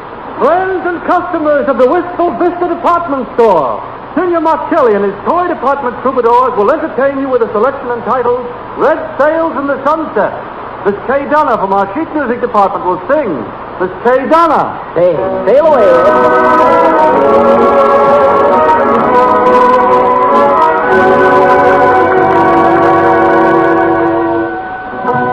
Red sails in the sunset, way out on the sea. Oh, carry my loved one home safely free. He sailed at the dawning. All day I've been blue. Red sails in the sunset, I'm trusting in you. We're doing you must borrow. Make straight for the shore. We'll marry tomorrow, and he goes sailing no more. Red sails in the sunset, way out on the sea. Oh, carry my loved one home safely to me.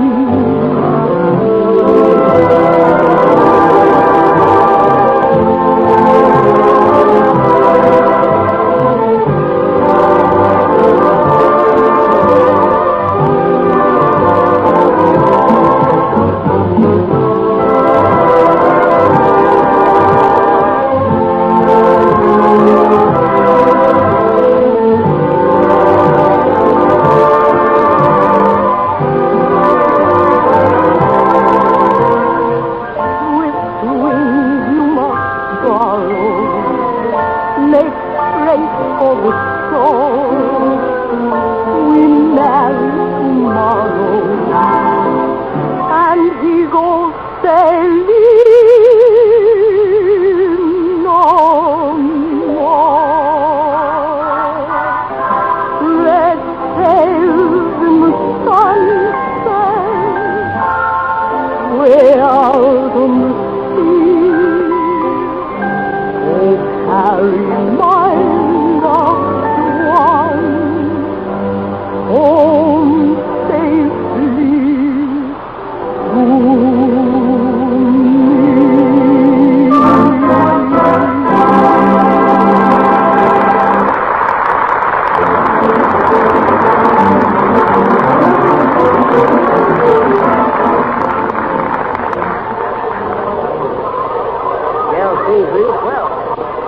Pretty babe, too. Now listen, don't change the subject, McGee. Huh?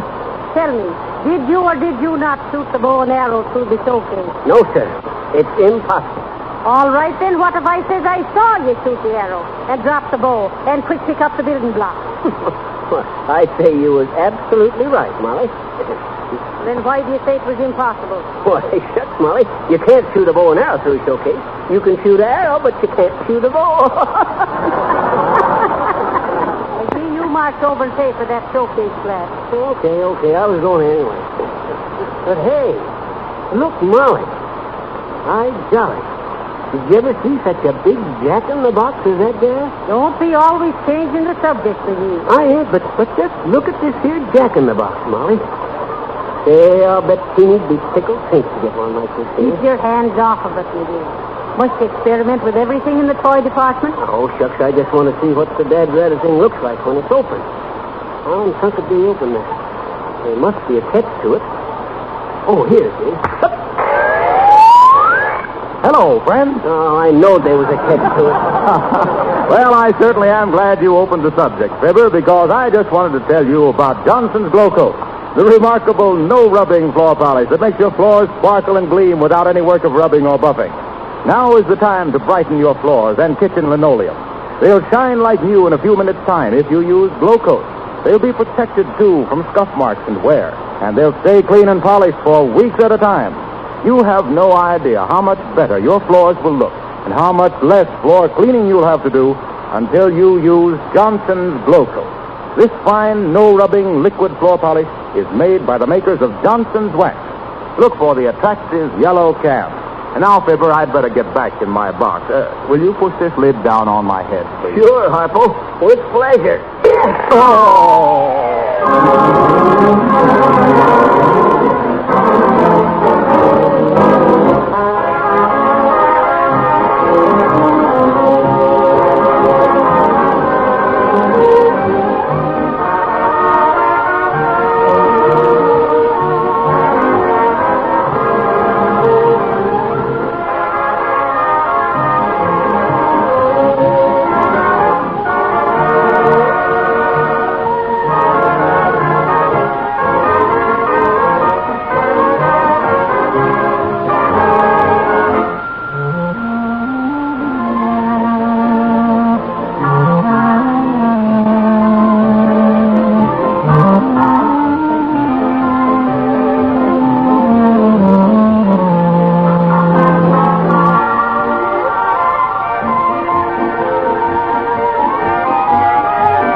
Hey, Molly, let's get out of this dad-ratted crowd. Oh, for heaven's sakes, McGee, we're not half through yet. You carry the doll. You betcha. This one here? Oh, let go of me! McGee, set that girl down. What's the idea? Chuck, you told me to carry this doll, and I was going to... Stop clowning. I meant this doll of Feeney. Oh. Excuse him, man. Come on, McGee. Say, Molly, I got to stop at the cigar department and get some cigars for more Toops. But more Toops don't smoke cigars, McGee. I know, but I'll teach him. I know the ropes. Hey, sis, where's the cigar counter? Just opposite the elevator, sir. Oh, have you tried our new shaving lotion, sir? No, I never used it. Oh, it's a delicious odor, mister. Oh. We call it Moonflower Madness for masculine males. And we also have a lovely bay rum for men. It's French fragrance for petite faces. And our top hat's talcum. Oh, you just Have you enjoy tried Johnson's Glow Coat, Flora? My name ain't Flora. I was just going to tell you that Johnson's Glow Coat is the best beauty treatment for Flora.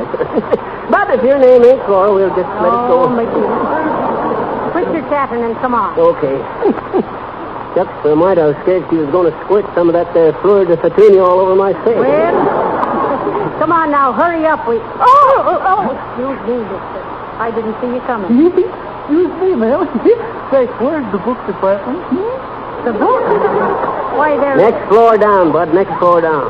4 rows back and 2 to the right. Oh, say. Don't mention it. Come on, Molly. McGee, why, the books is on this floor. You sent the poor fella down to the necktie department. I know it. You see, Molly, he had his shopping list in his hand, and all the names was checked off but his father.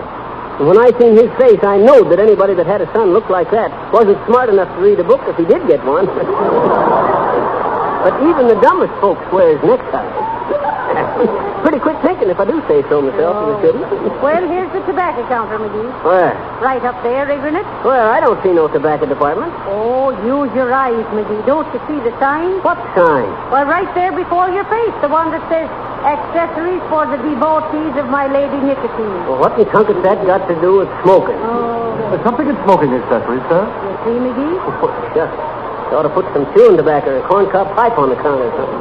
How's the feller to know You that... carry cigars, mister? Yes, indeed, madam. Yes, indeed. Okay, bud. Trot 'em out. Yes, sir. Now, here's a very special import, exclusive with us, a clear Cuban cigar in the new Streamlined Panatella. Only $7.50 a box. Hey, them looks good. How many in a box, son? 200? Oh, no, sir. 10 cigars. 10? 10 cigars for $7.50? Yes. What are they rolled out, a gold leaf? How much did you wish to pay, sir? Why, shucks, I was looking for twoopers. Twoopers? Sure, twoopers. Twoper nickel. Oh, I'm afraid, sir, we couldn't accommodate you with an inferior Oh, brand. you better get him someplace else. Hey, listen, bud. Don't tell me nothing about no inferior tobacco. You're talking to an old tobacco man. Quit chewing, tobacco man. Now, wait a minute, Molly. Listen, bud. You know what they used to call me? Tampa McGee, they called me. Tampa McGee, the tip-top tornado of the tobacco trade. Why, I had me the finest tobacco plantation in the whole world, down in Costa Rica. Why, shucks. Never used to ship tobacco FOB like they do now. No, sir? No, sir, they shipped it AM. In the morning? No, ask McGee. I'll never forget the time I had me my tobacco farm right next to old Burpo Bauer's rubber plantation. You want to hear about it, bud? I'm afraid not, sir. I have to... Well, sir, this was way back in 1899. Or was it? No, it was 1902. Or 3. Let's see now. Come to think of it, it was 19... Pretty tobacco pouch you have here, mister. The tan one. Tan. That was it. 1910.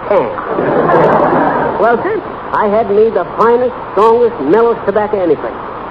And old Burpo Bowers, he had the adjoining plantation full of rubber trees. Well, sir, one day during Hurricane 1911, the fence blew down between the plantations, and some of his rubber plants got into my tobacco, and some of my tobacco got into his rubber plants.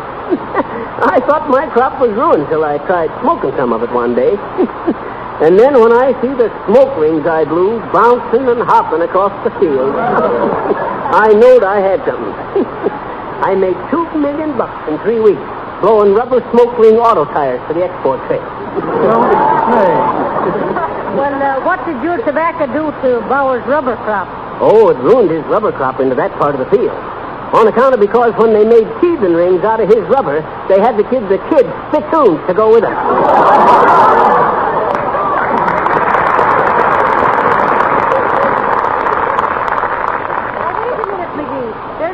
department. I want to price the midget radios. Yoo-hoo! Are you busy, ma'am? Not at all. Can I help you? Hey, ain't you the gal that waited on us in the toy department? Oh, yes, but they transferred me after you broke the glass in the showcase. Oh, now you see what you done, McGee? Why, shucks, this I paid for it. Oh, please, I'd gladly have paid for it myself to get away from those children. They were always getting into everything. You know how children are. Oh, yes, indeed I do. They're always fooling with things. McGee, quit turning them knobs. Why? Shucks, I was just trying out this here shortwave set. I suppose you get shortwave better onto these here midget sets, ma'am, huh? Short set, shortwave, huh? Oh, no. But here is a wonderful little shortwave set. The English stations come across beautifully. The English? That's good. I thought them fellas never would come across. Can you get London on that set, ma'am? Oh, certainly, anytime. Shall I show you? Yes. Listen to this. I think London is, let me see it, number 120. No, 120. Just a minute now. Cheerio, everyone. This is that jolly little wireless station, H2O. H2O across the water. Ain't funny, Liney. Nevertheless, we are back on the air again after having a spot of tea, you know. Now don't buzz off because we have an amazing bit of news for you. As they say in America, get a burden of this. We have here in the studio His Lordship Sir Cassian Walnut, who's kindly consented to come down from his beautiful estate, scrumfooted and parched up a sitting of drum, to give us a bit of advice on the subject. My old Miss McCaskill. Interesting, no end, what? Are you ready, Sir Cassian? My, isn't it wonderful, McGee? Listen, Molly, I don't want to miss none of it. Speak right into the belly little gadget, your lordship. All right there, Algy. Thank you. Friends, I want to urge you to try this easy-to-use, no-rubbing floor polish before the holidays. Once your floors and linoleum are protected with a bright glow coat polish, you won't have to worry about dirt tracks and scuff marks. Soiled spots wipe right off. Why, here's how easy it is to apply glow coat. Just pour a little of this liquid polish onto the clean floor. Then spread it lightly over the surface with a soft cloth or the special glow coat applier. You don't have to rub it in or exert yourself in any way. Glow coat dries in 20 minutes and shines as it dries, making your dull, dingy floors bright as new. By the way, it's very economical, you know, to order glow coat in the larger size cans. You save as much as 1/3 by buying the larger sizes. Sure. Harpo would be where I couldn't say nothing back at him. Cut it off and get something else, sis. Oh, get some music, ma'am, whilst I sit down here and rest me feet. All right, I'll see if I can get France. Or maybe Denmark. Right there, sis. I think that's Russia. And now, folks, a swell little number called You Are My Lucky Star.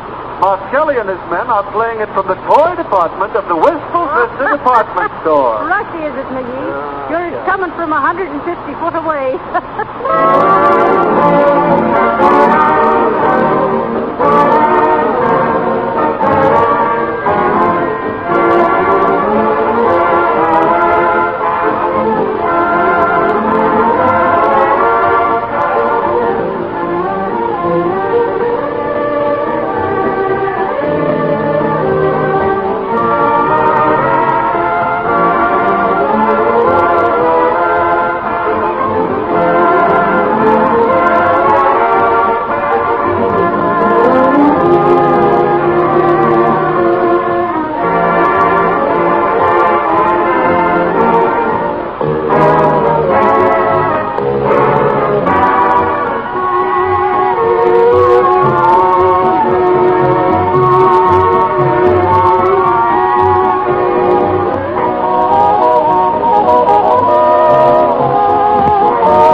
toys? Sure, but look, Molly. Look at the cash register. Made just like a real one. Shucks, what they don't think of these days. Leave it alone, McGee. Oh, let me work it just once, Molly. Hey, Molly, look. Even the money in it looks real. Say, won't some kid get a kick out of it? What are you doing in that cash register? Get out of there. Oh, Mr. Brown! Mr. Brown! Oh, Brown, police! Mr. Brown, what have you done, Why, McGee? shucks, how'd I know it was a real cash? I didn't know it. I didn't There he is, there he is, Captain. Who? Taking the money out of Oh, Hey, come on, boys. Hey.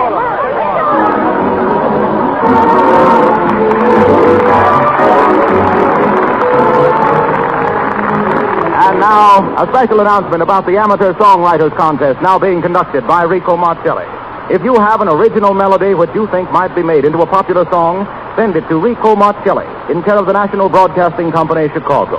It's not necessary to buy anything in order to enter this contest. Everyone is eligible excepting professional songwriters. A cash prize of $100 will be awarded by the sponsors of this program, F.C. Johnson & Son. And in addition, the winning song will be published by Irving Berlin Incorporated, who will pay the writer standard royalties. The winning song will also be featured on one of the Fibber McGee future broadcasts. This Amateur Songwriters Contest closes January 1st, 1936. For complete information about the contest rules, address Rico Marcelli in care of the National Broadcasting Company, Chicago, or see the current issue of Radio Guide, which gives full details of the contest on page 8.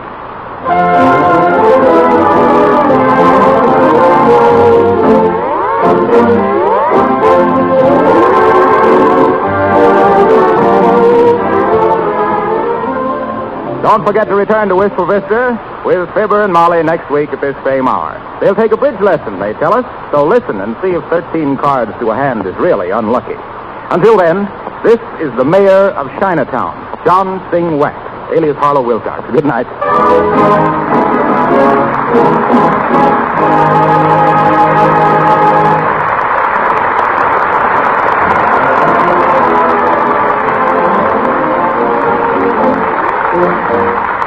This is the National Broadcasting Company. Being a Lux girl, Jean depended on a quick beauty pickup. A refreshing Lux soap beauty bath did the trick, she told me. Now that their beauty soap is in big new bath size, a Lux soap bath is more luxurious than ever. Well, I can't imagine a nicer bath soap, John. Wonderful creamy lather, even in hard water. And a lovely, delicate fragrance that lasts and lasts. The Lux soap perfume is an exclusive blend, you know. It combines lily of the valley, lilac, carnation, and other delicate flower fragrances. I'm sure every woman who tries the big new bath-size Lux toilet soap will love it. Yes, that generous satin smooth bath cake is a good item to put at the head of your shopping list. Why not try the new bath-size Lux toilet soap tomorrow? It's another fine product of Lever Brothers Company. HOJO Radio, we're your old-time radio headquarters. Stay tuned.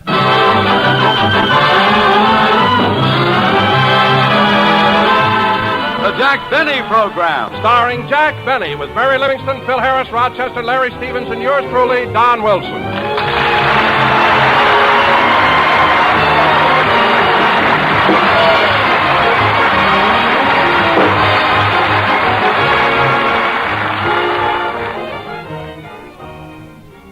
"'Tis the night before Christmas, and at Jack Benny's house, there are presents for all, even cheese for the mouse.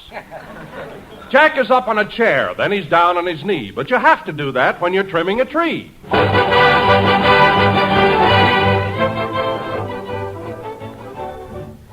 Well, we're all through, Mary. Gee, it was nice of you to come over and help me trim the tree. Well, if I didn't, you'd never get it done. Say, Jack, shall I put the snow around the bottom now? Not yet. I want to see if the lights are working. I'll hold up the bulbs, and when I say ready, you plug it in. Okay. Ready? Ready. Pull it out! Pull it out! Pull it out!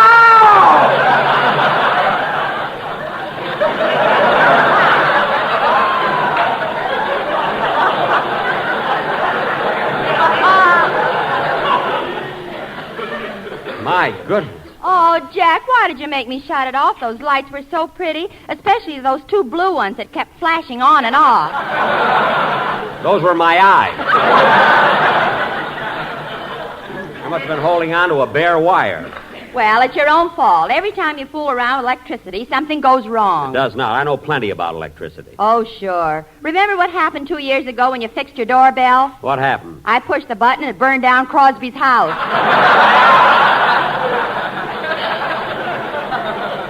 Oh, stop exaggerating. Anyway, hand me that roll of tape.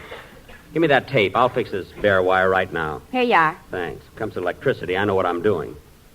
See, when you see a bare wire, you just tape it up like this. And that way it's insulated against outside elements. There, that ought to be enough tape. All right, Mary, plug it in. Okay. Pull it out! Pull it out! Pull it out!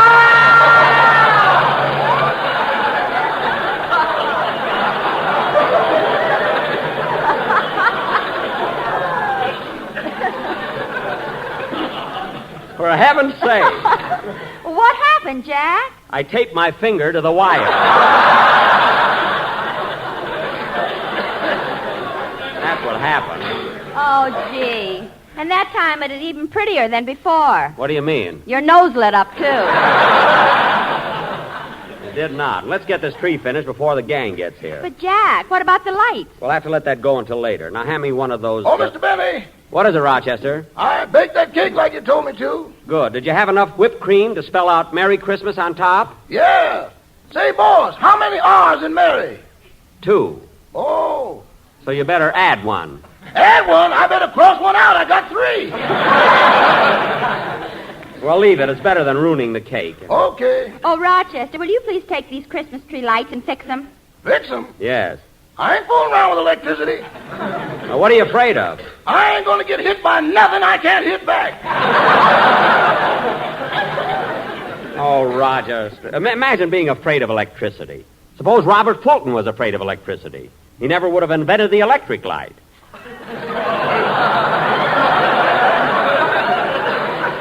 Would he? Jack, you're thinking of Thomas Edison. Edison? Well, then what did Robert Fulton do? He said, don't give up the ship. That was John Paul Jones. Now, let's not start that again. Now, Rochester, please fix these lights, will you? Okay.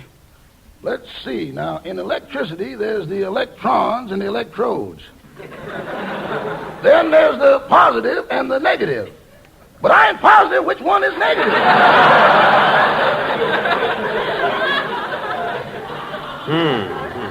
Then there's the atoms. Now, the atoms are supposed to go from the positive to the negative, or maybe they go from the electrons to the electrodes. Then again, maybe they go from Natchez to Mobile.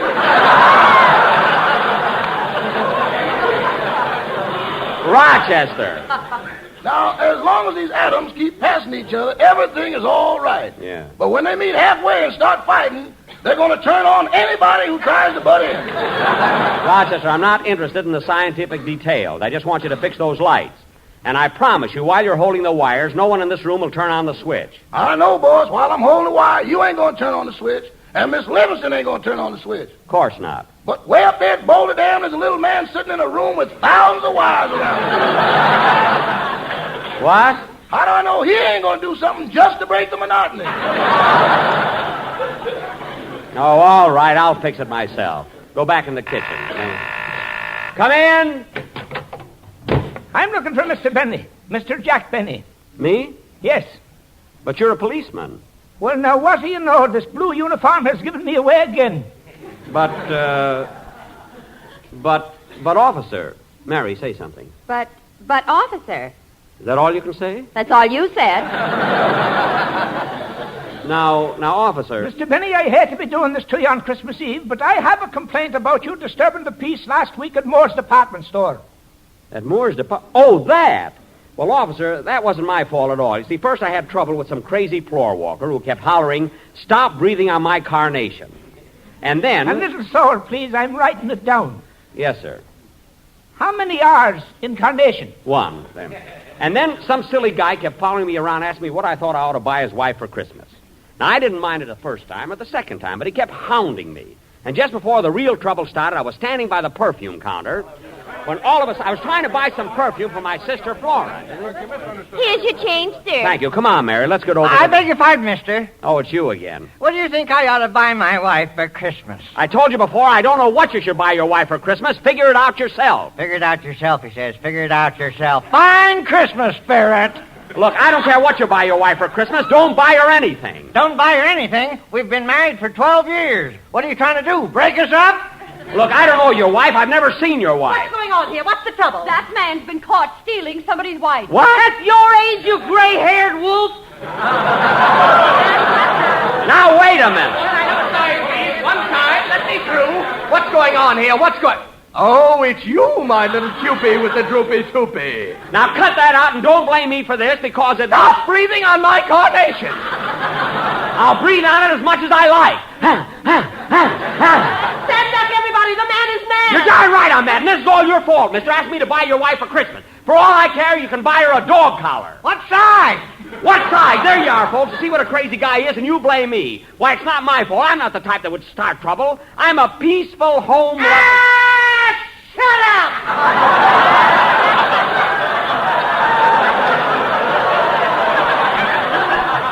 Oh, come on, Mary. Let's get out of here. And that's exactly what happened, officer. Believe me. By golly, it's amazing. It sounds like something you'd hear on the radio. Yeah. Well, I'm convinced it wasn't your fault, and I'm going to forget all about this complaint and be wishing you folks a Merry Christmas. The same to you, officer. And a Happy New Year. Thank you. Goodbye. Say, Mary, he was a nice fella at that. Yes, he was. Now, come on, Mary. Let's put the presents around the tree before the gang gets here. Huh?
Well, Mary, we got all the packages under the tree.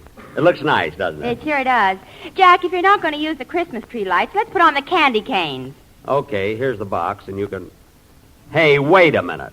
I had 12 candy canes, and now there are only 11. Where's the other one? Don't look at me. I'm not looking at you. I'm asking you. All right, I ate it. Here's 10 cents.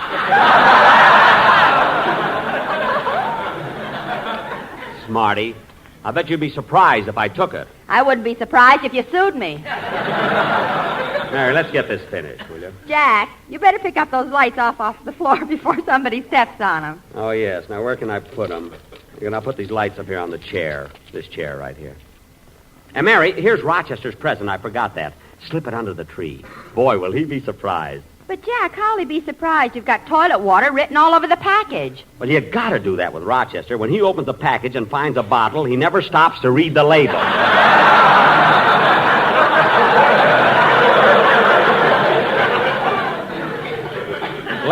Last year, I gave him a miniature ship and a bottle, and the mast stuck out of his mouth for 3 days.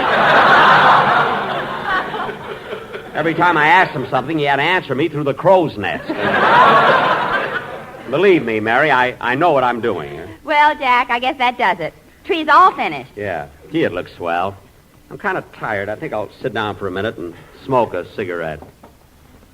Mary, have you got a match? No. Oh, well. Oh, say, boss, What is it, Rochester? are your socks dry yet? My socks? I think so. Well, people will be here soon. You better take them off the tree. Oh, that's right. You take them off, will you, Rochester? I'm tired. I want to sit here a while. Yes, sir. Say, this tree looks awful nice, but it's kind of dark. Oh, no wonder the lights aren't plugged in. I'll fix that. Pull it out! Pull it out! Pull it out!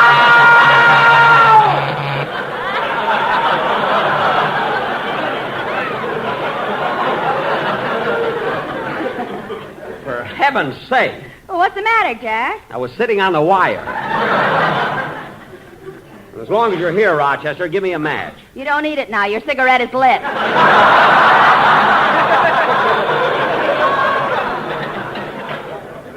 Oh, yes. Thanks, Rochester. Don't thank me. Thank that little man up at Boulder Dam. Rochester. I wonder how that guy at Boulder Dam knew I was sick. Oh, well. Come in. Hello, Phil. Hiya, Jackson. Merry Christmas, everybody. Same to you, Phil. Hey, Jackson, that Christmas tree looks terrific. Yeah, it is a nice tree, isn't it? Not only that, it's grown about 2 feet since last year. Phil, this isn't the same one. You know, Phil, I believe in the old-fashioned way of getting a tree. I know when you get up early in the morning and bundle yourself up warm, and you throw an axe over your shoulder and go out in the woods, way out in the wilderness and chop down your own Christmas tree. Yeah, you're right, Jackson. Where'd you find this one? In the lobby of the Beverly Wilshire Hotel. You said it. Timber! Yes, sir. Say, Jackson, you ought to see the tree I got in my house. I got it all decorated, and then right on top I got a big red star. A red star? Phil, it's supposed to be a silver star. I know, but this way I get 5 red points. Oh, Harris, you humorist. You're the Mark Twain of your generation. Mark Twain. Phil, it's Twain. Twain. Wheelie?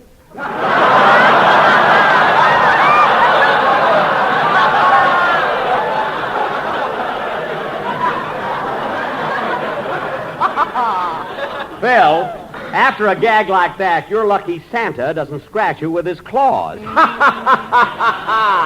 Say, that was pretty good, too. Don't bother sending us Cracker Jack, Mother. We're now getting corn by the ton. Oh, I don't know, Mary. I thought that was pretty cute. Hey, Phil, what do you got in that package there? Oh, I forgot, Jackson. It's a Christmas present for you. For me? Yeah, me and the boys in the band all chipped in and got it for you. Well, thanks. I'll put it under the tree. Oh, no, you don't. No, you don't. Open it up right now. Okay. It was certainly nice of you and the boys to think of me. I really didn't... Oh, Phil, thanks. Gee, a beautiful turtleneck sweater. Gee. Well, look inside of it, Jackson. Inside? Oh! Oh, Phil. What is it, Jack? A turtle.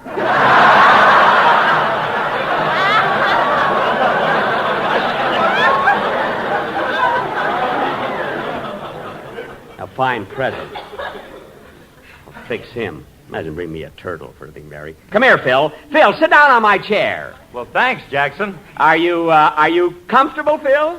Sure. Good. Mary, push in the plug. Oh, Jack, you wouldn't dare. Hand me the plug. I'll give it to him myself. Hey, Jackson, what about my present? Yes, sit where you are. You'll get it. It's a surprise. Mary, watch him jump. 1, 2, 3. There.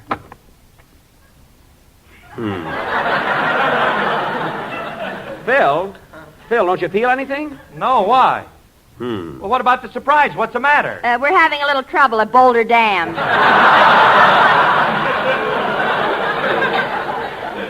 Mary, I can't understand what went wrong. Phil, stand up a minute. Okay. Let's see. There must be something wrong with this thing. Pull it out! Pull it out! Pull it out!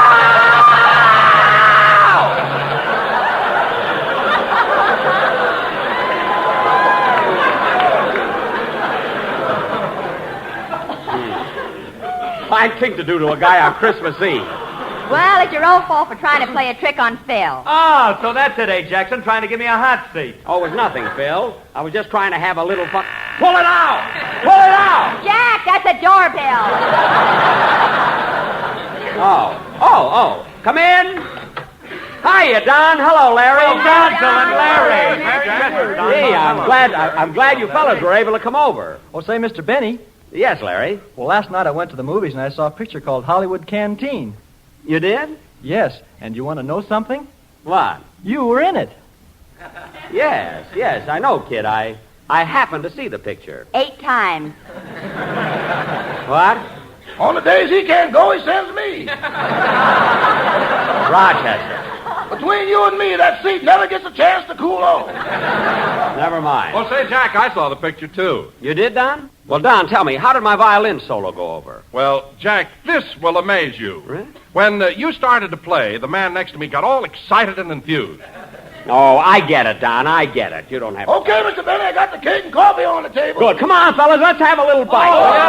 Come on, everybody. Now, take it easy, fellas. Take it easy. Take it easy. There's enough for all. Yes, folks, you don't have to crowd. Just line up to the right and have your ticket stub ready. Rochester, this is Christmas. Oh, yes, excuse me. Now, fellas. Hey, who can that be? Come in. Well, I'll be darned. Hiya, Buck. Hello, everybody.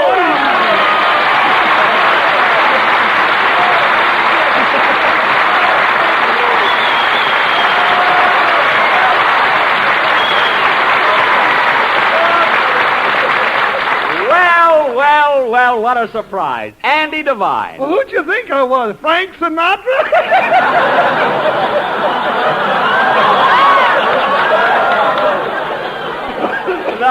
No, Andy, your voice and figure are both a little huskier, I think. Hey, Andy, there's Don Wilson. Oh, yeah. Hello, Skinny. Hello, Fatso. That's the first time I ever heard a pot call a pot a pot. Say, Andy, how's your mother? Oh, she's swell, Buck. Hey, you know, it's nice the way you think of her every year. Oh, I always call my friends around the holidays. Well, you don't have to worry about Ma. Buck, she wouldn't think of buying her Christmas cards from anyone else but you. I know. That's why I always throw in a couple of extra ones, you know? Here you are, folks. Here's the... Oh, hello, Mr. Devine. Well, hello, Rochester. I'm glad you dropped in on the boss. Christmas wouldn't be Christmas without you. Well, thanks, Roch. You know, the holidays wouldn't be the same if I didn't see all of you folks.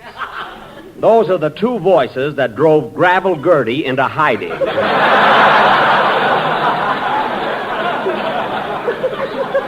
Say, come on, Andy. You're just in time to have a bite to eat. And listen, I've been saving a bottle of champagne just for this occasion. Let's drink a toast. Champagne? Oh. Come on, fellas, everybody. Oh, Rochester, give me that bottle of champagne. Here you are, boss. Shall I open it? No, I'll open it myself. Thank you. Now, let's see. Champagne corks are so tight. Gee, they're hard to get loose. For goodness sake, fellas, don't just stand there. Pull the cork out of his mouth. Okay, hold your head still, Jackson. I'll pull the cork out. Now, there.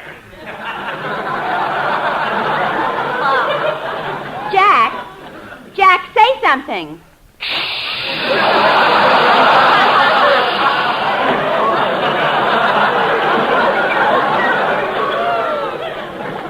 Boy. Here, Rochester. Rochester, fill the glasses. Yes, sir. Hey, fellas, how about a toast? Hey, I got one. Go ahead, Andy. A toast? Go ahead. Here's to you, Buck, Mary, Phil, and the whole gang. We've been friends for a long time, and I hope it always stays that way. Merry Christmas! Merry Christmas, Andy! Merry Christmas! Jack, can I give a toast, too? Sure. Go right ahead, Mary. A Merry Christmas to everyone, everywhere. Yeah, Merry Christmas, everybody! Merry Christmas! Merry Christmas!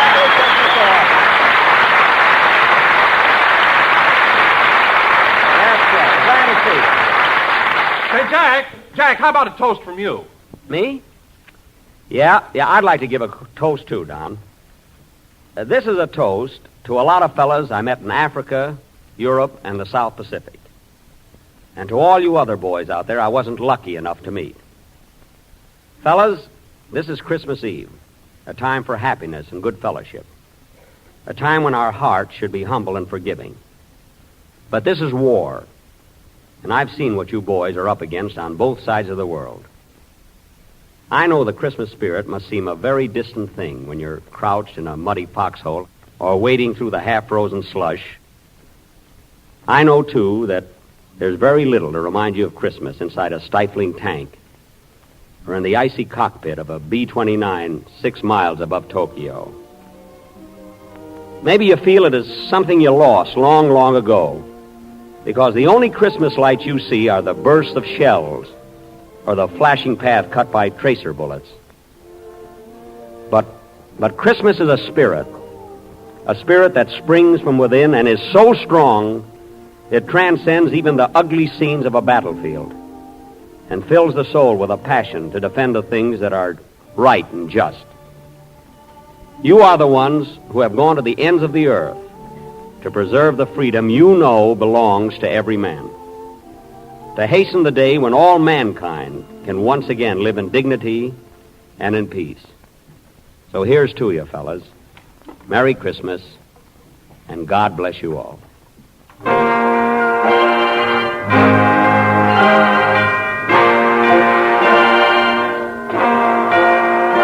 Oh, come, all ye faithful, joyful and triumphant. Oh, come ye to Bethlehem.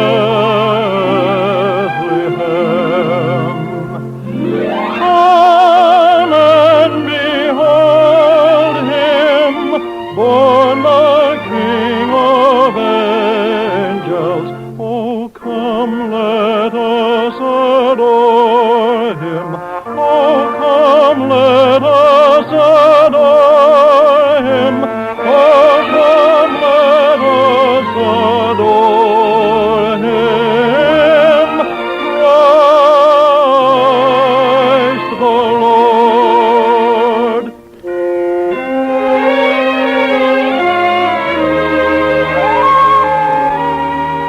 Oh, little town of Bethlehem, how still we see thee lie above thy deep and dreamless sea.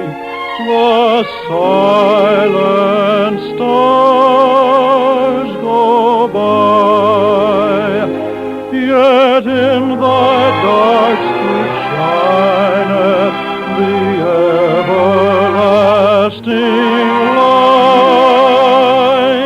The hopes and fears of all the years are met in thee tonight.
Good night, folks.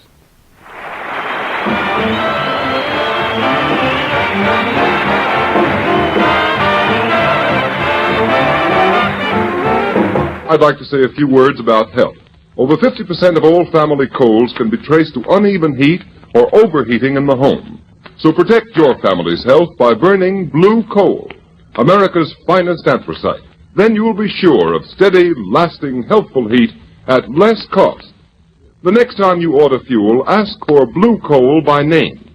You don't have to get a full supply. Your nearest blue coal dealer will be glad to send you a trial ton. Phone him tomorrow. Stay tuned to HOJO Radio. From Hollywood, Colgate Tooth Powder presents the Mel Blanc Show with Mary Jane Croft, Joe Kearns, Jerry Hausner, Hans Conried, the sportsman, Victor Miller and his orchestra, and starring the creator of the voice of Bugs Bunny. What's up, Doc? Yes, Colgate Tooth Powder for a breath that's sweet and teeth that sparkle brings you the Mel Blanc Show with Mel playing his new character, Zookie. Hello, everybody. Hello, everybody. Hello, everybody. Hi. And starring himself in person, Mel Blanc. Hi, folks. Ugga, ugga, boo, ugga, boo, boo, ugga.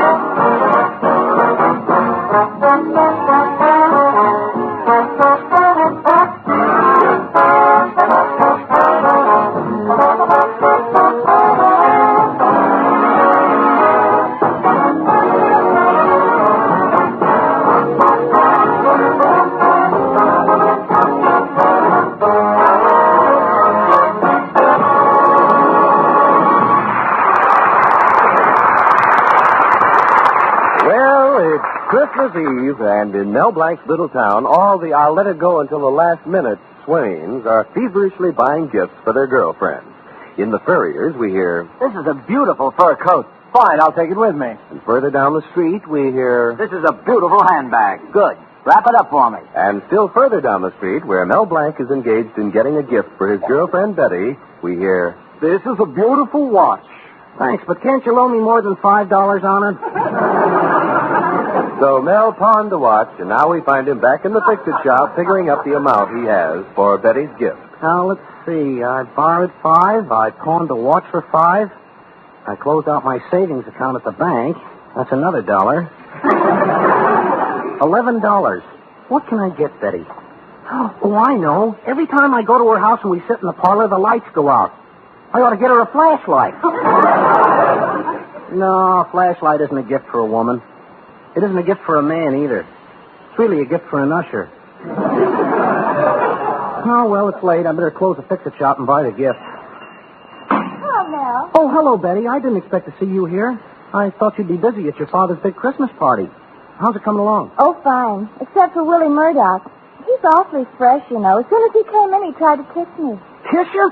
Why, I'll kill him. Gosh, Mel, you should see how strong Willie is since he took those barbell exercises. Strong? Well, Betty, it's a free country. Every man can do what he wants. Oh, Mel, when you talk like that, I sometimes think you don't love me at all. Oh, you know I do, Betty. Gosh, if we were only married, how wonderful it would be. Yes. Every Christmas we'd have a tree. And I'd come down the chimney, and on the mantelpiece would be your stocking and my stocking. And maybe another stocking. Or 2. Or even 3. Betty, how many feet does your father have? Gee, I wish I'd been invited to your father's party. Oh, well, now that's what I came down here for. To invite me? Yes, in fact, Father said, Betty, I want to make it possible for Mel Blanc to feel the warmth of Christmas spirit. Well, I don't know, Betty. Last time your father said that, he got me halfway to the furnace. Don't be silly, darling. Come on, they must be looking for me at the party. Okay, Betty. Oh, wait a minute. I got to get something very important. I'll tell you what. You go on, and I'll be there in a short while, huh? Well, if it's that important, all right. I'll see you later, darling. Bye. Oh, what can I get for Betty? Gosh, she sure is beautiful. She looks just like the cover girl on this month's Drill Press Digest. Miss Conveyor Belt of 1947. Hello, Mel. Oh, hello, Mrs. Bradley, and Merry Christmas. What brings you in here at this late hour? Well, Mel, you've been so nice all year fixing all of little Bobby's broken toys that I thought I'd bring you a Christmas present. Here. Oh, gee, thanks, Mrs. Bradley. Just what I've always wanted. A $1 bill. Oh, there's some writing here. To Mel, a Merry Christmas and a Happy Henry Morgenthau Jr. Oh, I'm reading your writing and the government. Well, I've got to close up, Mrs. Bradley. A Merry Christmas and a Happy New Year. What's the matter, Mrs. Bradley? Oh, I was just thinking. You know, Mel, Bobby and I are alone, and for the past few years we haven't had any Santa Claus come down our chimney. Well, it's gotten so that Bobby doesn't believe there is a Santa Claus. Oh, gosh, that's one of the worst things I know, a kid not believing in Santa Claus. Well, I've got to go, Mrs. Bradley. Mel, I was just thinking that if you don't have anything important to do tonight, maybe you'd play Santa Claus for my Bobby. Me play Santa? Mm-hmm. Oh, but Mrs. Bradley, I've got a very important... Oh. No.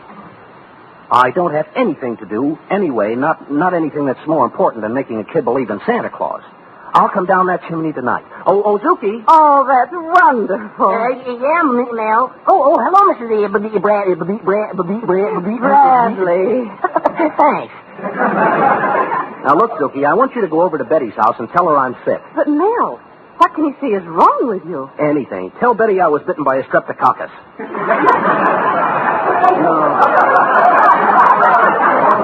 No, she just saw me. Oh, I know. Tell her I'm in the hospital. I tried to mail a package at the last minute.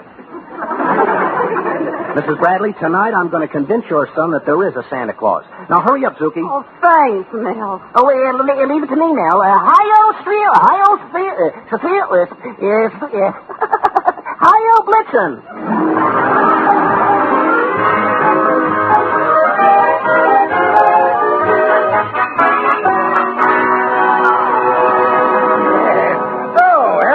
Zuki. Hello, everybody. Merry Christmas.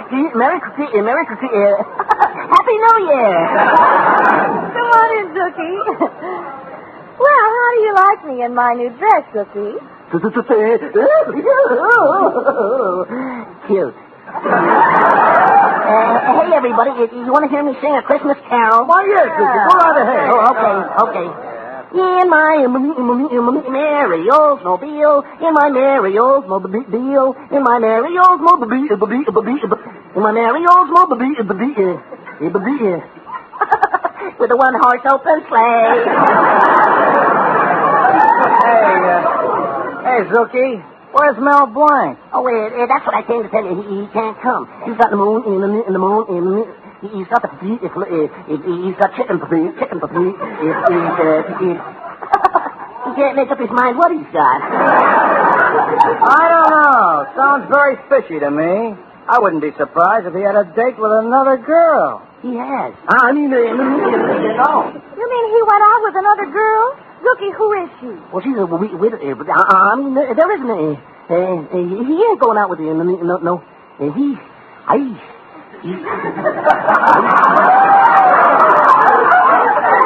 And besides, I promise not to tell. And he is going out with another girl. You see? What did I tell you, Mr. Colby? Betty, I told you that Mel Blanc's a scoundrel. Boy, I'm going to break every bone in his body. Oh, gee, Wiz. Mel was in a terrible state. He's doing somebody a favor. But Betty thinks he's doing something. Let's sing Christmas carols. In my merry old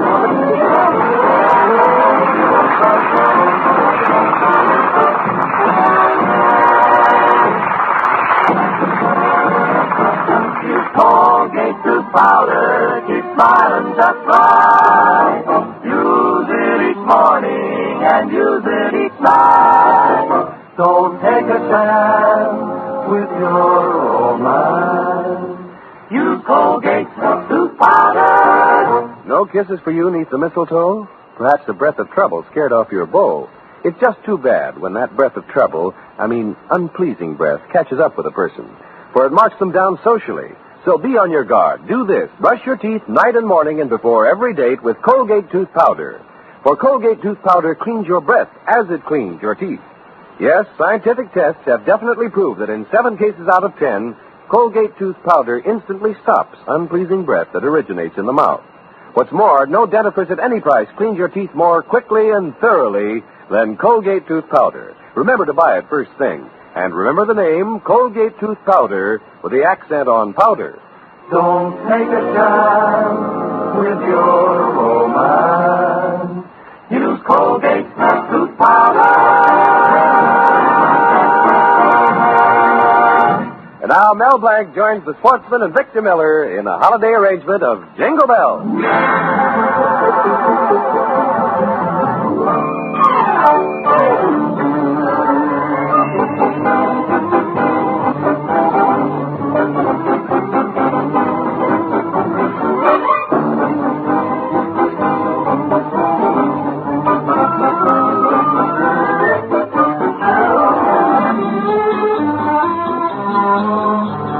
Dashing through the snow in a one-horse open sleigh. O'er the fields we go. Oh, goodbye. Laughing all the way. Bells on bobtail ring. Clang, clang. Making spirits bright.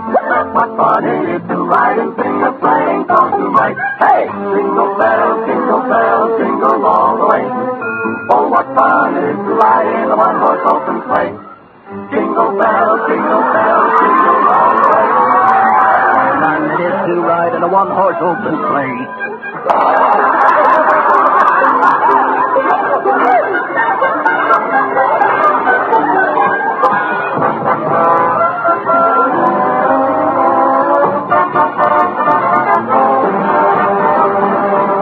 Jingle, jingle, little bells, jingle all the way. Oh, what fun it is to ride in a one-horse open sleigh. Jingle, jingle, little bells, jingle all the way. Oh, what fun it is to ride, ride, ride on all open sleigh.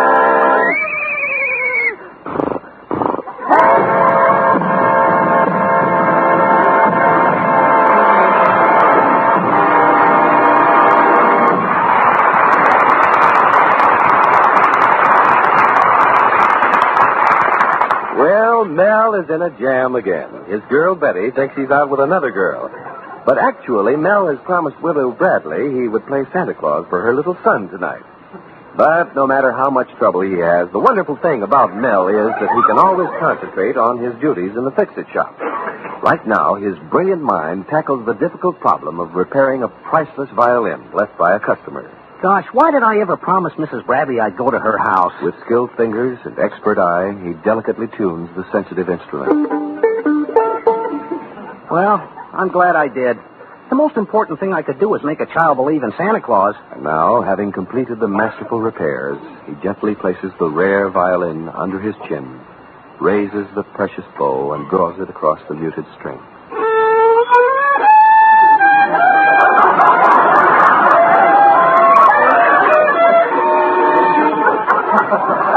Nothing like classical music. Gee, I got to run over to Mrs. Bradley's. I'll try to call Betty once more. Hello? Hello, can I speak to Betty? Listen, Blank. How many times do I must I tell you Betty doesn't want any part of you?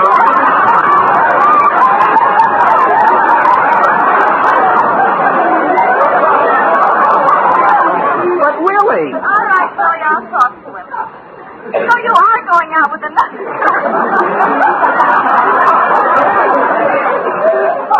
No, Frank, I never want to see you again. And furthermore, I would marry you on a bet.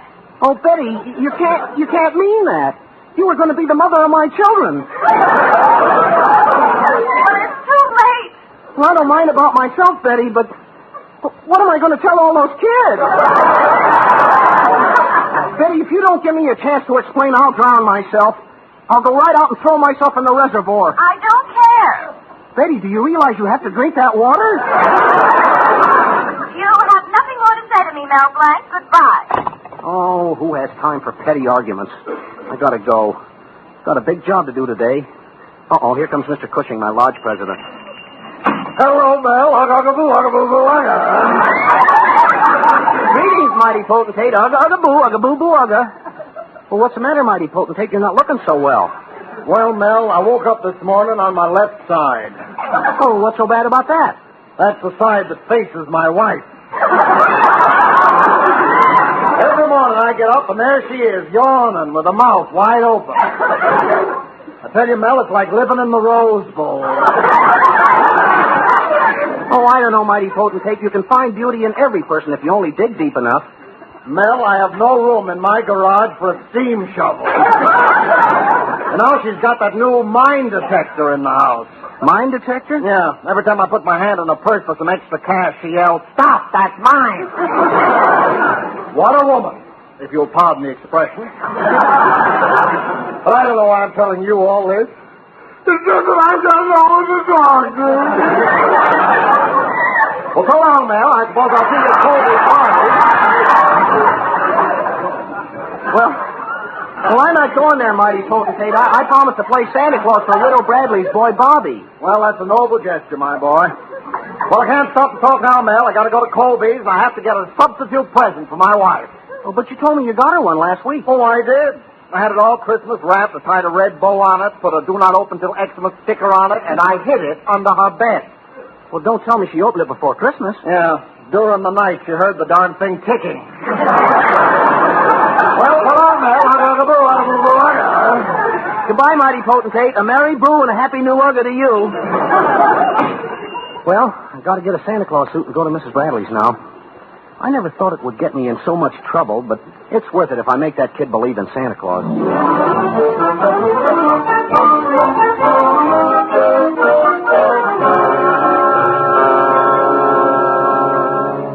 Gosh, Mom, let's go to sleep. It's 9:30 already. Oh, let's not be so hasty, Bobby. What would you say if a man came down the chimney? I'd say, look, Mom, a burglar. Well, I'm going upstairs anyway. I'm tired.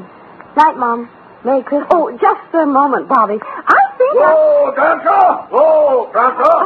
What's that first step?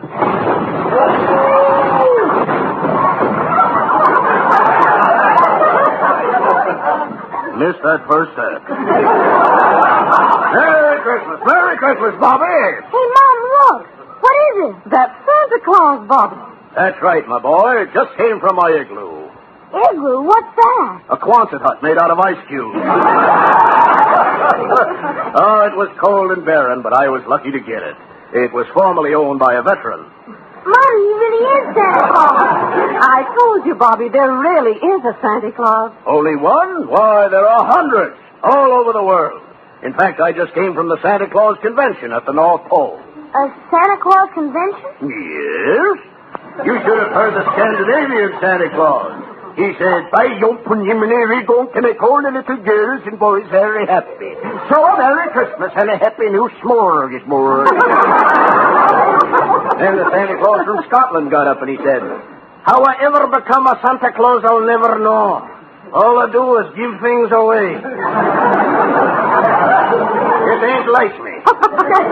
Then the fellow from Italy got up. They have a Santa Claus in Italy, too? Sure, Giuseppe Claus. He got up and he said, "I got to do worst job of all. It's a breaking in my back to carry this stuff. Every house you got to pay in the bambino. I got to put on a more help. Either that or my sled, she's got to have a trailer." And the Brazilian Santa Claus said to the convention, "I hope you all have a very good Christmas and a Happy New Year. We're going to make all the kiddies very happy because our slogan is, South America, give it away." And then the convention was closed by the Russian delegate, and he sang,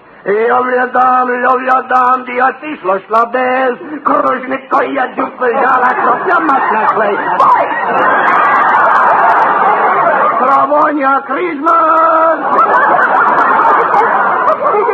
Santa, do you have any toys for me? Oh, Bobby, we mustn't ask for everything. You have your old toys. It isn't necessary for Santa to bring you. Oh, that's quite all right, Mrs. Bradley. I've plenty of toys for Bobby. You have? Why, sure. I'll take them out of my bag.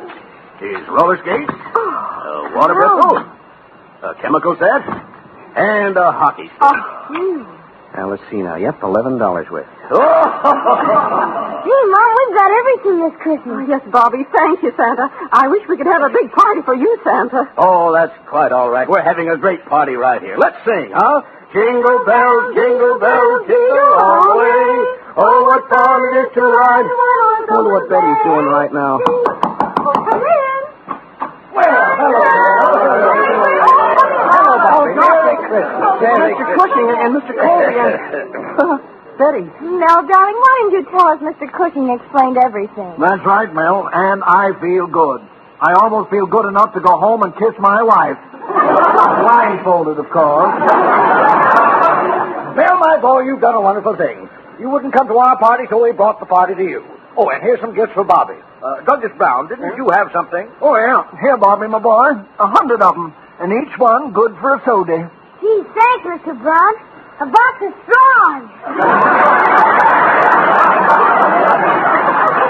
Oh, this is so wonderful. Everybody's here. The mayor, the chief of police. Hey, where's Willie Murdoch? That troublemaker. I fired him. What's more, I was going to break every bone in his body. On Christmas, Mr. Colby? Well, I thought of that, Mel, so I just broke every other bone.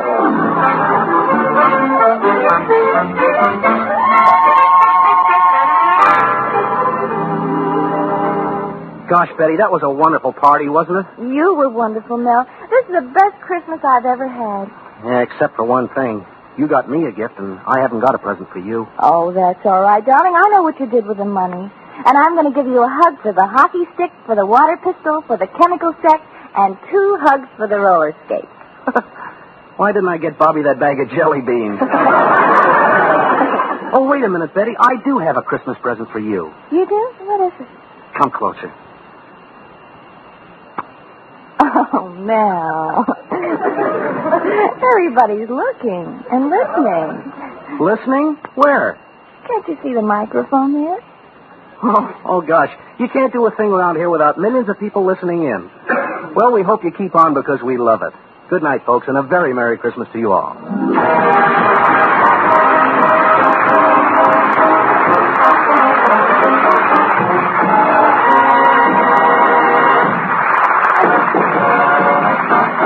Colgate tooth powder, keep smiling just right. Use it each morning and use it each night. Don't take a chance with your romance.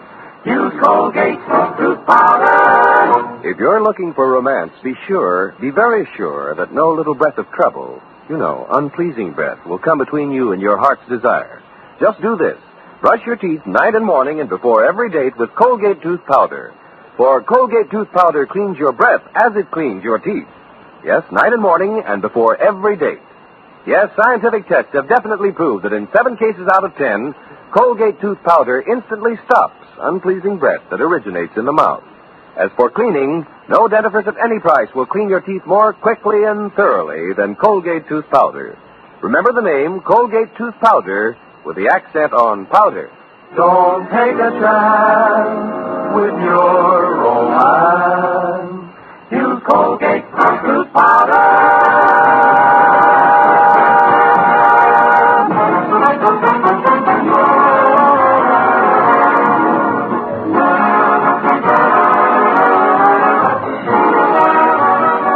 This is Bud Easton reminding you that Colgate tooth powder for a breath that's sweet and teeth that sparkle brings you the Mel Blanc Show every Tuesday at this time. Be sure to join us again next Tuesday night for more fun with Mel and the people you'll meet in Mel Blanc's Fix-It Shop. Say hello to Halo Shampoo for naturally bright and beautiful hair. Remember, even finest soaps and soap shampoos hide the natural luster of your hair with dulling soap film. But Halo Shampoo contains no soap. Therefore, leaves no dulling soap film. Even in the hardest water, Halo makes oceans of rich, fragrant lather. Quickly banishes loose dandruff and dirt. Halo needs no lemon or vinegar rinse. Say hello to Halo and goodbye to dulling soap film. Get Halo Shampoo at any cosmetic counter.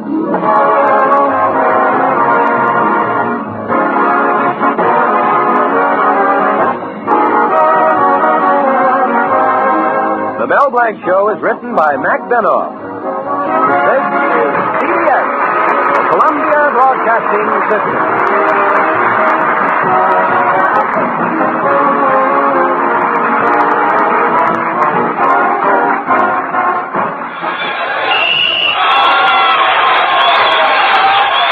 If that's the game you're missing because of a mean cold, here's something you should know. Every second someone takes it for the miseries of a cold. Millions more take bromoquinine. Every second someone takes it for the miseries of a cold. Bromoquinine. More people have taken more bromoquinine cold tablets for more complete relief than any other cold tablet ever sold. You could take aspirin or other single-action cold remedies all day and not get bromoquinine's more complete relief, even for virus colds. Bromoquinine works to relieve stuffy nose, body aches, fever, irregularity, the blues, and headache. More complete relief, because bromoquinine is the only cold tablet sold with wonder-working quinine and 5 other medicines, health-fortified with vitamin C. Remember, every second someone takes it for the miseries of a cold. Millions more take bromoquinine. Get bromoquinine brand cold tablets. HOJO Radio, where the classics come alive.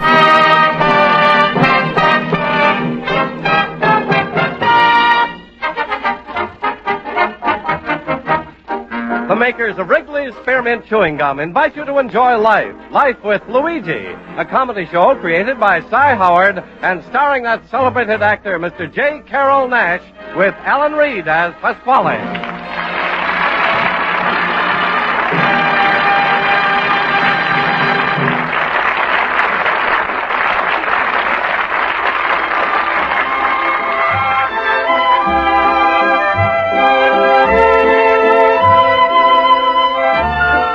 Friends, on this night of Christmas, we in America are happy to be living where we are free to act toward each other in a spirit of friendliness and goodwill.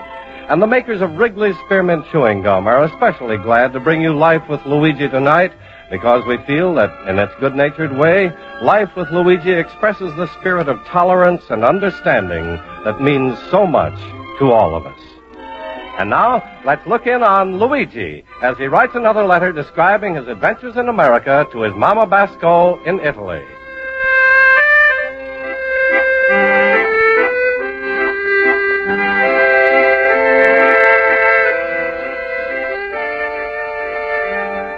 Dear Mamma Mia, it's now Christmas night and the Christmas shopping season is all over. But what excitement there was doing the shopping.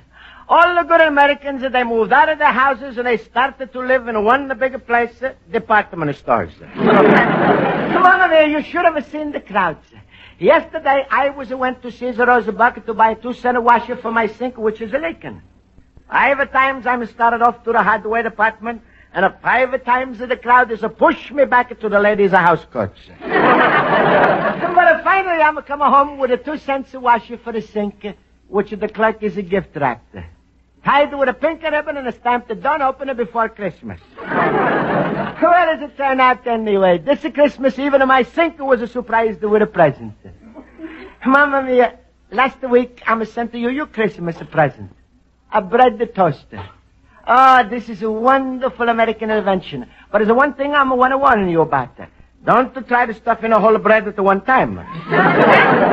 Put in just one slice of bread, and don't do nothing until you see the smoke come out.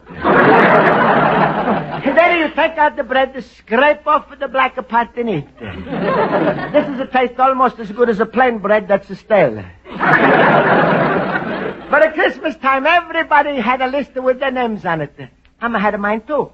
Everybody's name was on it, except my countryman Pasquale, because for him, I got something extra special. All year long, I was put away $1 a week in my bank Christmas club till I had $50 just for this big surprise for Pasquale. Oh, it was a wonderful surprise and was a big, big secret. I was even afraid to tell myself. But anyway, Mamma Mia, to tell you the whole story, just like it was happened, I'm gotta go back to last Friday when I was checking on my Christmas list to make sure everybody's got his present. And suddenly my door was opened up, and in has come a windy Christmas spirit. Luigi, my friend. Hello, Luigi. Hello. Hello, Pasquale. Merry Christmas. And a Merry Christmas to you, little banana nose. Luigi, I know you're short of money, so don't give me nothing. You can't pay out the 12 easy installments. All right, Pasquale. Pasquale, you finished with your Christmas shopping yet? Luigi, how would you like to see television every night next year? Oh, Pasquale, you shouldn't. Don't worry, I didn't. I'm only teasing. I'm going to buy you a big, beautiful television set. Oh, Pasquale, how wonderful. And I'm not going to get you just a plain little 10-inch screen. This is going to have a big 20-inch screen. Is it going to keep out all the flies? Thank you, Pasquale. Also, Luigi, this set is going to have a 100-foot electric cord. Yeah, but Pasquale, I'm got a little room. I don't need a 100-foot electric cord to reach the socket. Oh, I forgot to tell you something, little cabbage puss. You're going to plug the cord into your store, but the television set is going to play in my daughter Rosa's room. Pasquale, you mean every time I'm going to watch my television set, I'm going to do it to your daughter? That's right, you lucky pups, you. But with your daughter Rosa in the room, who's going to be able to see it? Oh, Luigi, stop it with the fat talk. What if my Rosa is to weigh 250 pounds? That's not so big. It's all the way you look on it. If you don't mind, I'm rather not to look. Oh, look, I'm talking for your own good. A bachelor single life is running around in no place. You're driving yourself crazy. Get married, you know where you're going. Marry Rosa, your life will have a plan. No, Pasquale, I'm better off with a Blue Cross hospital plan. Luigi, why don't you think about it? Be fair. Remember, there's two sides to everything. Two sides? Rosa's got more sides than a 4-way cold tablet. You're making me so mad.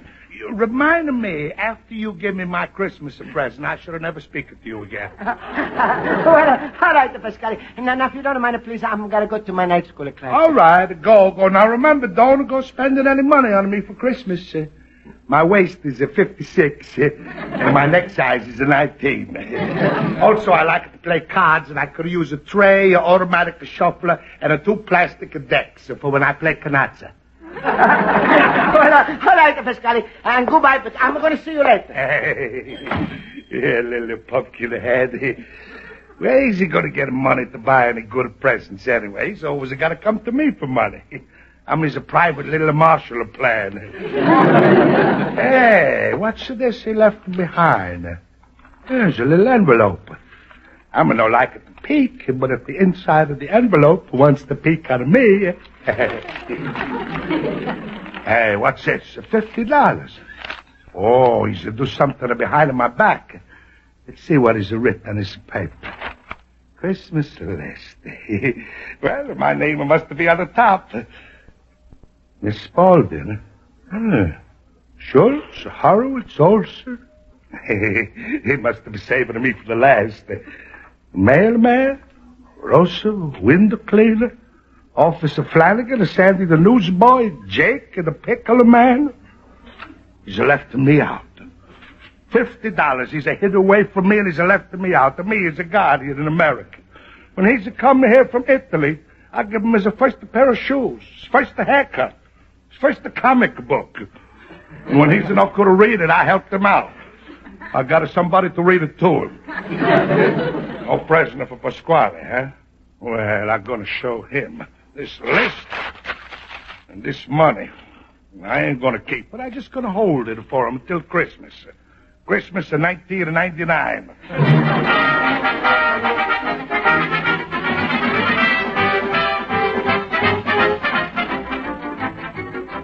Boys, where are you going for Christmas? Esther's going to have a big... All right, class. Quiet, please. I'll call the roll. Mr. Basco? Here. Mr. Horowitz? Here. Mr. Olson? Here. Mr. Schultz? Up dancer, up prancer, up dunder, up blitzen. Mr. Schultz, are you supposed to be Santa Claus? That's what my wife's relatives think. Schultz. Smile, Miss Polly. It's just the Christmas spirit. Here's a present I brought for you. Some voodoo perfume. Oh, thank you, Mr. Schultz. Miss Spaulding, I brought you something too. And here's my gift to Miss Spaulding. I brought you something also, Miss Spaulding. Ooh, what a bunch of copycats. Well, class, it's wonderful. I can't find the words. Who cares as long as you don't find the price tag? Schultz, Horowitz, and Hudson. Here, I'm brought to you some little things, too. Thank you, Luigi. Thank you very much. Fellas, should I do it to him now? Go ahead, Schultz. Give it. Go ahead. Luigi, we all got together yesterday after class, and, well, we talked about you and what a nice little fellow you was, and, well, we shipped in, and here's your Christmas present, and that's all. Merry Christmas. Merry Christmas, Luigi, Merry Christmas. Oh, friends, what a wonderful present. Oh, this is the most beautiful fountain pen I'm ever owned. This is the only fountain pen I'm ever owned. Oh. Mamma mia, a gold top and a beautiful inside. Luigi, go ahead. Read the inscription that we wrote to you on the pen. Ja, Luigi, and they come straight from our hearts to you. All right, I'm reading. 14 karat gold filled. Luigi, you are reading the point. Here on the cap you read. Oh. With the sincere friendship, Christmas in 1951. Oh, class is beautiful, and I'm trying to think of any other words you could have added. More words? If we added any more words, you would have ended up with 2 fountain pens. Luigi, we're glad you like it. It was just a slight return for the presents you got us. Luigi, what did you get for Pasquale? Well, for Pasquale, I'm getting something extra special. You see, he's the one who's brought me to this wonderful country, America, and he's a watch over me all the time, so I'm getting him a big surprise. A wallet? A watch? A necktie? A noose? No, class. It wasn't none of those things. It's a surprise, and... Well, give us a hint, Luigi. Well, it's something Pasquale not gonna touch, smell, or feel. He's not gonna keep it, but once he's got it, he's not gonna exchange it. Oh, stop, Luigi, you're getting us all verschimmelt. Come, Luigi, you just got our curiosity all aroused. Yeah, what are you going to give Pasquale, Luigi? Well, yesterday I went to the bank, took out the money, and I said to myself, what am I can get at Pasquale? That's different. Something that nobody has ever given nobody before. Aha, so you're getting him a shrunken mummy head. Mr. Schultz, please stop interrupting and let Mr. Basco finish. Well, anyway, I took this money and I went... Mamma mia. Something wrong, Mr. Basco? Pasquale, it's a Christmas money. It's missing. I'm lost it. Luigi, wait. First look in all your pockets. You're try to think where you might have left. No, I'm left it in no place. I'm lost it. Oh, it's terrible. Please, Miss Spalding, you excuse me. I'm gotta go look for it. Certainly, Mr. Basco. Ach, Luigi, don't take it so hard. Smile. After all, it's only money. Though you lost it, what are you going to do? Jump off the bridge? How much money did you lose? $50. $50? Yeah. Luigi, move over and I'll jump off with you.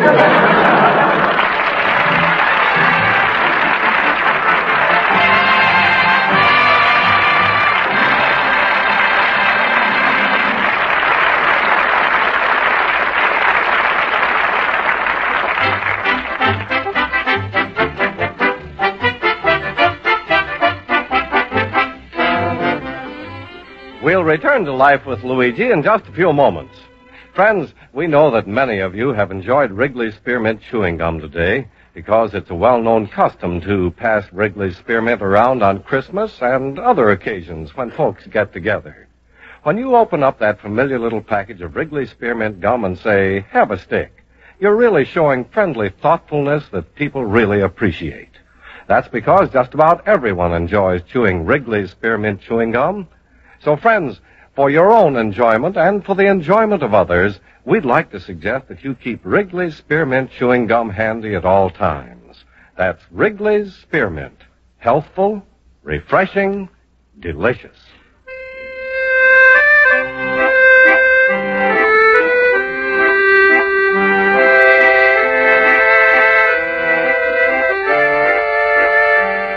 Now let's turn to page 2 of Luigi Basco's letter to his mother in Italy.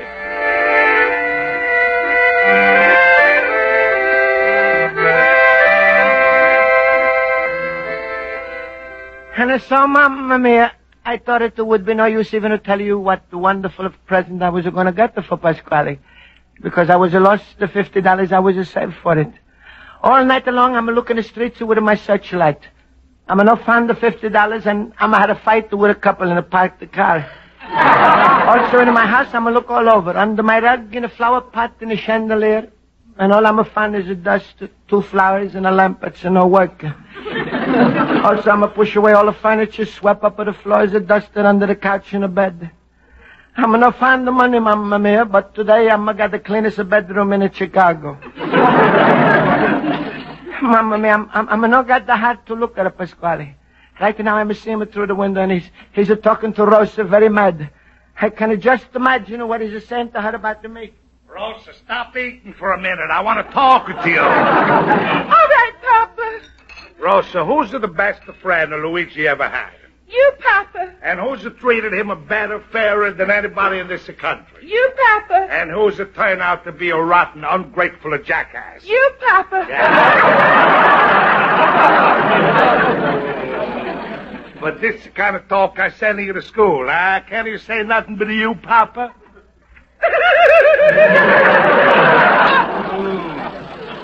Go back to you, Papa. Rosa, from now on, you and me, we're true with Luigi. Don't ever associate with him. Don't go near him. Don't ever let me even see you. You, Papa. Not even that. Rosa, if he was to come back to you on his hands and knees, what would you say to him? Luigi, you want to play piggyback? Oh, I'm so mad on him, he's never going to get back his $50. Some Christmas list he's had. Presents for everybody, even the Jake and the Pickle man. But for me, nothing. This is not the present so much. I wouldn't care if he was to give me a cheap 29-cent necktie. Same one I gave him last year. Oh, I'm so mad on him, I'm going to cut him out of my will.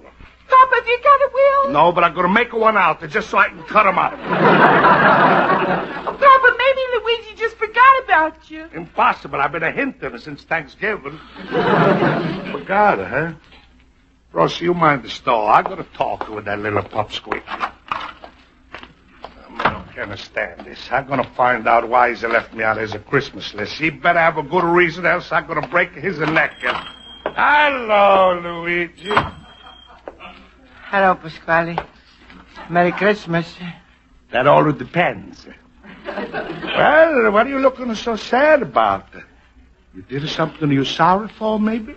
Pasquale, I'm lost a little white envelope. Maybe you was a founder? Absolutely not, and I can prove it with 6 witnesses. You don't need nobody. I believe you, Pasquale. Luigi. What, Pasquale? Tell me, you didn't forget anything lately, eh? Forget it? Yes, you know, it's now the season for Santa Claus. People are being generous. Stockings over the fireplace. Pasquale, I'm sorry, but... Don't butt me no buts. Luigi, all year long, you've been crying about that broken down old radio you got is always blowing tubes. So yesterday, I went out and bought you something. No radio? No, 3 new tubes. That was going to be your present, including a few other things I was going to get you. But now, you can forget about them. Pasquale, please. After all, fellows, forget I'm alive. Pasquale, I didn't forget you, Pasquale. What? You got something for me, Luigi? You save it for a surprise, huh, Luigi? Yeah, sure, Pasquale. Here's your present, and a Merry Christmas. Luigi, what a beautiful fountain pen. And look, gold cap, 14 carats a point. It's a writing on it. Yeah. With a sincere friendship for Christmas in 1951. Luigi, I gotta apologize to you. I had you all wrong. It's all right, Pasquale. As long as you're happy now. Oh, Luigi, I'm very happy. And now you did me a favor, I gotta do you a favor. Pasquale, please, no Rosa. No. Oh, it's just something else. When you left the store yesterday, Luigi, I was standing there, and suddenly... Luigi, my fellow booth. Hello, Schultz. Ach, smile, Luigi. A Merry Christmas to everybody. Even to you, Pasquale. Merry Christmas, Mr. Delicatessen Man. Ach, Luigi, I never got a chance to really thank you for that little wallet you gave me for a present. That's all right, Schultz. Use it in a good health. Oh, I love that little secret compartment inside where you can hide some money. You know, it's really very tricky. It took my wife 10 minutes to find it. Oh, smile, everybody. Be like me, huh? Always happy, always laughing.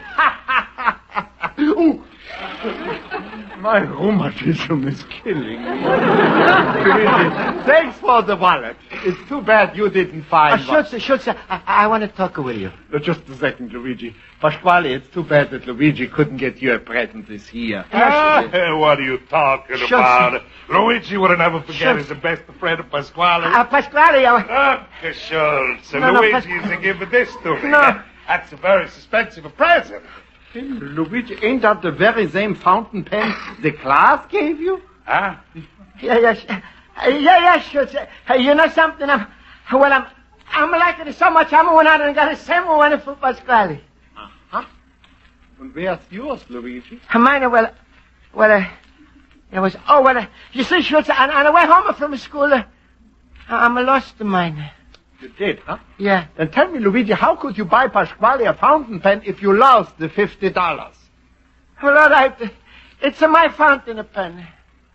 Luigi, you mean you couldn't buy a present when you lost your money, so you gave me the fountain pen your classes to give you? Merry Christmas, Pasquale. Luigi, why didn't you tell him why you didn't give him a present? Pasquale, do you know that little Wiener Schnitzel has been saving $1 a week from his lunches and car fares all year just so he could prepare a big surprise for you? Luigi, you was going to spend all of the $50 on me? What could you buy? A suit, coat, shoes, down payment on an automobile? No, Pasquale, it wasn't nothing like that. It was nothing that you could wear, eat, or play with. Well, it was something for the heart. Well, what? Tell us already. To me, Christmas is not just giving things. It's for the spirit. Peace on earth and a goodwill towards a man. Pasquale, if what I was going to give you would have made you feel that way, well, it would have been a real Christmas present. Luigi, where is this present? And maybe if you was suddenly to find the money, you could still buy it. No, Pasquale, it's not in the store. You see, I went to the church and I said to Father Carney, I'm be glad to give the church $50 if on a Christmas night the little boys with the choir and with the beautiful voices was it to come and sing outside of Pasquale's restaurant. The little boys choir. Yeah. Ach, Luigi, only you could think of a thing like that. What's the use? I was supposed to be there this morning, but I didn't have the money. I'm sorry, Pasquale. Pasquale, where you going? I'm going to kill myself. What? Luigi, I'm the worst rat that's ever crawled on the face of this earth. You see, I was the one who... Luigi, what's that? Pasquale, it's the little boys. Here, there was a come anyway. Look, there's a Father Carney. Open the doors and let's hear. Yeah. Listen.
Yeah.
Oh, Father Connie, that was beautiful.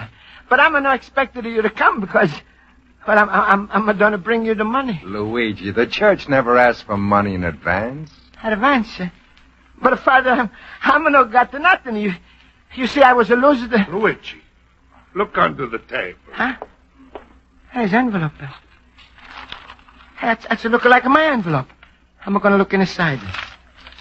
Yeah, here's the money inside. My money.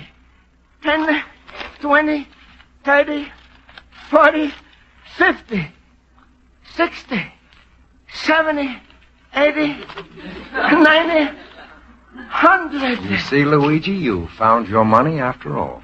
Yeah, but Father, how is it possible? It was only 50 in the envelope, and now it's 100. Luigi, it's a Christmas day. A miracle can happen. Yeah, Pasquale, I wonder who's made the miracle.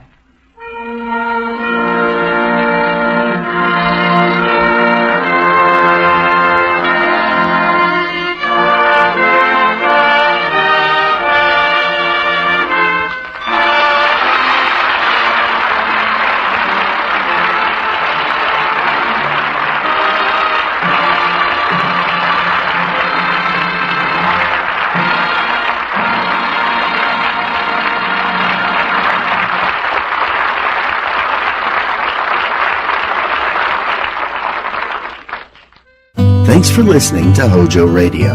We'll be back again very soon.